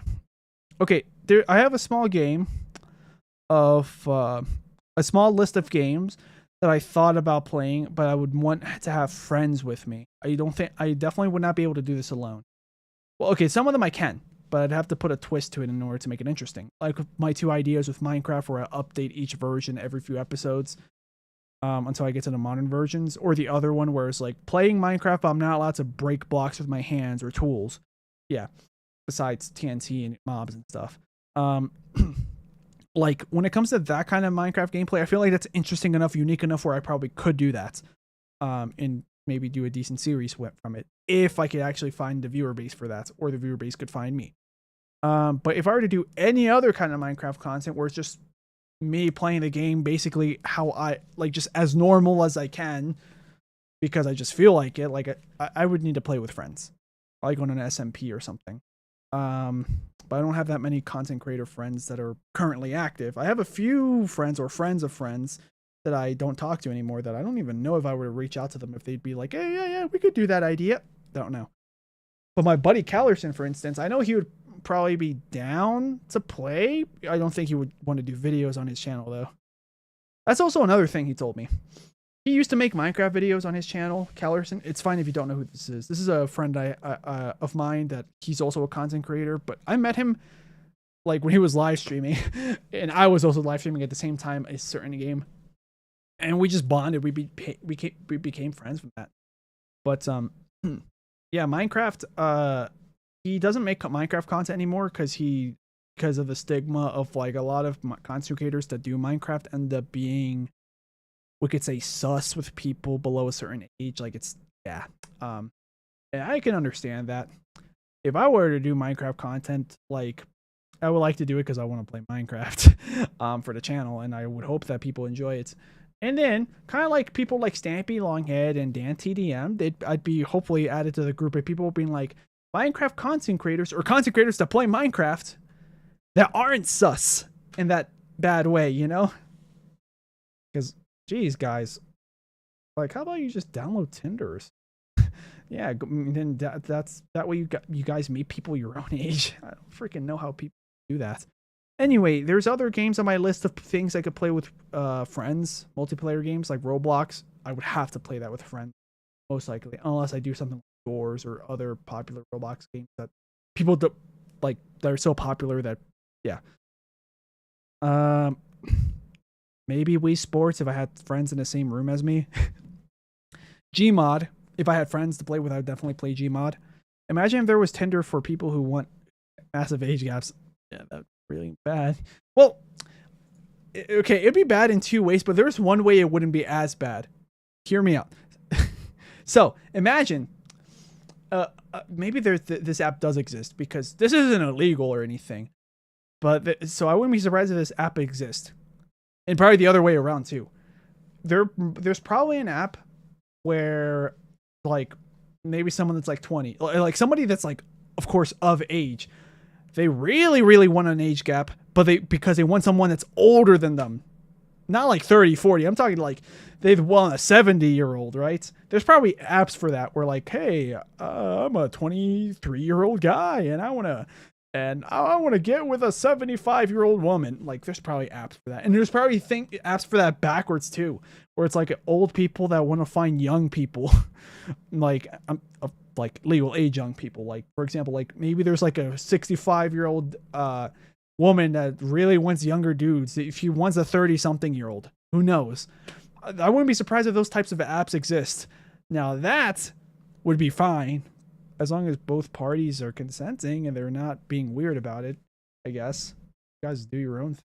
The other problem, the thing that would be a problem is if the age gap goes below the consent age. The age of consent. That's a problem. It does kind of sound funny until I think about it too much, though. It does sound funny at first, thinking of like, I'm going to download an app so I can be with an old lady. Like, it sounds funny at first, but don't think about it too much, because then it starts to get gross, in my opinion. Anyways, let's see, what do we got? There's a few other games on my list. Team Fortress 2. I would like to play Team Fortress 2, but it would have to be with friends. I am not playing by myself because of the randoms I would play with. The second they would be like, oh, wait, hey, Sleengo, are you playing live right now? Are you live streaming? I'm going to have to lie to them, but they probably won't believe me, because the second they know someone's live streaming, the people there like to say a bunch of slurs because they think it's funny. But yeah, so I would need to play Team Fortress 2 with like some friends. Ideally, maybe we're all on the same team and stuff. Or even better, if I had so many friends that play Team Fortress 2, or if I had like a fan base that was I guess a bigger fan base, so that way, like, let's say I have like a couple dozen people in the chat, and a good portion of them play Team Fortress 2, and they wouldn't mind playing with me for a video. Like I could probably organize us like an event where we all play Team Fortress 2 on like a private server. So that way we all know nobody's gonna misbehave. Yeah, stuff like that. And there's also some flash games I kind of wanted to play on the channel, like the Impossible Quiz, the run games where you're like a gray guy running through a tunnel, and then the gravity changes depending on what wall you touch. I think those would be fun, but I think I would only have to play them like just a one-off video for those. But yeah, I have a list of games. It's just the hard part is like Pac-Man games.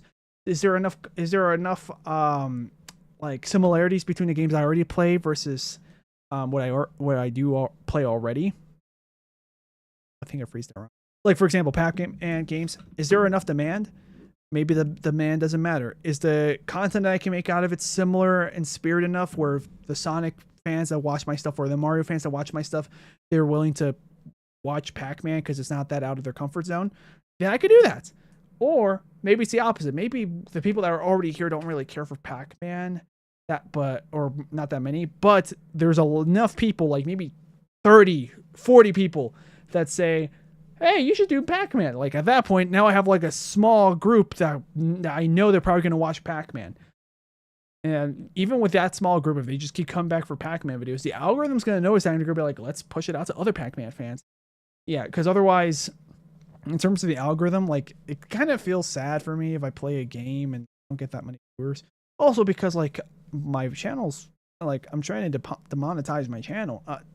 I'm trying to monetize, not demonetize. I'm trying to monetize my channel because like ideally I wish I could make enough money from YouTube where I could do this as a full-time job. Because if I could do that, then like perfect. Because like this is something I wanted to do. What year is it? For over 10 years. For over 10 years, I wanted to have a channel where I can make money and have that be my livelihood. To make it be how I put money on the table. How I can buy myself a car and a house and stuff. And if I make like a stupid amount of money, at that point, I'm probably going to save up some of it for emergencies. Like, for example, if a tornado, I don't think there's tornadoes where I live, but like for example, a hurricane or like an earthquake or something happens, right? That destroys my house. I have money set so I can, I don't know, get it fixed or something, or pay the insurance, or I don't know. Or medical emergencies. Let's say me, or I don't have a girlfriend or anyone, but like, or like a partner at all. But like, if I was in a relationship with someone and something bad happened to them, I could pay for their medical bills. Or family members. Let's say my mom or dad gets really sick and I could pay for their medical bills so that way they get taken care of and they're good to go. Or if I get a pet. Yeah, stuff like that. Like I wish I had enough money where like I could do quite a bit of stuff in life that other people do with their more conventional jobs, because I really don't see myself doing most other jobs. I've tried a few times and it doesn't click with me. There's also me trying to become an English teacher. Me doing English teaching, I also see myself doing it. Of course, I have a preference towards content creation because for me, it's more natural. I've been doing this longer. My channel hasn't been around for that long, but I had an old channel where I did this type of stuff, so I have experience there. And as Saturn says, I try to make sure I'm here for all your streams. Yeah, and I appreciate that. I do notice you popping in pretty much almost every stream. Let's see. Well, I've gone to the 4-hour mark. Sorry about that, guys. Let's see. But yeah, like if I was making a stupid amount of money though, and I already have like enough money, even more than enough money saved up for like, for example, I would want to have enough money saved up so that way I could retire whenever I want. So that way I don't have to worry about money. It's because like if I have enough money where I could retire, like let's say right now I had enough money where I could retire. I'm not going to do it. I'm not going to retire now just because I can. It's just nice to know that I can if I need to. Like, for example, let's say a really bad accident happens to me where it's really hard for me to make content creation. I could probably make like a final video being like, hey guys, sorry an accident happened, but I'm okay. But I can't really do content anymore. But don't worry about me. I have enough money. Like I can live the rest of my life calmly. Like I could do that. That's why I try to take care of myself, because I'd rather make content for as long as I can because I find it fun and because I can physically do it. Because imagine if I go into a really bad accident where, I don't know, I lose my voice. Maybe like something like stabs me through the throat where my vocal cords are, and now I can't speak. How am I going? How could I be a I don't think I would have as much fun being a content creator if I lost my ability to speak for the rest of my life. Or if I go completely blind, like I could try. I don't know if I could though. Stuff like that. Like if my body's able, well, like, okay, if I was in a wheelchair, I could probably still make content. But like if my body was able in most ways, I think I would be able to keep content. But if I start to lose my abilities in like sight or my hearing or both, or my voice, or like my back hurts so much where I can't even sit up anymore, at that point, like, you know, probably that would happen to me when I'm really old. And if that happens, and that makes sense to retire, you know, like if I'm 80 something and I'm making videos, I better be healthy enough to be able to afford doing that. Not money. I mean, like afford like where I'm not like ruining my knees or something from just going on a walk downtown for a vlog or something when I'm in my 80s. Like if I could do that, then I'll make content. But if like there's something that physically doesn't let me do content anymore, then I would have to stop. But if I had money to retire, I'm only going to use that to retire if I need to or if I want to, not just because I can. So let's say 10, 20 years later, I've had enough money to retire. Now it's 30 years later. If I find making content still fun, I'll probably still make content. Maybe not as frequently, or maybe more frequently. Who knows? I'll still do it because I think it would be fun. Because right now I do live streams because it's fun. I used to make regular videos, and I used to edit some of the videos on my channel, but like I can't put up with editing anymore. That's why I stopped making videos, because I don't find that fun anymore. But I always found the recording process fun, and the live stream process is similar. Different, but it's similar enough, and I like the live stream process as well. So that's why I live stream. I don't make regular videos anymore.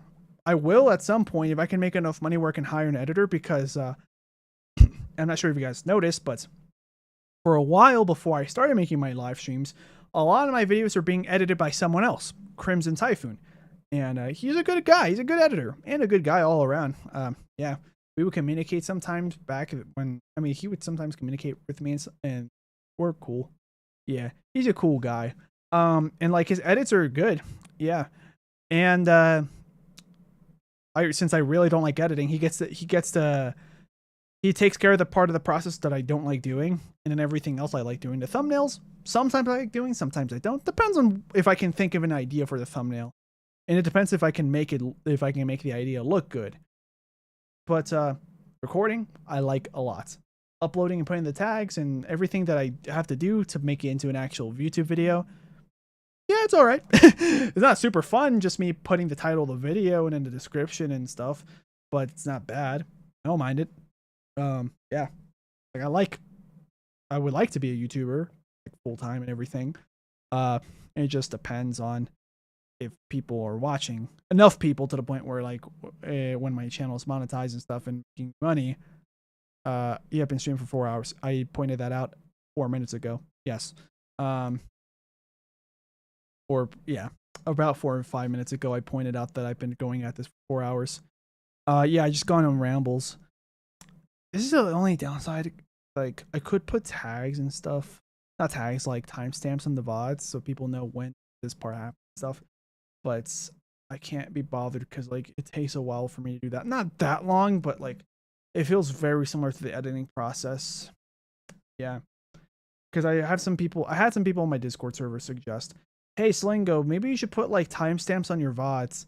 There's 2 reasons why I don't do it. One, because well, what I'm about to say could probably count as 2 reasons, but I'm going to combine them into one. Because of laziness, but also because even if I wasn't lazy, I don't like how slow and boring the process is to sift through all my VODs so far to give them timestamps. The other reason is because if this is more of an opinion thing, and I'm sorry if you have like the complete opposite thing and you might dislike me for it, but whatever. I personally don't like putting the idea of putting timestamps in my VODs. There's only one time that I did it, and it was because I kind of had to. I did a Sonic live stream, then my power went out, and by the time the power came back, YouTube ended its stream, so I just started it up again. So YouTube counted it as 2 different streams. I combined them both into one VOD, and on that VOD, I put timestamps here to show to show that the first live stream happened from this hour to this hour. The second one started from here to here. That's all I did. I don't say that, oh, I started this level here or there, because like, I feel like some viewers, like, it's not going to take you that long to sift through the level you're looking for. If it's a certain funny moment, depending on how big the audience can get and stuff, like, I'm eventually going to start getting comments from people that, one, might just make timestamps for me just because they want to, which, thank you if you want to do that. Or 2, they're going to put a timestamp to a moment that they found funny that maybe the person that also was reading the comments found funny. Like, let's say I'm playing a game with a friend, and then, like, in an hour, 15 minutes, 30 seconds in, him and I, we make, like, a funny back and forth, and it's so funny that maybe a couple years later, someone's watching it and they're like, I remember that part. Oh, I found the VOD, or I found the video. I don't know if I can find it. And then they scroll to the comments, and then someone says, oh man, that moment was funny. They press a timestamp, they're back to that memory. Like, my channel is not that big to the point where I get that many comments doing that, except for some of the Sonic stuff, but whatever. And my channel keeps growing, that's just going to keep happening. So if anybody here is watching this in the future or right now, and you're considering putting in, if you're one of those people that like to put a timestamp and just like comment like, oh, that was funny or stuff, do it.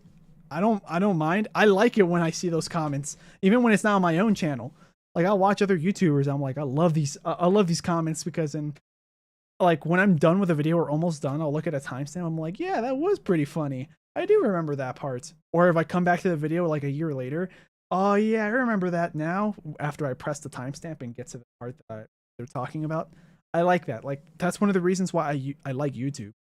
I can't think of any other platform that does that. There's probably are, but YouTube was like the only platform at the time that did that, as far as I can tell. Until other, like, SoundCloud does that, but for regular videos, as far as I know, only YouTube does that. I mean, Vimeo probably does that now, but I know I've been using YouTube since like 2008. Okay, Sarah has to go to sleep. Hope I can make it to your next stream. Oh, actually, one last thing before I forget. What day is it today? What day of the week is it?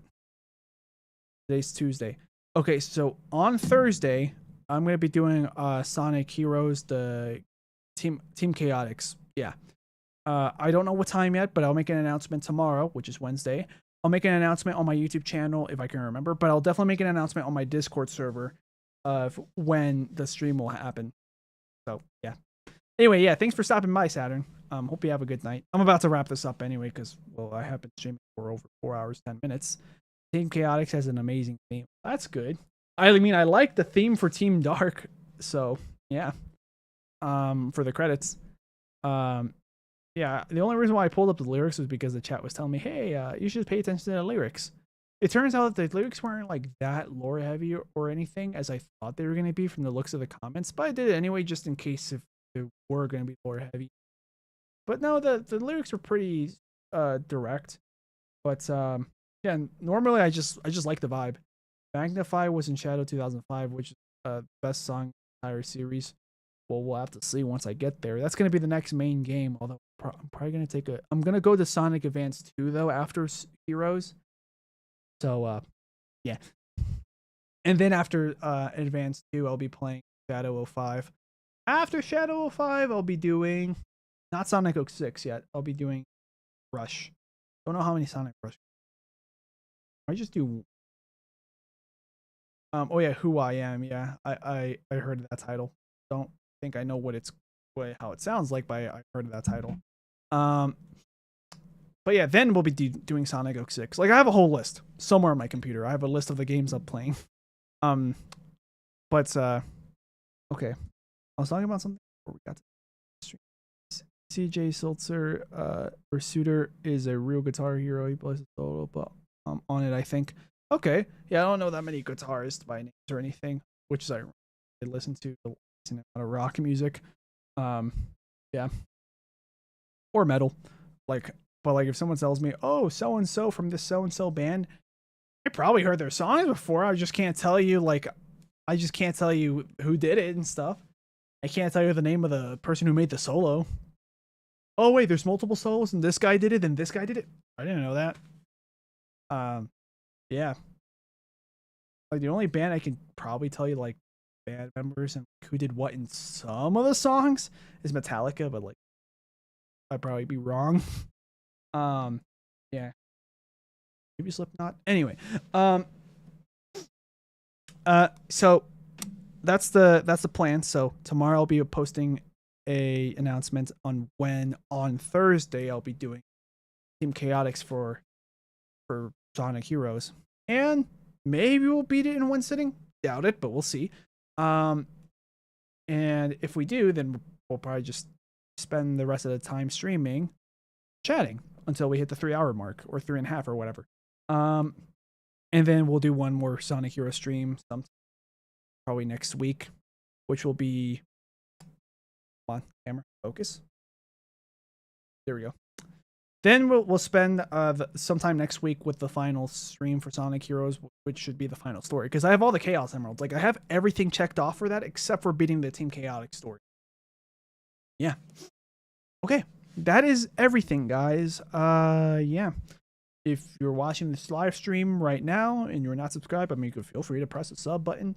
If you're watching this as a VOD, well, I mean, first of all, my VOD channel is called Sleengo VOD, so you guys should check that out. There should be a link in the description if you're watching this on the main channel right now. Yeah, we're about to hit 50 subscribers on the VOD channel.